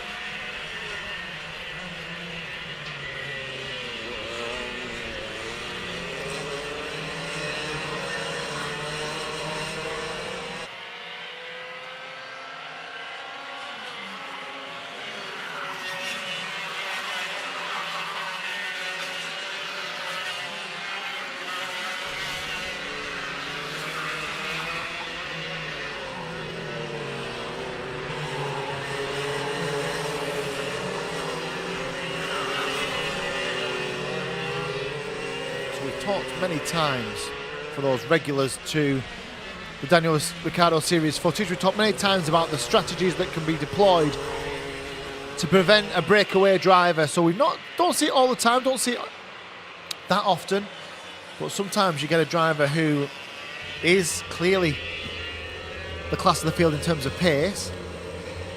How do you stop them? How do you beat them? Well, the first trick is to get ahead of them at the start and box them in. Don't let them get a run, don't let them get away. That's exactly what Critchley's trying to do here. He's gone round the outside, couldn't make it stick. Now he's probably got to attack now. Got to attack Faulkner, but even now, after 2 corners, Faulkner is already... Oh, we're false start, are we? Are we false start? 1 or 2 put the hands up there. We are false start. Oh, right, that gives you a good indicator then. So we're just saying how important it would be to try and get the drop on Faulkner. If they can box him in, make him get in a couple of little scraps on the first lap or 2. Just don't let him get in a rhythm. And then even if he was to get back to the front, if you can attack him straight away, that is the way that you prevent a driver who is clearly quicker in terms of pace than everyone else. That's how you stop them winning races. Now, can they make it happen? I'm pretty sure that was in Ethan Critchley's mind as they went over start-finish, because he was very keen to try and get the drop. Can he do it this time? He does the same again. I don't think he's going to make it. And does Gartside following through? No. It will be Critchley then. Can he attack into turn 3? Just the drive that Faulkner gets on the way up the short hill to 3 means that he just protects himself from any onslaught from the rest of the field. And already there will be warning signs going off in the minds of Ethan Critchley and Ben Gartside, because they know they've got to try and stay with Faulkner, but he's so smooth, so calm, so fast at the start of these races. He's doing all his hard work now, Faulkner, to try and earn himself an easier time in the later stage of this race. Can he break the toe? Can he make sure he's got a lot of cats? What's happened there? So did Gartside just let Critchley through because he felt that the overtaking manoeuvre he'd made had been illegal and he was giving the place back?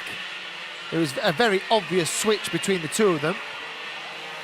And all that's done is Sam Faulkner will be laughing his head off at that, because all that's done is extended the advantage. It's already a huge advantage between the first place of Faulkner and the second place of Critchley, who's defending and defending and defending to try and keep the rest of them at bay. He runs a little bit wide as he had to relinquish the place to Ben Gartside, who's also found himself in trouble with Oliver Owen through into second. Is he going to make that stick? I think he has done. So Owen then, ever the opportunist, has gone from 4th to 2nd in the space of just a couple of corners. Can any of these find a way past Faulkner? As down the inside comes Gartside again. It's a little bit tight between the two of them. I don't think there was much contact, to be honest. Fairly clean stuff. Gartside shakes his head as Owen takes second place. Then Gartside. Then it's the DRS of Firas Bilbezio, while all that was going on, has just snuck his way up into fourth place. Looking fairly racy as well in fourth. Behind them is Tom Snape, and he's very much in the championship battle as well, and Critchley's dropped all the way back down into sixth place. Now, if this was a race without Sam Faulkner, it would be a cracker, wouldn't it? Unfortunately, well, not unfortunately for Sam Faulkner, because he's at the front of the field by 3.3 seconds, but those of you who wanted a bit of a purist race here, that's going to be the battle for second place, I think, as Snape receives a warning. They shoot for contact on the previous lap.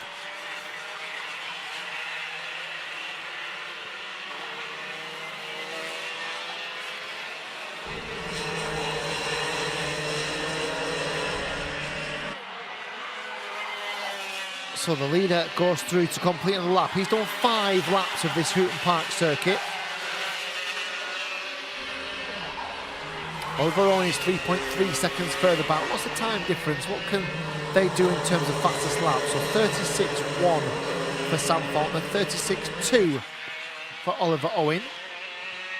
There's about half a tenth in it between the two of them. Now that would be absolutely fine if they were together on the racetrack, but they're 3.3 seconds apart on the circuit, which means that Faulkner can just circulate as he is doing really smoothly, take his time, pick his apexes, be nice and neat and tidy, and let everybody else try and fall over themselves or work hard, work the tyres hard, trying to push to get on terms with him, because at the moment Oliver Owen is having to push to keep Ben Gartside at bay. So Gartside's probably shown the best pace of the chasing pack, but he hasn't always had track position, has he, Ben Gartside? And now he's having to fight with Oliver Owen to get that second place. Remember, there's several drivers in the championship hunt here, including Oliver Owen, who leads the championship. Won round 1, won round 3 as well.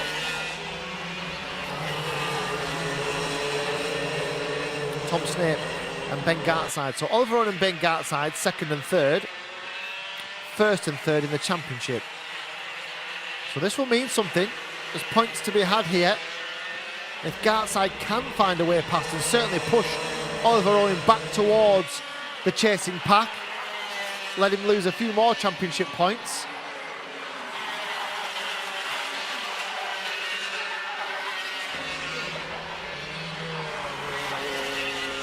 Also bearing in mind that Oliver Owen has already dropped to final. He's already dropped in a 12th place finish at round 2, so he can't really afford another poor grand final.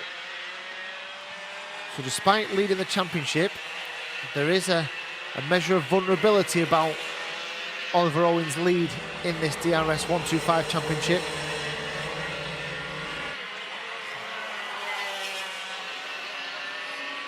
They come down into turn 1 once more. There's no change out front. Don't worry, Sam Faulkner is still circulating. He's circulating 4 seconds ahead of this battle for second, third, fourth, fifth, and then in 6th place is Tom Snape.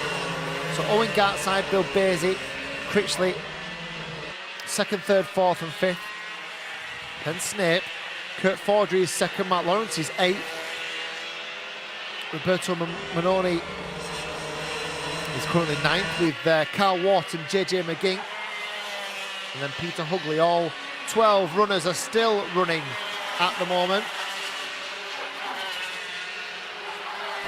Has Owen just got away from Gartside a little bit on that previous lap? Has he just got himself a little bit of an advantage that could be useful to him in the closing stages here? We've got 90 seconds or so still to go, plus that one final lap of this Hooton Park circuit. It's our last of the pre-finals. We then go into a B final for the DRS 100s, and then it is where the main points are gathered, the grand finals for all 3 classes.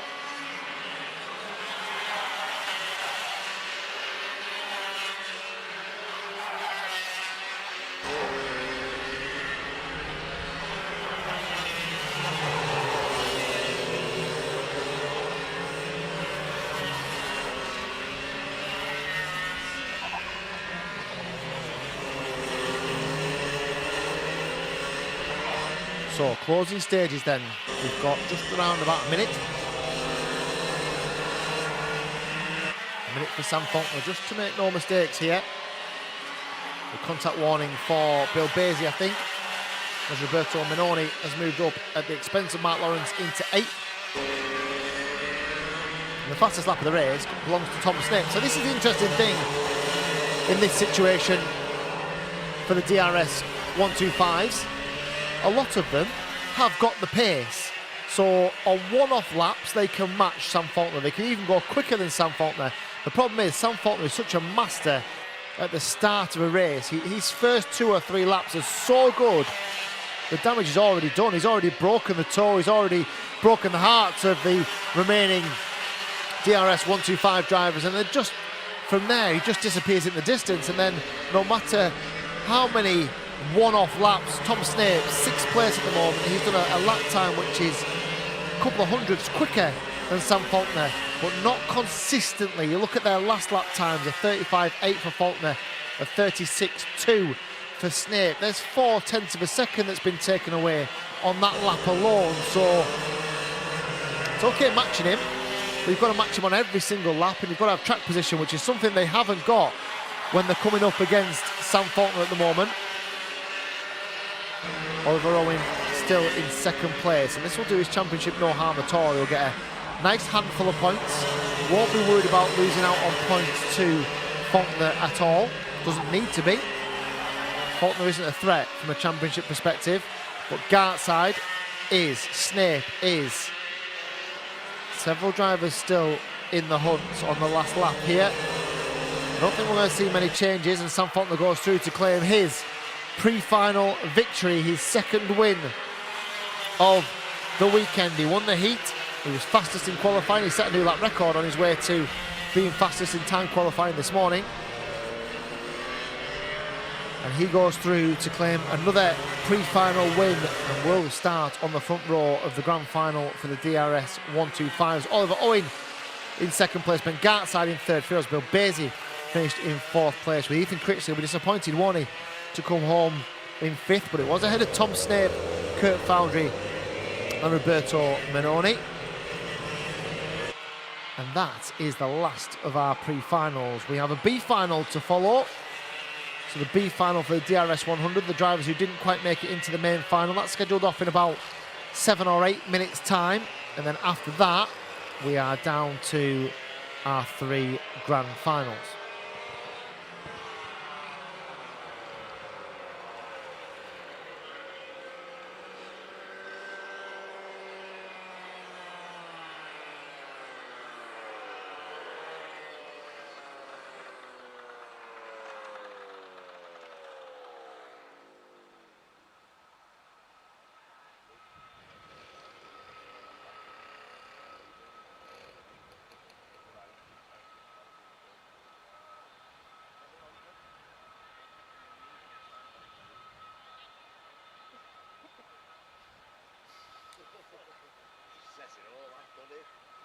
That last little public statement, January, yeah.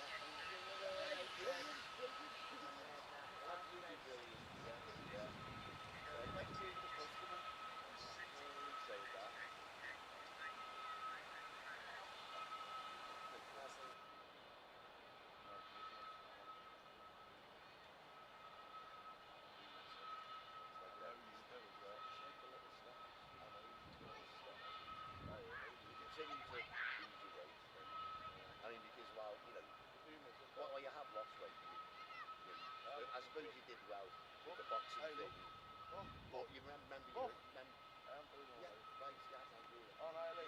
Remember,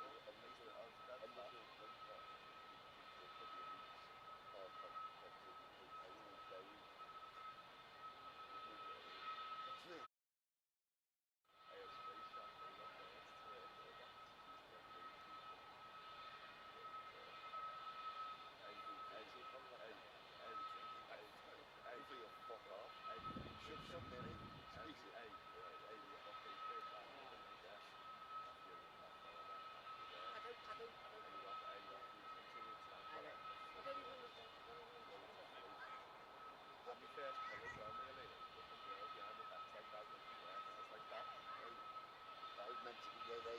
There you go, that says it all. That says it all. Eastwood Park. That says it all, doesn't it? Eastwood Park. I was meant to be working.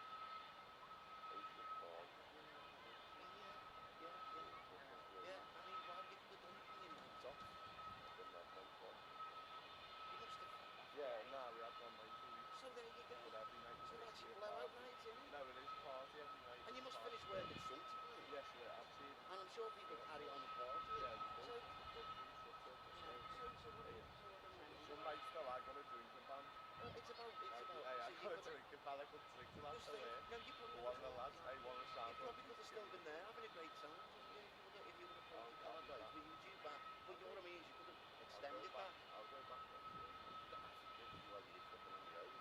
Very much, yeah. Don't fucking text me.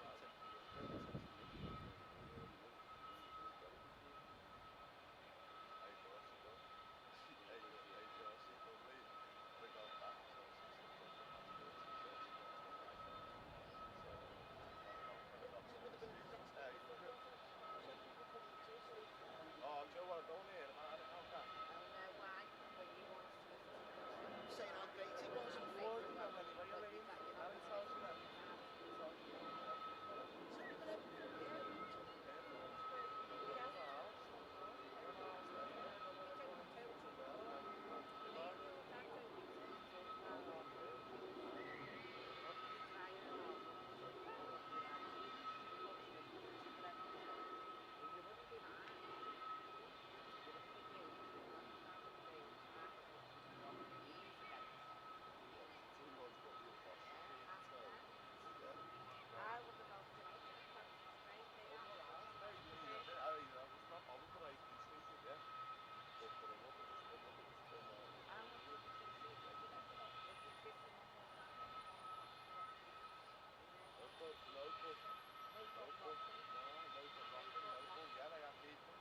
Still here, aren't I? Still here. Something will end up getting on the damage, something will end up getting there. Obviously, he's not coming. Maybe never look at him. Hey, you on a night? You on? Someone died on a night out off one day. So you can't. That's what I mean. You'll probably stab me in. Oh, no, I'm just saying, do you know what I mean? Well, we go do that, I think. I'm good.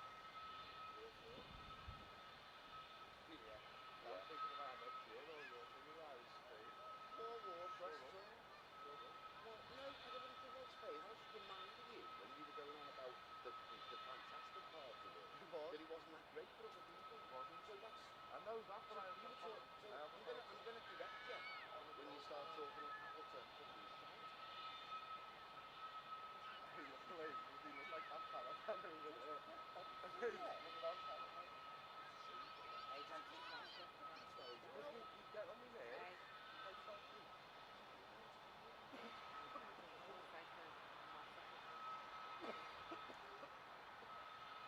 Oh yeah.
So the B final for the DRS 100s.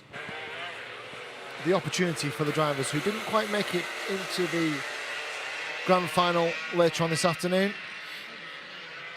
Still an opportunity to gather championship points. But now the drivers will progress, or those who are familiar with what sometimes happens with a B final or a repechage, where the first 4 will progress into the main final. That's not the case here.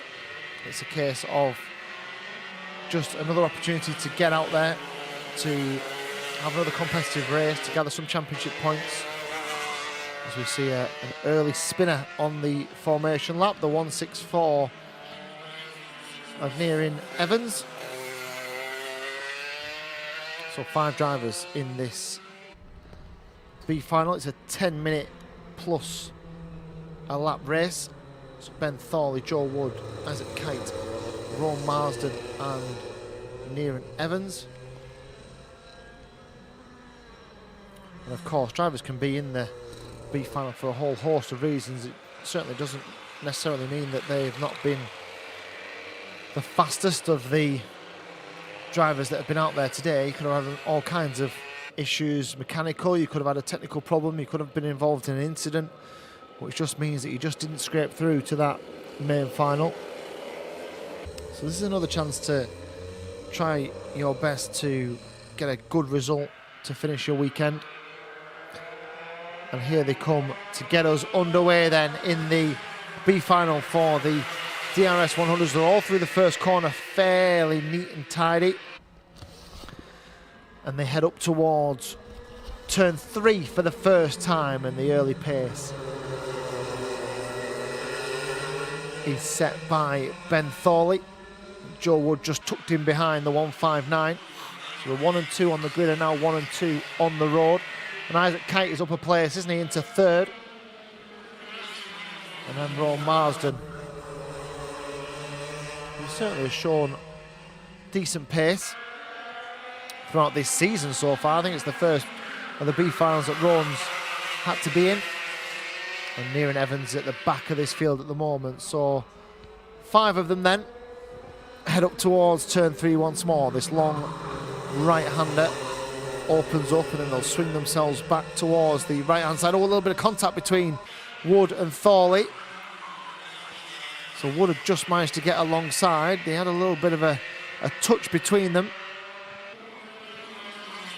But they both continue, and they continue in 1st and 2nd, with Kite in 3rd.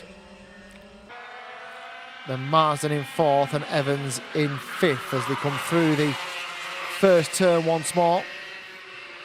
Certainly looking like there's some ominous clouds around at the moment. It's certainly got significantly dull, and there's a contact warning, and here is the contact. And he just had a little look over at him, didn't he?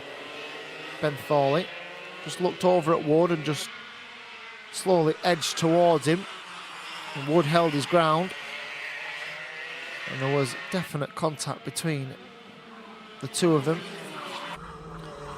Just a little look towards the forecast and the skies, just to make sure we're not about to get an unexpected shower. It has certainly got a little darker, a little bit more overcast out there, but no, we're not expected, certainly not in the forecast, for any additional rain. So dry conditions, and we've got a change for 2nd place as well, as Isaac Kite goes down the inside of Joe Wood. So Wood had come on strong in the last lap or so, looked like he was going to make a challenge for the lead, and there was that contact, and now he finds himself back into 3rd place. And can Isaac Kite close this gap on the race leader, Ben Thorley? Thorley's done the fastest lap so far, a 37.751.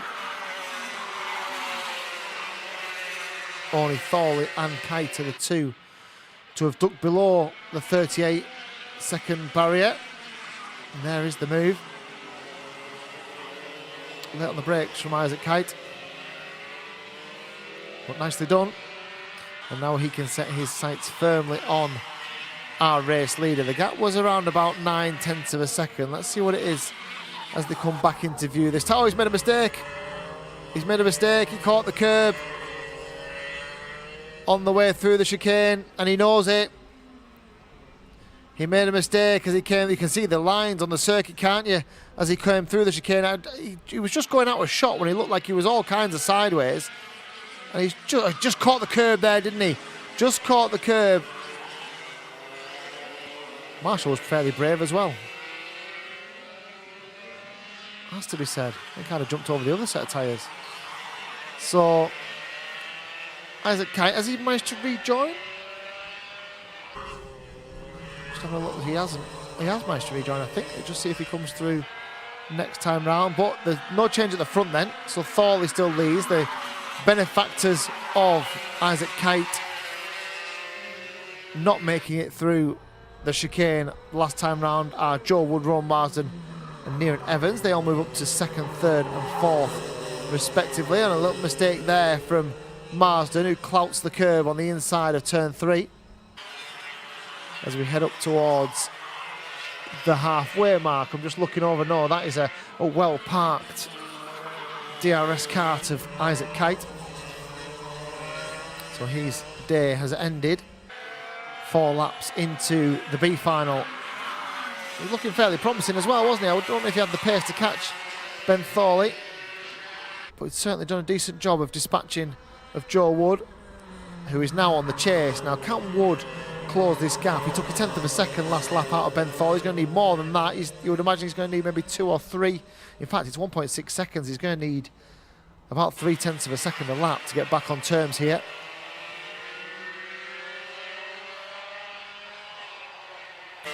He's also got to be aware of Rowan Marsden, who's not a million miles behind him, just a kart length or so separates second and third. New fastest lap of the race for Thorley, so just a nice response this time. Just a nice response to say to Wood and Marsden and Evans, you won't be catching me, I haven't got enough pace to get on terms with me. As Marsden goes very wide again. He struggles in the right-hander of turn 3, doesn't he?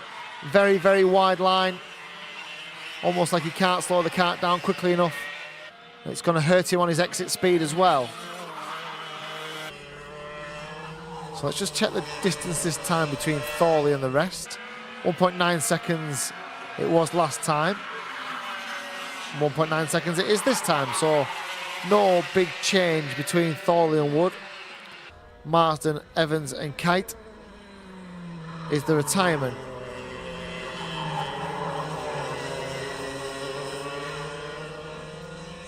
So 5 drivers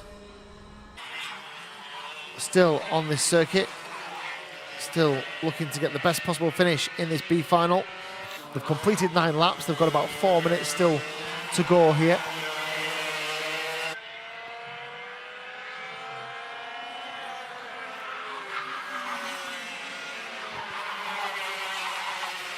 And Rowan Marsden. So Rowan Marsden has just hooked things up because he's just done the fastest lap of the race so far, a 37.558. So he took 2/10 out of race leader Ben Thorley.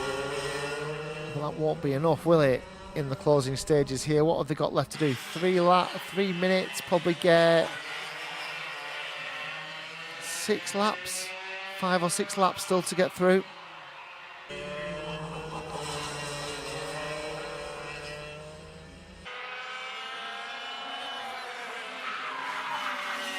So looking back to lap time, so Marsden and Thorley pretty much the same.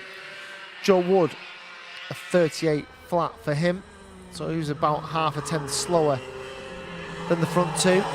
Evans, 37.9. In fact, all 4 drivers still out there at the moment have just lapped within a tenth of each other.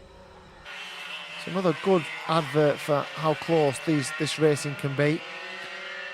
And Neeran Evans doing a good job just holding on to the back of the 2 in front.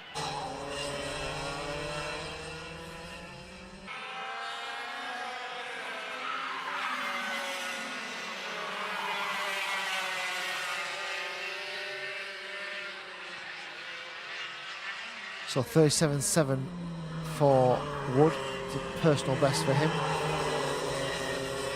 And Rowan Marsden still has the fastest lap of the race so far. 37.558.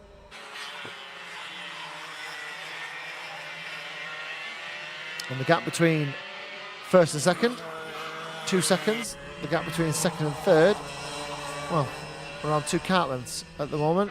as they head down the start-finish straight. Still some pressure being applied here from Rowan Marsden in the last 90 seconds or so of this DRS 100 pre-final.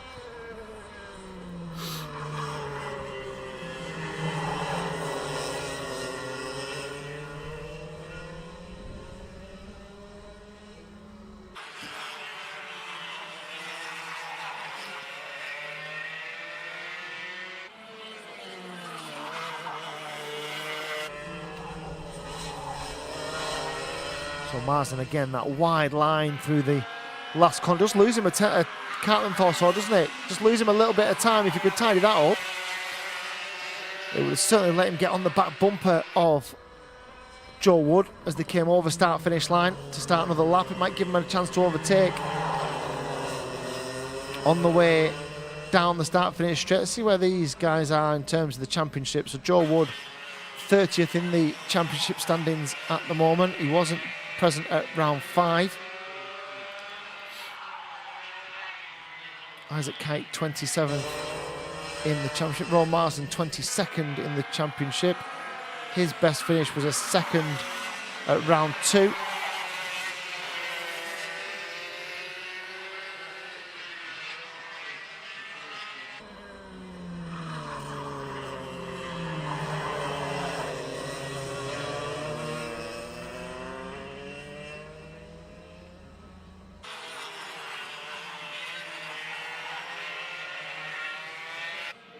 So a couple of seconds to go here. So the next lap will be the last lap for these DRS 100B final drivers.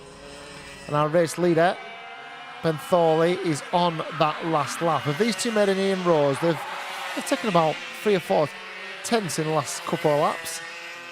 So the gap is down to 1.6 seconds. The fastest lap is now 37.2 from Rowan Marsden. So he's found some pace from somewhere.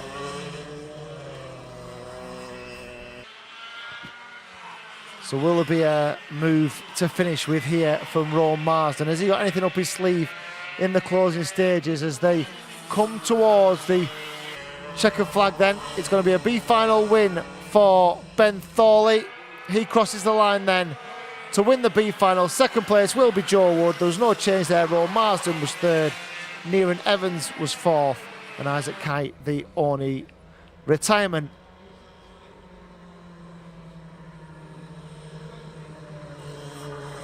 So that is the B final. It's the heats complete, it's the time qualifying complete, it's the pre-finals complete. We now have 3 grand finals, the sharp end of the day, where all the maximum points can be given, where the trophies are won. They start in just around about 7 minutes at 4 o'clock with the DRS 62 grand final.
So the first of 3 grand finals is our youngest set of drivers, our youngest class, the DRS 62s, and we have 12 minutes plus that one final flying lap to sort them out into an order which will conclude round 6 of the Daniel Ricciardo Series here at Hooton Park.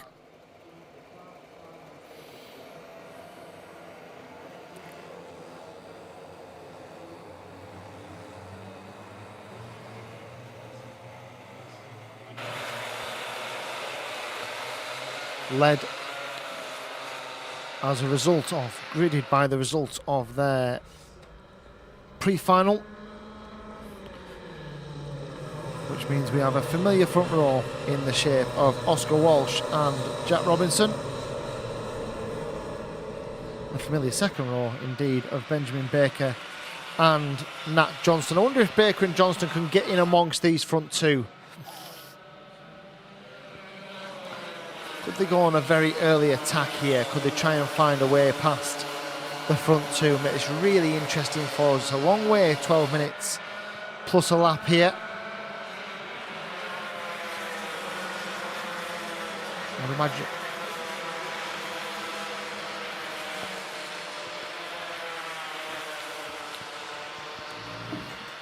So, other drivers to look out for as well. Bailey Wolf from inside of the 5th row. Can he get after a couple of those other academy drivers? He's had a tough day, hasn't he? So if he was to come out on top of the academy drivers today, that would be a fine result for him. Here we go then. And can we get going at the first time of asking? Look back to the second row. I think if we're going to see anything other than what we've already seen this weekend, there's got to be some movement from that second row. Maybe try and split these front 2 if they can. I don't think they're going to be able to do it. The other driver who was looking like he was going to make a decent start was the 1-2-1 of Harley Drake, but then he got boxed in between Johnston and Baker and has dropped that back down to 5th. They head round the first corner for the first time and look at the distance, look at the gap between the front 2 and the 3rd place. I think that might even be Harley Drake, who's gone into 3rd. The 1-2-1 it is. So Drake up into 3rd. The rest of them stream through. They're coming back round now to start another lap, or conclude their first lap, and it is Oscar Walsh then who leads. Second place, Jack Robinson, and there's contact there, and Baker's over the grass, and he's going to rejoin, but he's going to rejoin down in 8th place. He's under pressure as well from the likes of Oliver Harrison, Daxton Groves. Here it is then. So there's the front 2 going through, and in the background you will see, or will you see, there you go, Benjamin Baker hopping over the grass as Harley Drake and Nat Johnston go through as well. Is this a change for the lead then? They're side by side, the front 2, as they come down the start-finish straight. Just didn't have the top end speed, did he? Robinson. He got a better run out of the last corner, came alongside, and then by the time they got down to the braking zone, he'd had to tuck back in behind Oscar Walsh. And he will have to remain in second place at the moment as they come down towards the left-hander, this double apex left. Swing through both sections. It's now the 1-2-1 of Harley Drake in 3rd. He looks a little bit ragged, Harley Drake. He's certainly missing apexes into the left-hander.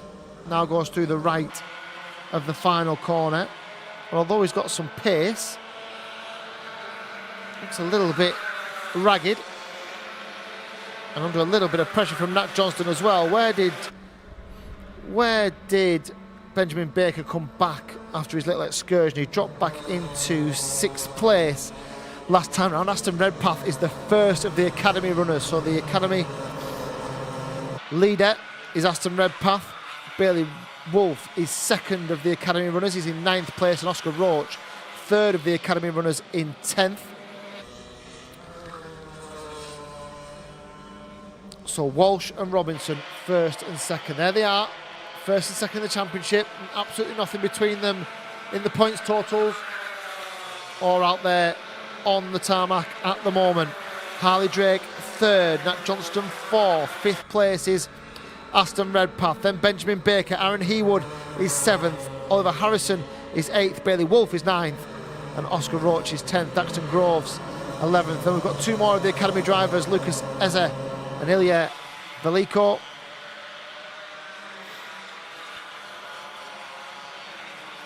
The battle continues between first and second and third, which is who you can see there, and then indeed fifth and sixth. So first and second, and we have a change for the lead as well. So Robinson hits the front for the first time. Will there be a change for third and fourth as well, or indeed fifth and sixth behind them? Redpath and Baker fifth and sixth. Bailey Wolf is up another place at the expense of Oliver Harrison into eighth. But the race leader then is now Jack Robinson, and here he is. And this is not unfamiliar. We've seen this before. We've seen a couple of small changes in position, maybe 2 or 3 a race. But this is critical, or could be critical, in terms of championship points. They will not want to give away anything. There is a gap between first and second in terms of championship points. There's always also points to be won for fastest lap. Now at the moment, Oscar Walsh has those fastest lap points, as we see Benjamin Baker receive a penalty for contact, I think. So Baker just trying to recover his position. He's up to 5th, and Bailey Wolf's behind him now. So Bailey Wolf all the way up into 6th as well. And he now is the top. Oh, I wonder if that Benjamin Baker incident involved Aston Redpath, because Redpath's dropped now down to 14th. So he's lost 9 places on the previous lap. So I assume that was the incident involving Benjamin Baker. The benefactor from that is Bailey Wolf, who is now the top academy driver, and he's up into the top 6 as well. How's he doing for pace? 42.1. He's about a second slower than the leaders. But mind you, isn't everybody out there in this grand final? We've had 7 laps. We're just coming up to half distance here. It's Robinson's turn to lead. Although he runs very, very wide. He ran very wide, didn't he, on the way out of the final corner here. He shakes his head a little bit, knows it was a mistake. Now he gets a little bit ragged as well as he went through the first corner. Here it is then. A handful of understeer. Oh, he clips the curb. He clouted the curb on the inside, then got it a little bit, a handful of oversteer.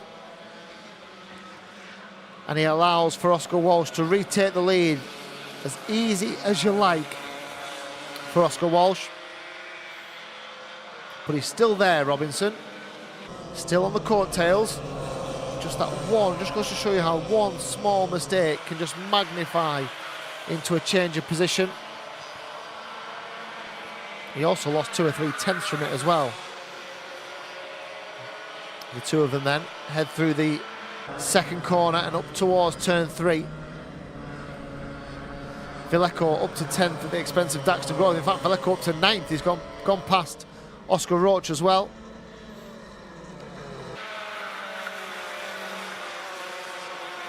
So 5 minutes for these leaders.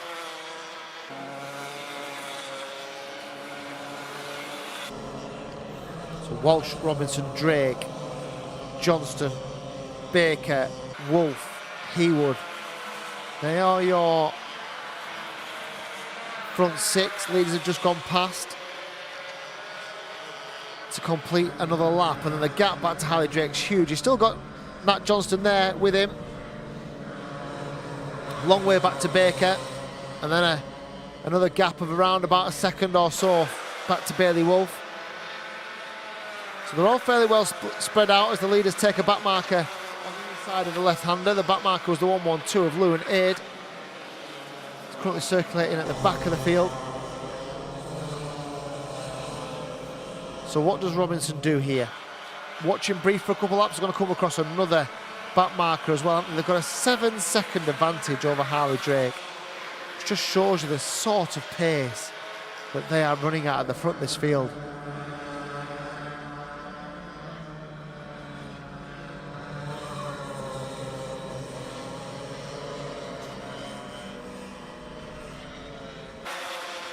So down to the left-hander then. What have they got? 4 minutes. So it's probably going to be a 16, even 17 lap race here. It's a fairly short lap here at Hooton Park. And Walsh, Robinson, Drake, Johnston and Baker still the top 5. Is this a chance for Robinson? Again, just ran out of top end speed, didn't he? He got a good run out of the last corner, came alongside, and by the time they both got to maximum speed, he just had to drop in behind Oscar Walsh. Could certainly be to do with setup. There's things you can do with any kart to make you a little bit quicker around the corners and the straights and vice versa. Give you a little bit more grip, a little bit less grip. That's all part of the experience here at the Daniel Ricciardo Series, all part of the learning process for the people involved with these young drivers. So 3 minutes to go then. Our first grand final of the day. Who will be the grand final winner for the DRS 62s?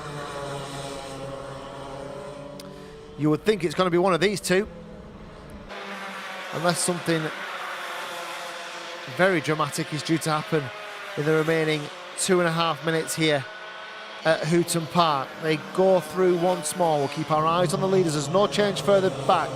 Harley Drake, Nat Johnston, Benjamin Baker, Bailey Wolf, top 6. Aaron Heawood, Ilya Veleco, Oliver Harrison, Oscar Roach, top 10. Then Daxton Groves just in behind. But at the moment, and a warning for Lewanade as well, at the moment, we are looking to see who's going to win our first grand final of the day. Fastest lap is still with Oscar Walsh at the moment, a 41 flat. When does Robinson make his move? They're coming across another back marker, the 125 of Oscar Cole. Such is the pace that these two have set. They've lapped 3 drivers already in this race. They are consistently now. This back marker, good work from Oscar Cole. Just got right out of the way, off the racing line, off the apex. And the two of them can continue their merry way. Here comes Robinson. Is he going to make it stick in here? Oh, he had a look, didn't he? Had a look, couldn't make it happen. Couldn't get late enough on the brakes. And Walsh just holds him at arm's length for now. There's still over a minute to go, plus that one final lap. Round the final corner once more. We'll tuck in earlier this time, trying to get a toe from the back of Oscar Walsh.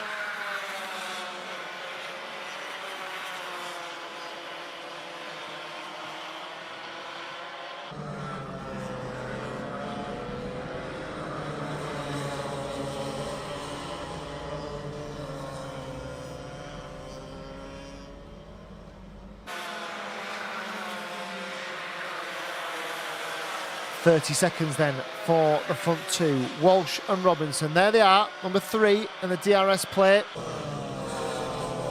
One mistake. Oh, little mistake was it? Little mistake was it? Has Robinson got the pace this time as they go down start finish? He has got the pace and he has retaken the lead then with some 30 seconds or so to go. Little mistake from Oscar Walsh. It was actually the same mistake that Robinson made a couple of laps earlier. Walsh then to the inside. Can he make it stick? He's gone back to the front then.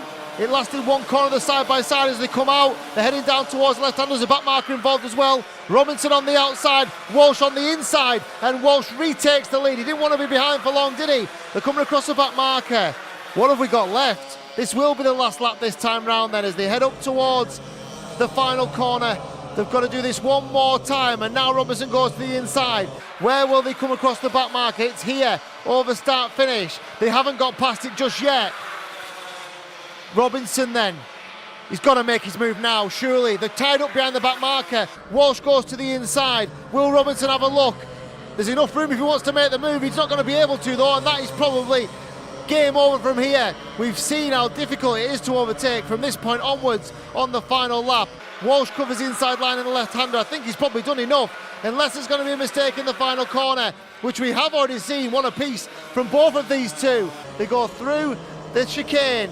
Now, will Robinson come to the inside? He doesn't manage to get the advantage, and it will be a drag race, but it'll be a drag race that Oscar Walsh wins the DRS 62 Grand Final here at round 6 of the Daniel Ricciardo Series. It will do his championship challenge absolutely no harm at all. But what we do know is that championship will go down to the wire in a few weeks' time at Fulbeck for round 7. There will be very little between these two when we get to the final round. So Oscar Walsh then wins the grand final. Jack Robinson second, Harley Drake third, Benjamin Baker fourth. Phil Echo came through to fifth. What a super drive that is. And got ahead of Bailey Wolfe to win the top academy driver as well on those final couple of laps. That Johnston demoted down to 7th, Aaron Hewood is 8th, Oliver Harrison is 9th, and Lucas Eza is 10th. 1 down, 2 to go here. We move on to the DRS 125s, who are on circuit for their grand final in just a few moments' time.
Of our DRS 125 drivers.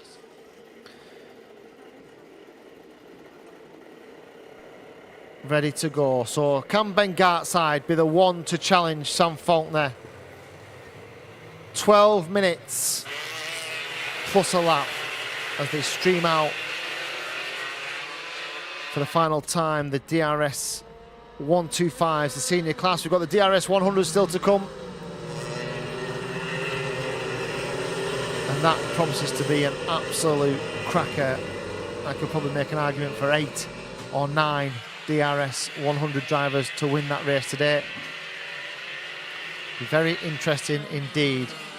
First and foremost though, who can stop Sam Faulkner? Can anybody stop Sam Faulkner as they go around to begin their second formation lap? There'll be Garside alongside him. There'll be Critchley behind him. Oliver Owen will be on the diagonal to him. You would imagine that one of those has got to get something done in the first couple of corners, or the likelihood is he'll scamper off in the distance. We know that people can put in comparable lap times. We know that, we've seen it. What we know is that they can't do it consistently. And we've got a problem. Is that Mark Lawrence? It's the orange helmet. Is it the number 7 of Mark Lawrence who's got a problem there? He's got his hand down doing something with the engine. I think they'll go around again. I'm sure they'll go around again. They will go around again. Just while Mark Lawrence tries to fix whatever problem he's got.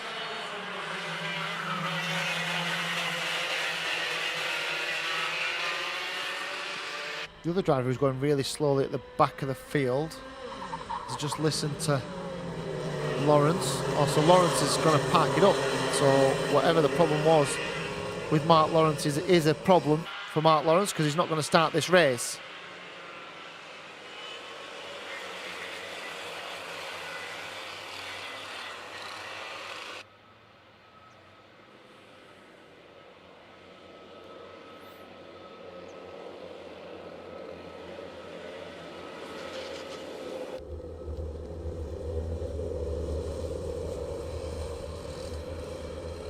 So I would imagine they'll be very keen to get them going this time. They come to the line right then. Oh, Faulkner got the start, didn't he? He got the start. Now, can anybody hold on to him? He's already got a kart length.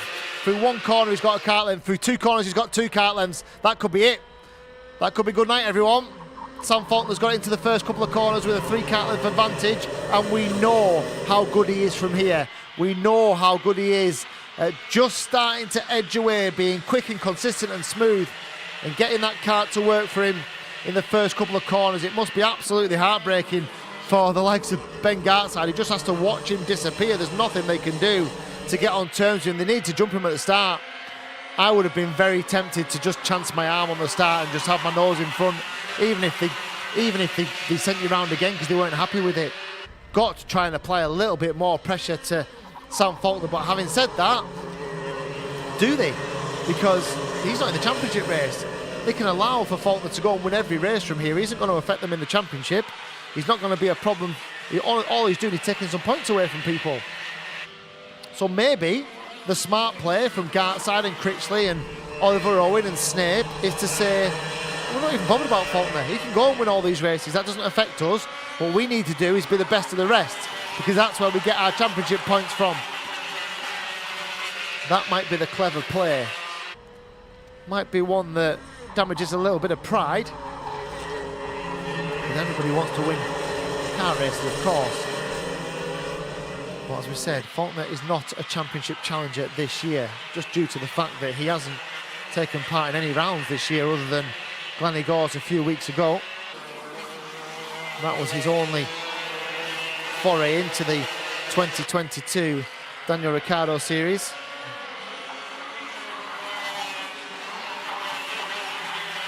And he won all the heats and final there as well. We will have a new DRS champion note for the 125s. Sam Faulkner will hand that number 1 plate over to somebody. The question is, who does he hand it over to? So the gap between himself and Ben Gartside last time round was around 1.2 seconds. 1.2 seconds in the first 3 laps. Tom Snape is 3rd, Ethan Critchley is 4th, Oliver Owen is 5th, and then Roberto Menoni, Firas Bilbezi, Kurt Fordry. In fact, Oliver Owen has now got past Ethan Critchley and he's up into 4th place. So some of the main championship contenders, 2nd, 3rd and 4th, Gartside, Snape, Owen. Critchley 5th.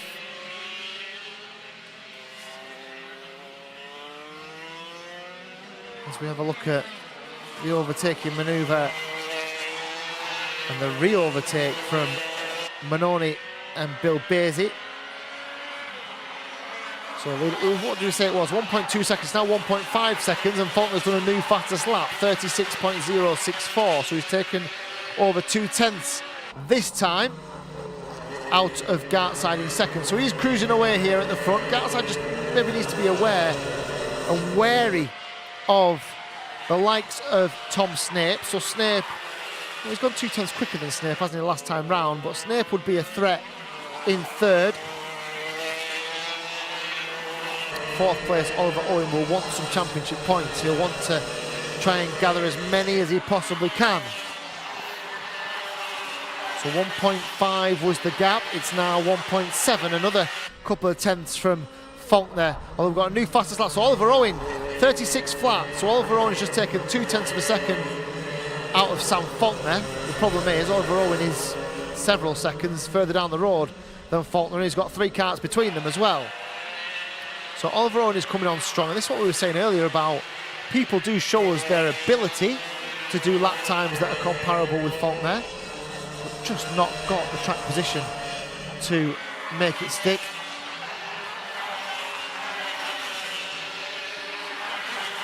So it's a 12-minute plus a lap race. We currently have 7.5 minutes to go. Still a long, long way, and still anything can happen, as we know, here at the Daniel Ricciardo Series. But currently, Sam Faulkner is very, very comfortable at the front of this field. A 1.7 second gap, as I think JJ McGing has just retired from the race as well. So we've lost a couple here. As Faulkner goes through, Gartside, and then Snape and Owen putting some pressure on Snape here, and he'll see this is another couple of points if he can get past Tom Snape, put another couple of points in the back pocket and scamper off down the road. That'll be the plan. In fact, Oliver Owen's probably shown us enough pace and there's enough time for him to get on terms with Ben Gartside as well, and what a result that would be for the championship leader. Through the long right-hander here, the long start-finish straight has a slight kink in it. It goes left to right, and everybody keeps over to the left-hand side where the pit lane entrance is. And they slide through turn 1, this 90-degree angle right-hander, followed up by another one, which takes them up to turn 3. And then to the double left of 4, which the leaders have already navigated. They're through the chicane and through the final corner to begin another lap of this Hooton Park circuit. And Faulkner does a new fastest lap. 35.9 is the only driver to duck under the 36 flat in this race. We saw a new lap record from Sam Faulkner in qualifying this morning. I think that was a 35.7, if memory serves me rightly. So we've got 5.5 minutes here. We're well over half distance. This to be followed by the DRS 100s, our final race of the day. And probably, if we were to sell this as box office, we'd probably sell the DRS 100 as box office. Because it will be a cracker, I can assure you of that. So 1.7 seconds was the advantage. Has he gone over 2? He has. 2.4 seconds now for Sam Faulkner. Nice and comfortable at the front of this field. Is there a chance that Gartside could come under pressure from Oliver Owen? That's the next question. So 1.2 seconds is the gap. They're lapping around about the same at the moment, so Oliver Owen's going to need some pace from somewhere. He's going to need to find a couple more tenths than he has at the moment.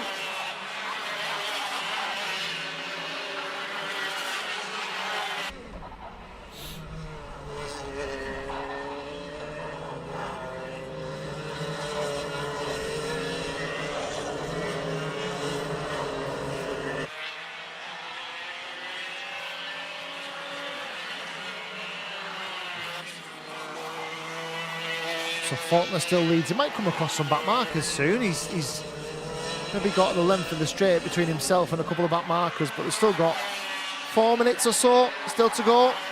He's done another fastest lap, 35.9. How much quicker is he lapping than, for example, Peter Hugler, who's 10th? So he's lapping, well, nearly 2 seconds a lap quicker than Hugler. He might not get there, but it does show it's a demonstration of his superiorities. We've got one that stopped the 3.25 of Ethan Critchley, so Critchley stopped right on start-finish line. There'll be a yellow flag. Be interesting if we went full course yellow, that wouldn't it? That'd bring them all back together again. That would give somebody a chance to have a go at Faulkner. I don't think we will, because I think that car is in a fairly safe place, and they're putting the yellow flag away, I think. Would have just added a bit of drama though, wouldn't it? So the 3.25 then of Ethan Critchley is a retirement. We've had 3 retirements, I think, in this group of 12. JJ McGing, we know that Mark Lawrence didn't start the race. And now Ethan Critchley. So there's 9 runners. Another fastest lap from Faulkner, 35.911 this time as he goes through with a 2.8 second advantage. Gap between Gartside and Owen not really changing. He's going to be safe, I think. Ben Gartside in second place. I think Owen will be a fairly assured third. The only real battle we have going on at the moment is between Carl Watt, who's very close to Roberto Manoni for 6th and 7th at the moment.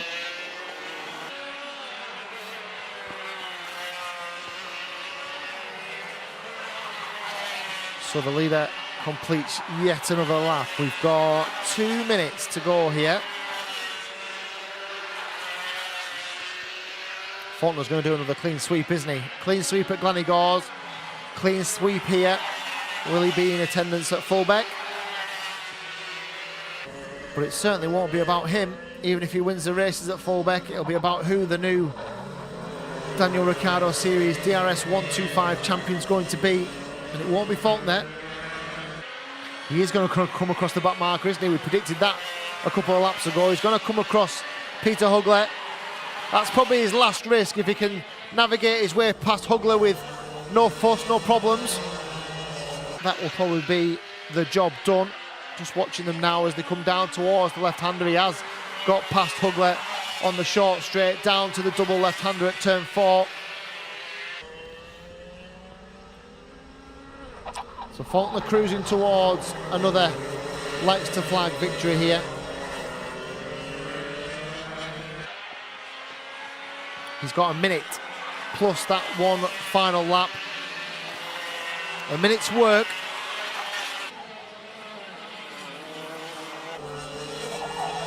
To win another Daniel Ricciardo Series Grand Final. I wonder how many he's got in total. He must have quite a few, Sam Faulkner. Gartside then. Owen is a little bit closer, isn't he? He's just going to come across a back marker at a really horrible place on the circuit, but he's managed to get past him. But he is a little bit closer, isn't he, to Ben Gartside? I think the gap was 1.6 seconds. It's now just under a second. So is there a late flurry here from Oliver Owen?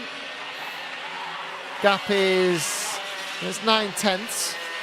What's left in terms of time? 23 seconds. It'll be lap and a half from here. So it'd have to be really special from Owen, wouldn't it? Has to be something really, really special, and probably a mistake from Gartside as well if they were going to make that happen. But let's see how that progresses in the next couple of corners. He looks closer to me. He certainly looks closer to me. What's he got left in the locker? The problem is that all the overtaking opportunities at this circuit are in the start of the lap, really.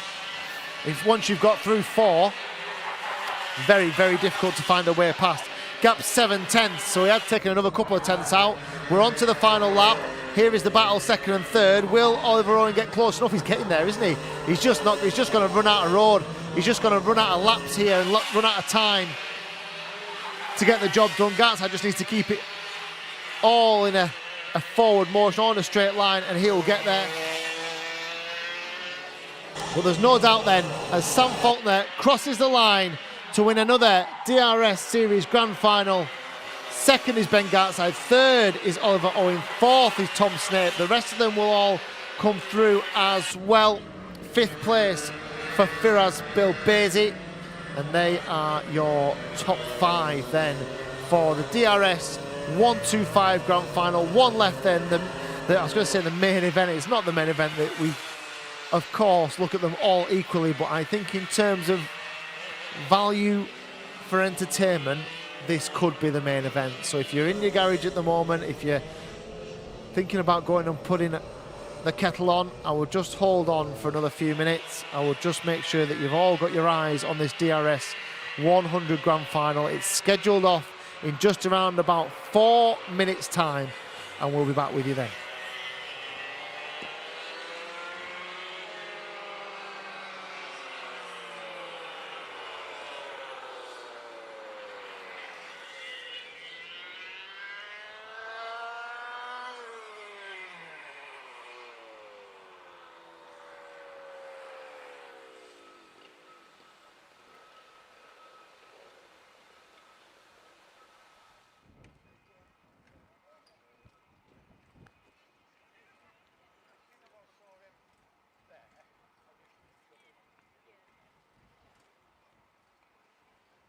Right, ladies and gentlemen, can I have the drivers at the front, please?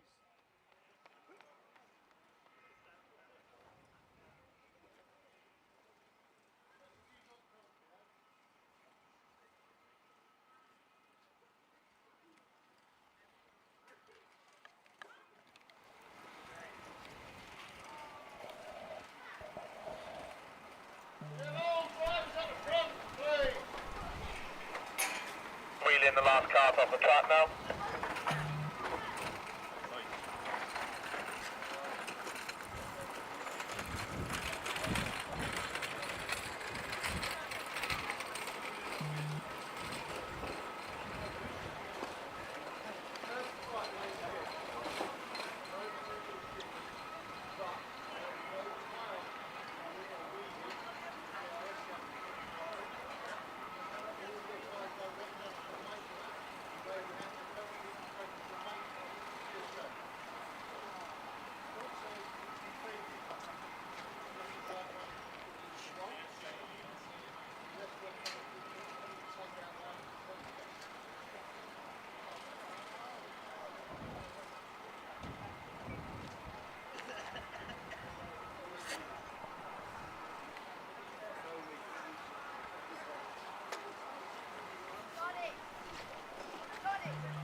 So last race of the day then, the DRS 100 Grand Final.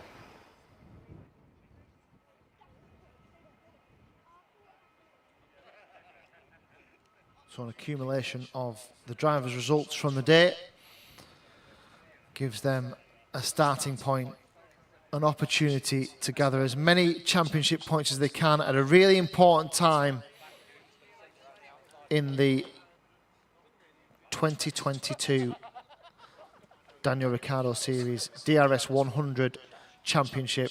The front row then, Freddie Cox on the inside of the front row with Bryn Calder alongside the DRS plate and the number 7. So remember, this is Group A and B mashed together, thrown together for the final race of the day. The first time a lot of these will have seen each other.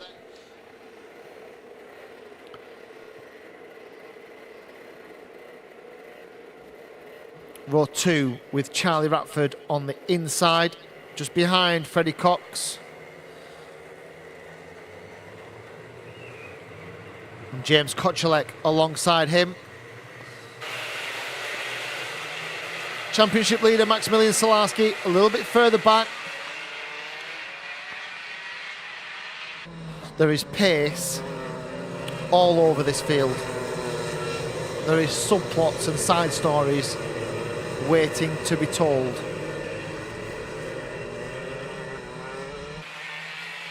Front two, the best chance to get off to a good start, but so many drivers in behind who could be there and will have a say in the closing stages of this 12-minute plus a lap grand final for the DRS 100s. Will we go at the first time of asking? That's the first question.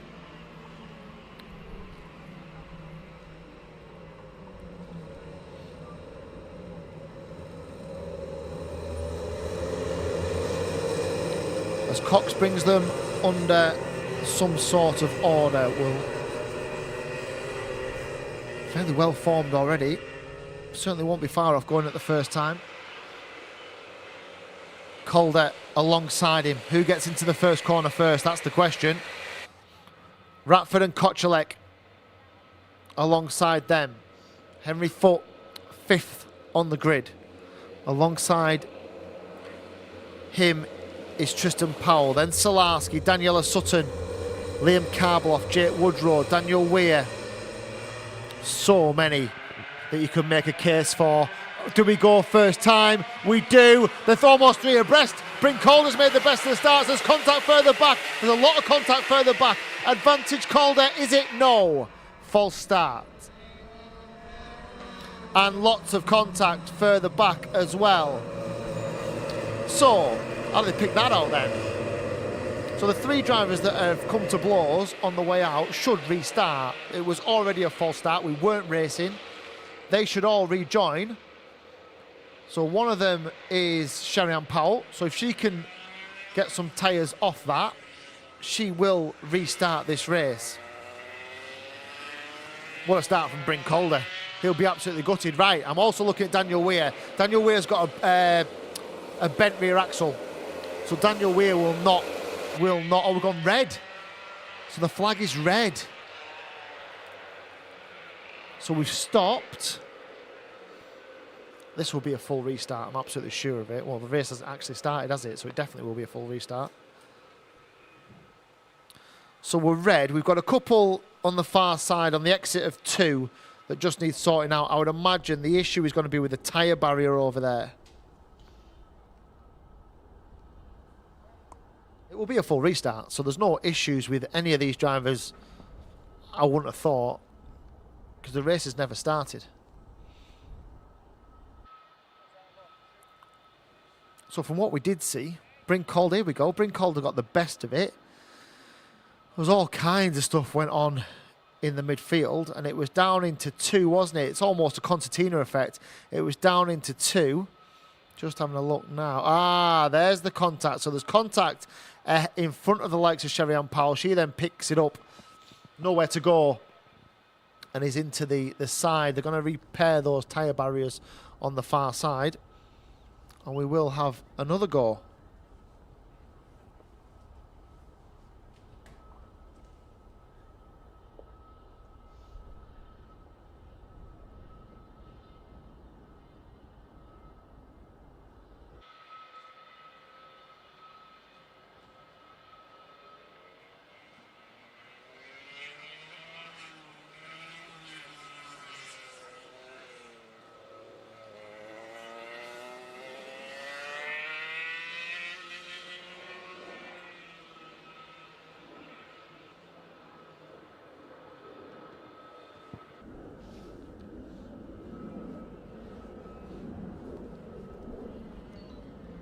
I'm assuming the lights didn't change.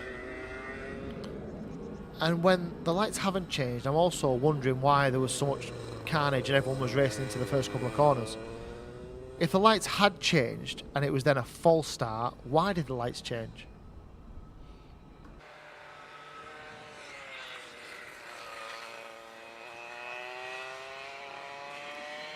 Oh well, we can pick the bones out of that later.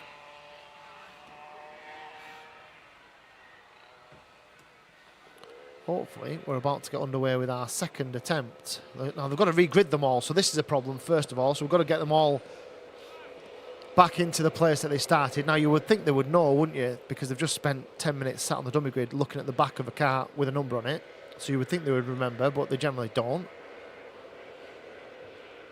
So it'll be down to the dummy grid marshals down there to put them all into the order that they should be in.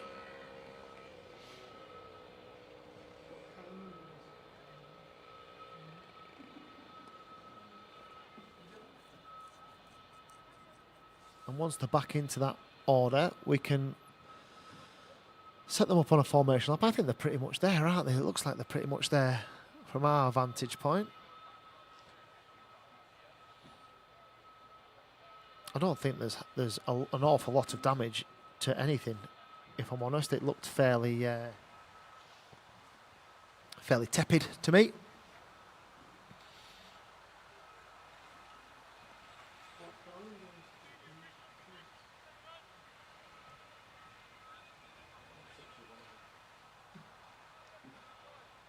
So 24 DRS 100 karts, all trying to get through the first couple of corners. Let's see if we can make it through unscathed at the second time of asking. They'll get restarted. They'll all go and do a formation lap again. And it'll be another chance for Freddie Cox from the inside of the front row. Another chance for Charlie Ratford from the outside of the front row. Didn't look like a great start for Freddie, did it? Didn't look like he really got away. And having said that, if the lights haven't changed, he wouldn't get a good start, would he? Because he wouldn't be expecting to start. So that's the bit that I'd be just wondering about from a driver's perspective, is if those lights changed, yes, they are going to go and race through the first couple of corners. If they then deem it to be a false start, that's got to be really clear out there on circuit. If the lights didn't change, they shouldn't have been racing anyway, so they've only got themselves to blame if they fall over each other.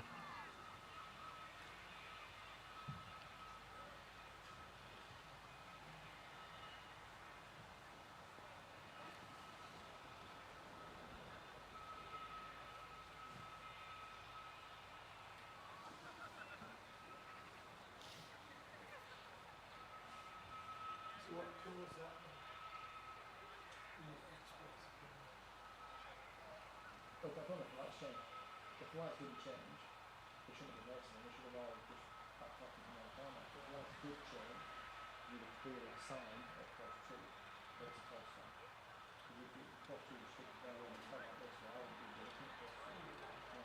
So we need to have a flag out or something clear. Say it indication it's a false sign. And it should be between the chevron, not down one flag out and make it to go on again.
So let's try again then.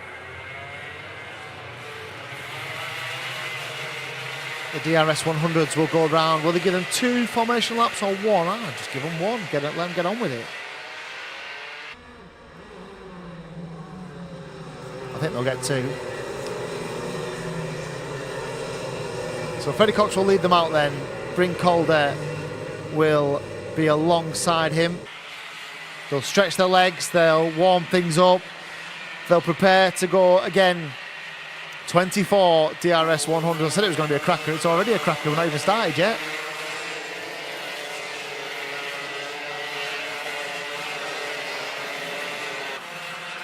Just shows how important those first couple of corners can be, but they can also ruin your race.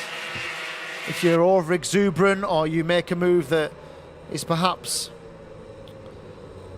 a little bit risky. I think we'd all like to see just 24 DRS 100 carts get through the first couple of corners and then settle it properly as it should be done. Let's see what we get. So they've been round for 1 formation lap. They're already nice and neat and tidy.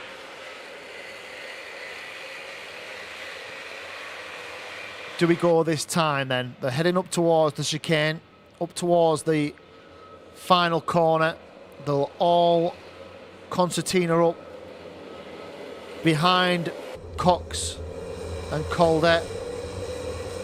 And who blinks first? Here we go then. Do they go this time? I assume so. Cox has got the start this time. Ratford into second, is he? Calder tries to go around the outside, takes to the grass. Might have to relinquish another place. He does, because Henry Foote is now down the inside. So leader is Freddie Cox. He's made the best of the starts. He didn't in the first attempt. He has at the second attempt. And there's contact, is there, into the right-hander. Well, there's contact in the left-hander as well. There's all kinds happening. And Henry Foote has spun out a third in the left-hander. The rest of them stream through. We've lost more than one. Down to complete the first lap. Cox then, while all that was happening, he's relinquished that lead to Charlie Ratford. Ratford and Cox, 1 and 2. Let's get you a classified list as they go over start-finish to start another lap. Kochelek is third, Salarski fourth, Calder, shocker of a start, down into fifth.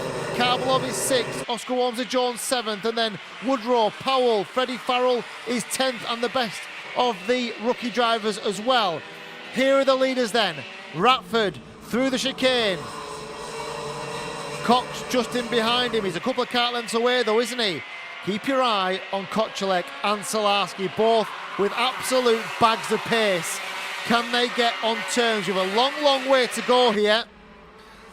Still 10 minutes of this race to go. Here's a replay of the third corner on the first lap. Now, where is the contact? Oh, there. Sherry-Ann Powell right across the grass. Now, was she forced there? I wouldn't imagine she'd have gone there of her own steam. So probably a little bit of contact that's pushed her over the grass. It's actually a really uncomfortable position for her to be in. Certainly when she comes back onto circuit into the onrushing traffic, but I think she's okay.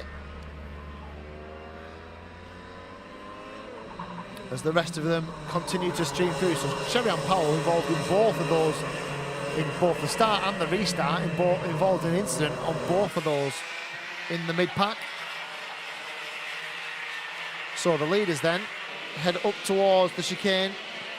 We're going to come round and back into our view, and it is still Charlie Ratford, it is still Freddie Cox. They complete 4 laps of this race so far. Kochelek is third, Salarski is fourth, Calder is fifth. Now where's his track position? So Calder's about 6 or 7 kart lengths behind Salarski. So the first couple of corners has really set the tone here, because it's spread them out. We really wanted them a little bit tighter. We wanted a little bit of a closer race. Now, don't get me wrong, this could get very close. Certainly if Cox starts to attack Ratford and they all come back, Ratford made a little mistake there as well as he came out of the left-hander. He caught the rumble strip on the exit, just threw him sideways for a moment, and Cox just took a kart length closer to him. Keep your eye on third and fourth. That's where the big move could come from as Cox clouts the curb. Little mistake under pressure from Freddie Cox. clouted the curb into the first corner. Gave away a cart length or so to Charlie Ratford. Kochelek third, Salarski still fourth, but they are closer now. And look at the front four. 2 cart lengths between first and second, second and third, third and fourth as they head up towards the chicane once more. This could get very close indeed, and don't rule out 5th place Bryn Calder, 6th place Liam Karblov, and Oscar Walmsley-Jones isn't a million miles away either.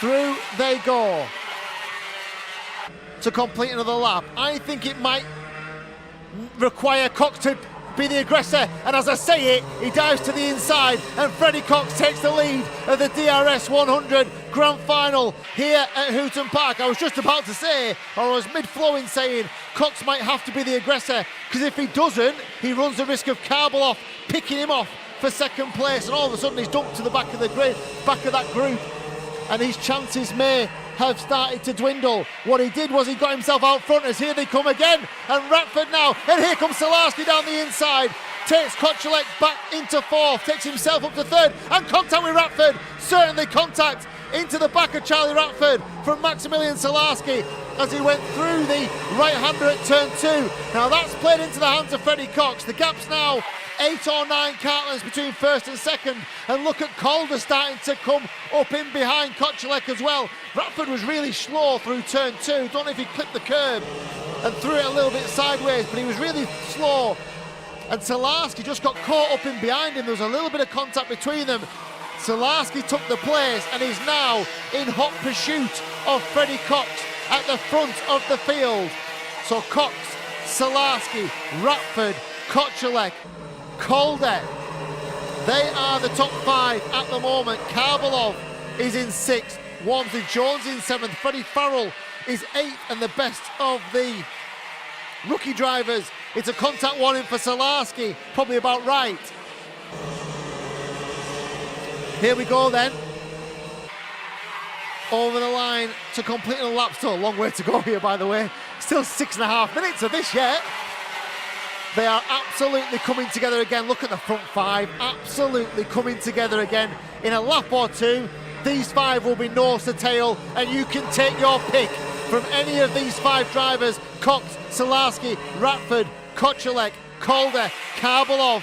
Who's your money on then with 6 minutes to go here? Cox at the moment out front. Salarski, watch him breathe in second. There's a gap, then slight gap back to Charlie Ratford. Kochelek tucked in behind him. Bryn Calder puts his head down, tries to get back on terms with all of these. If these start to squabble, it'll pay right into the hands of Bryn Calder in 5th place. He's there or thereabouts as they go through the right-hander once more at turn 3. Down the hill towards 4. Double apex, back marker as well to deal with for the leaders. The 117 of Eldon Holland. I'm assuming we've got some blue flags around. That would be good. Yes, we have.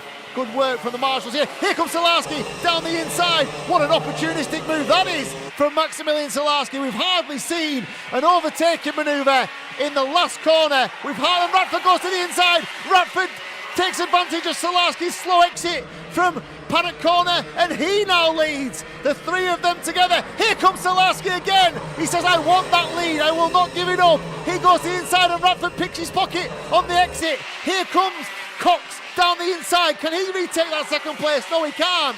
And they all hold line astern once more. 3 new leaders in the space of the lap. It is now Charlie Ratford, second place Salarski. So Ratford, who looked like he was dead and buried a few laps ago when he was dropped off the pace by Salarski, now finds himself back out front. This is the grandstand race, the grandstand finish we expected. There's 5 of them. They are all in this as they head towards the closing stages. We've got 4 minutes of this still to go. I was just saying as well about Salarski's move on Cox. We've hardly seen an overtaking manoeuvre in the final corner here. It's so quick. It leads you into the corner so nicely into this final corner at Hooton Park. It's just not a place you overtake unless you are Maximilian Salarski, and you will overtake anywhere that it is required. He hit the front, but his slow exit down the long pit straight here allowed for Ratford to drive down the inside. And now Charlie Ratford has established himself as the new leader. He's had a couple of laps, everything's settled down. Ratford, it is who leads. We'll have a quick look down the order. Karbalov 6th and 7th. Have we got a change? No, we haven't. I was just looking to see if there's a change in the front 5. Here comes Salarski again, same move, same place, different opposition. Salarski's gone back to the front now, can he hold on down the pit straight? He goes to the inside, try and make it happen, he has held on. And this time Salarski makes it stick. Second place now for Freddie Cox, who nipped down the inside. And in one move, Charlie Ratford's gone from 1st to 4th, although he's going back down the inside, as is Cox on Salarski.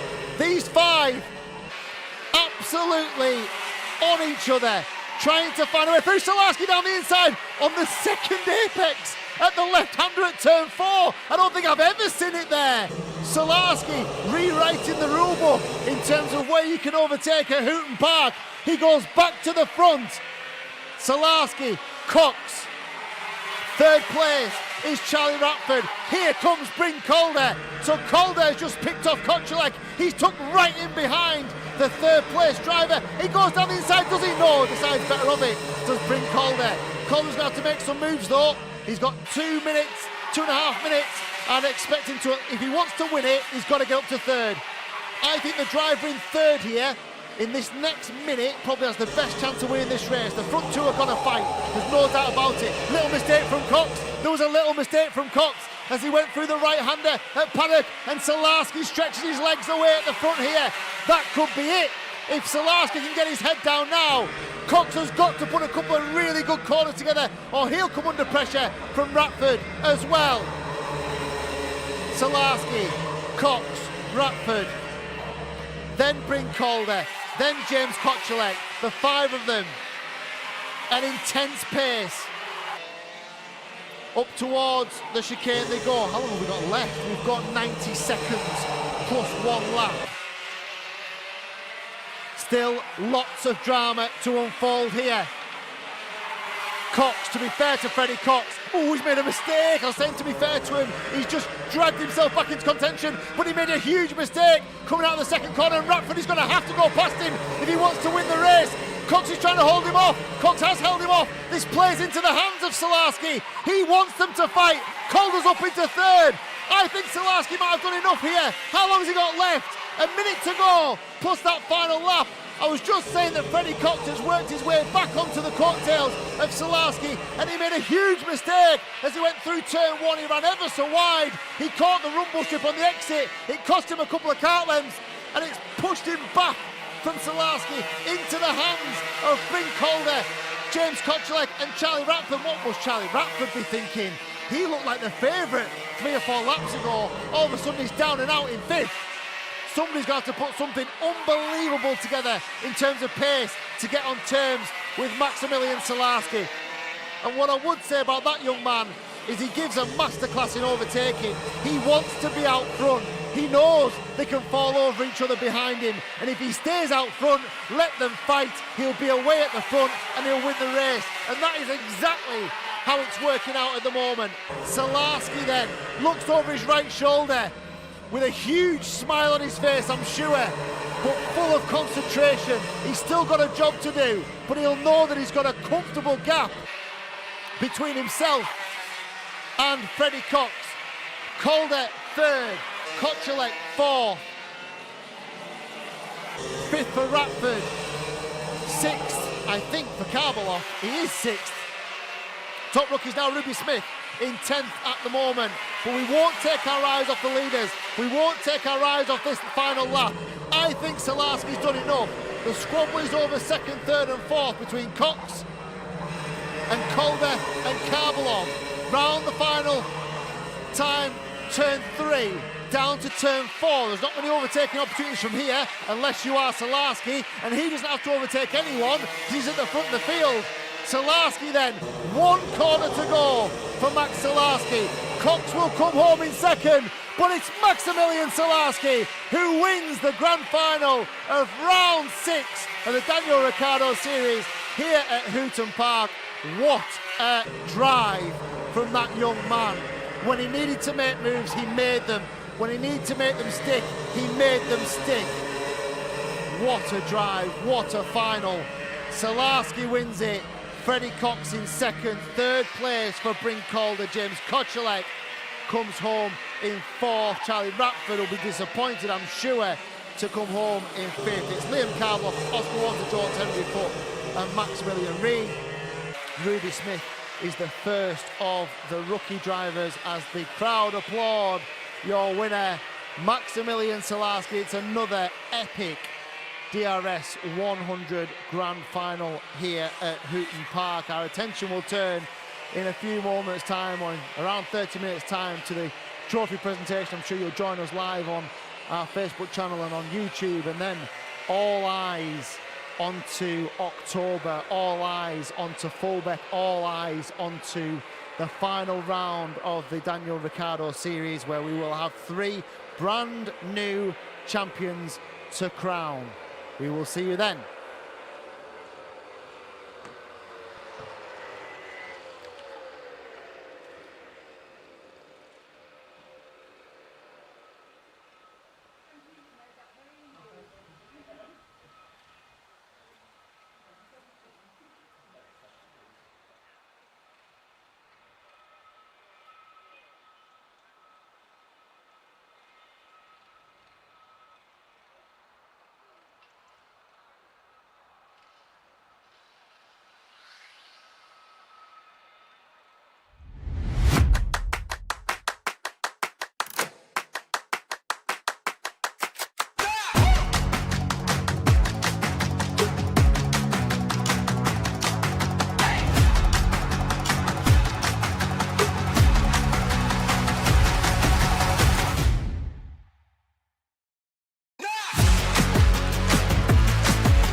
There's a little bit of contact between the two of them.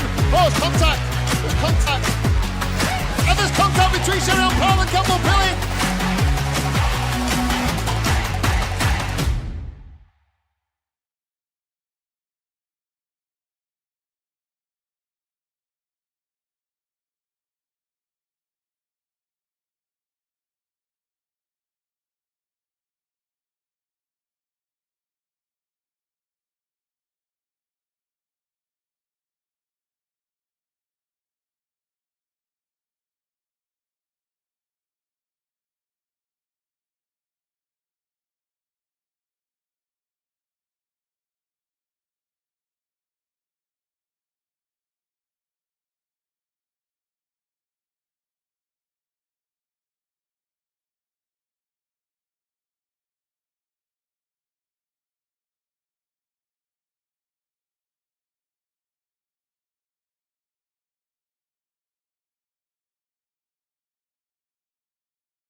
Oh, there's contact.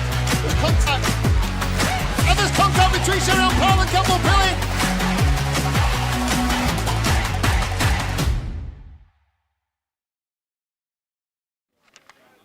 Okay. Well, that was exciting race. So that was excited racing today here at Hooton Park, all across the board.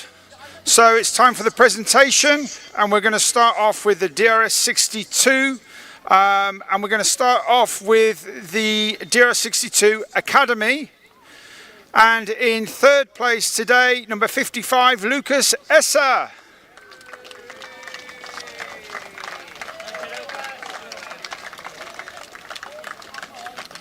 Well done, Lucas. In second place today, we have DRA Bailey Wolf.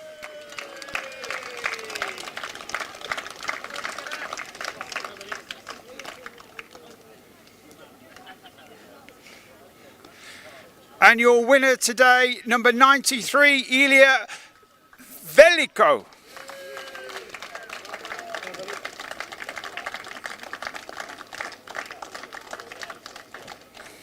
Well done, guys. Any pictures? Any more pictures?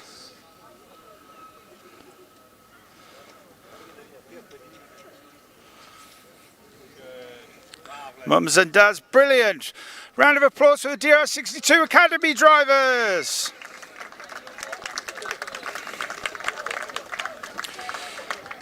So moving on now to the DRS 62s. Supers, and in third place today we have Harley Drake, number 121. Well done, Harley. In second place today we have Jack Robinson, DRS plate. Well done, Jack.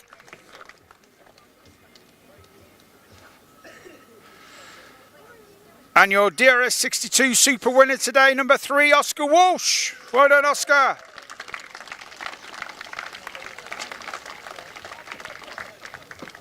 You right now? If you want to do the B final next, yeah. Did you say the seniors to last? Yeah. Okay. Do the winner of the B final. So, any more pictures, mums and dads? Well done, guys. Round of applause for our DRS 62 Supers. Next up, we had two groups of DRS 100 today. So in the B final, your winner today was number 163, Ben Thorley.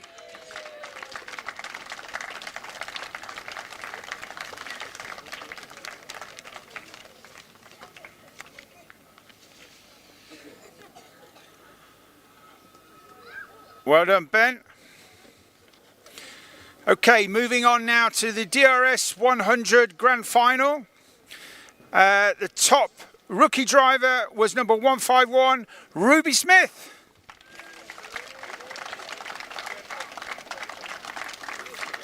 Well done, Ruby.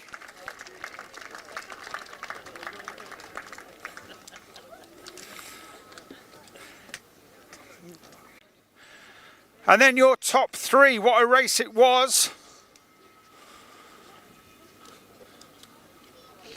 That's right. Well, that's right.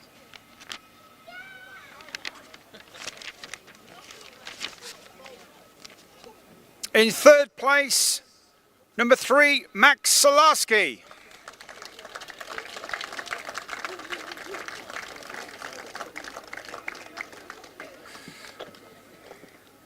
Well done, Max.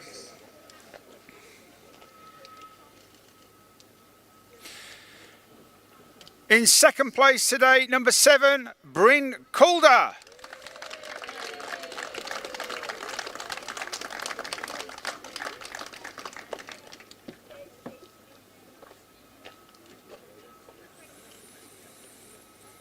And your winner today, DRS plate, Freddie Cox.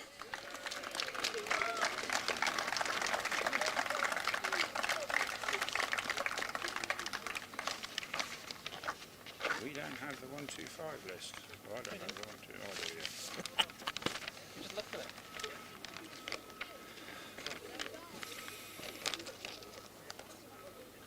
Any more pictures? Well done, guys. Your DRS 100 top 3. Last but not least, the DRS 125, and the first Masters driver today was DRS Firaz Bilbasi. And he's got his suit on, so definitely have more applause.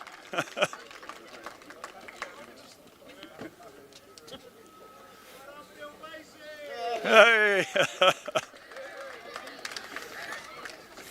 And your top 3 in 3rd position today, number 5, Oliver Owen.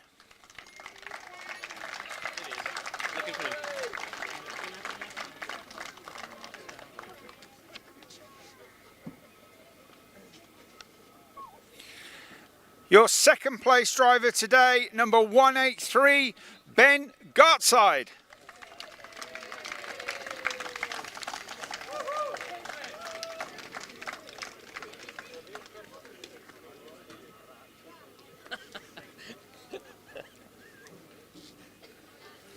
Well done, Ben. Your winner today, number 1, Sam Faulkner. And he's got his suit on. Your DRS 125 top 3, ladies and gentlemen. Thank you.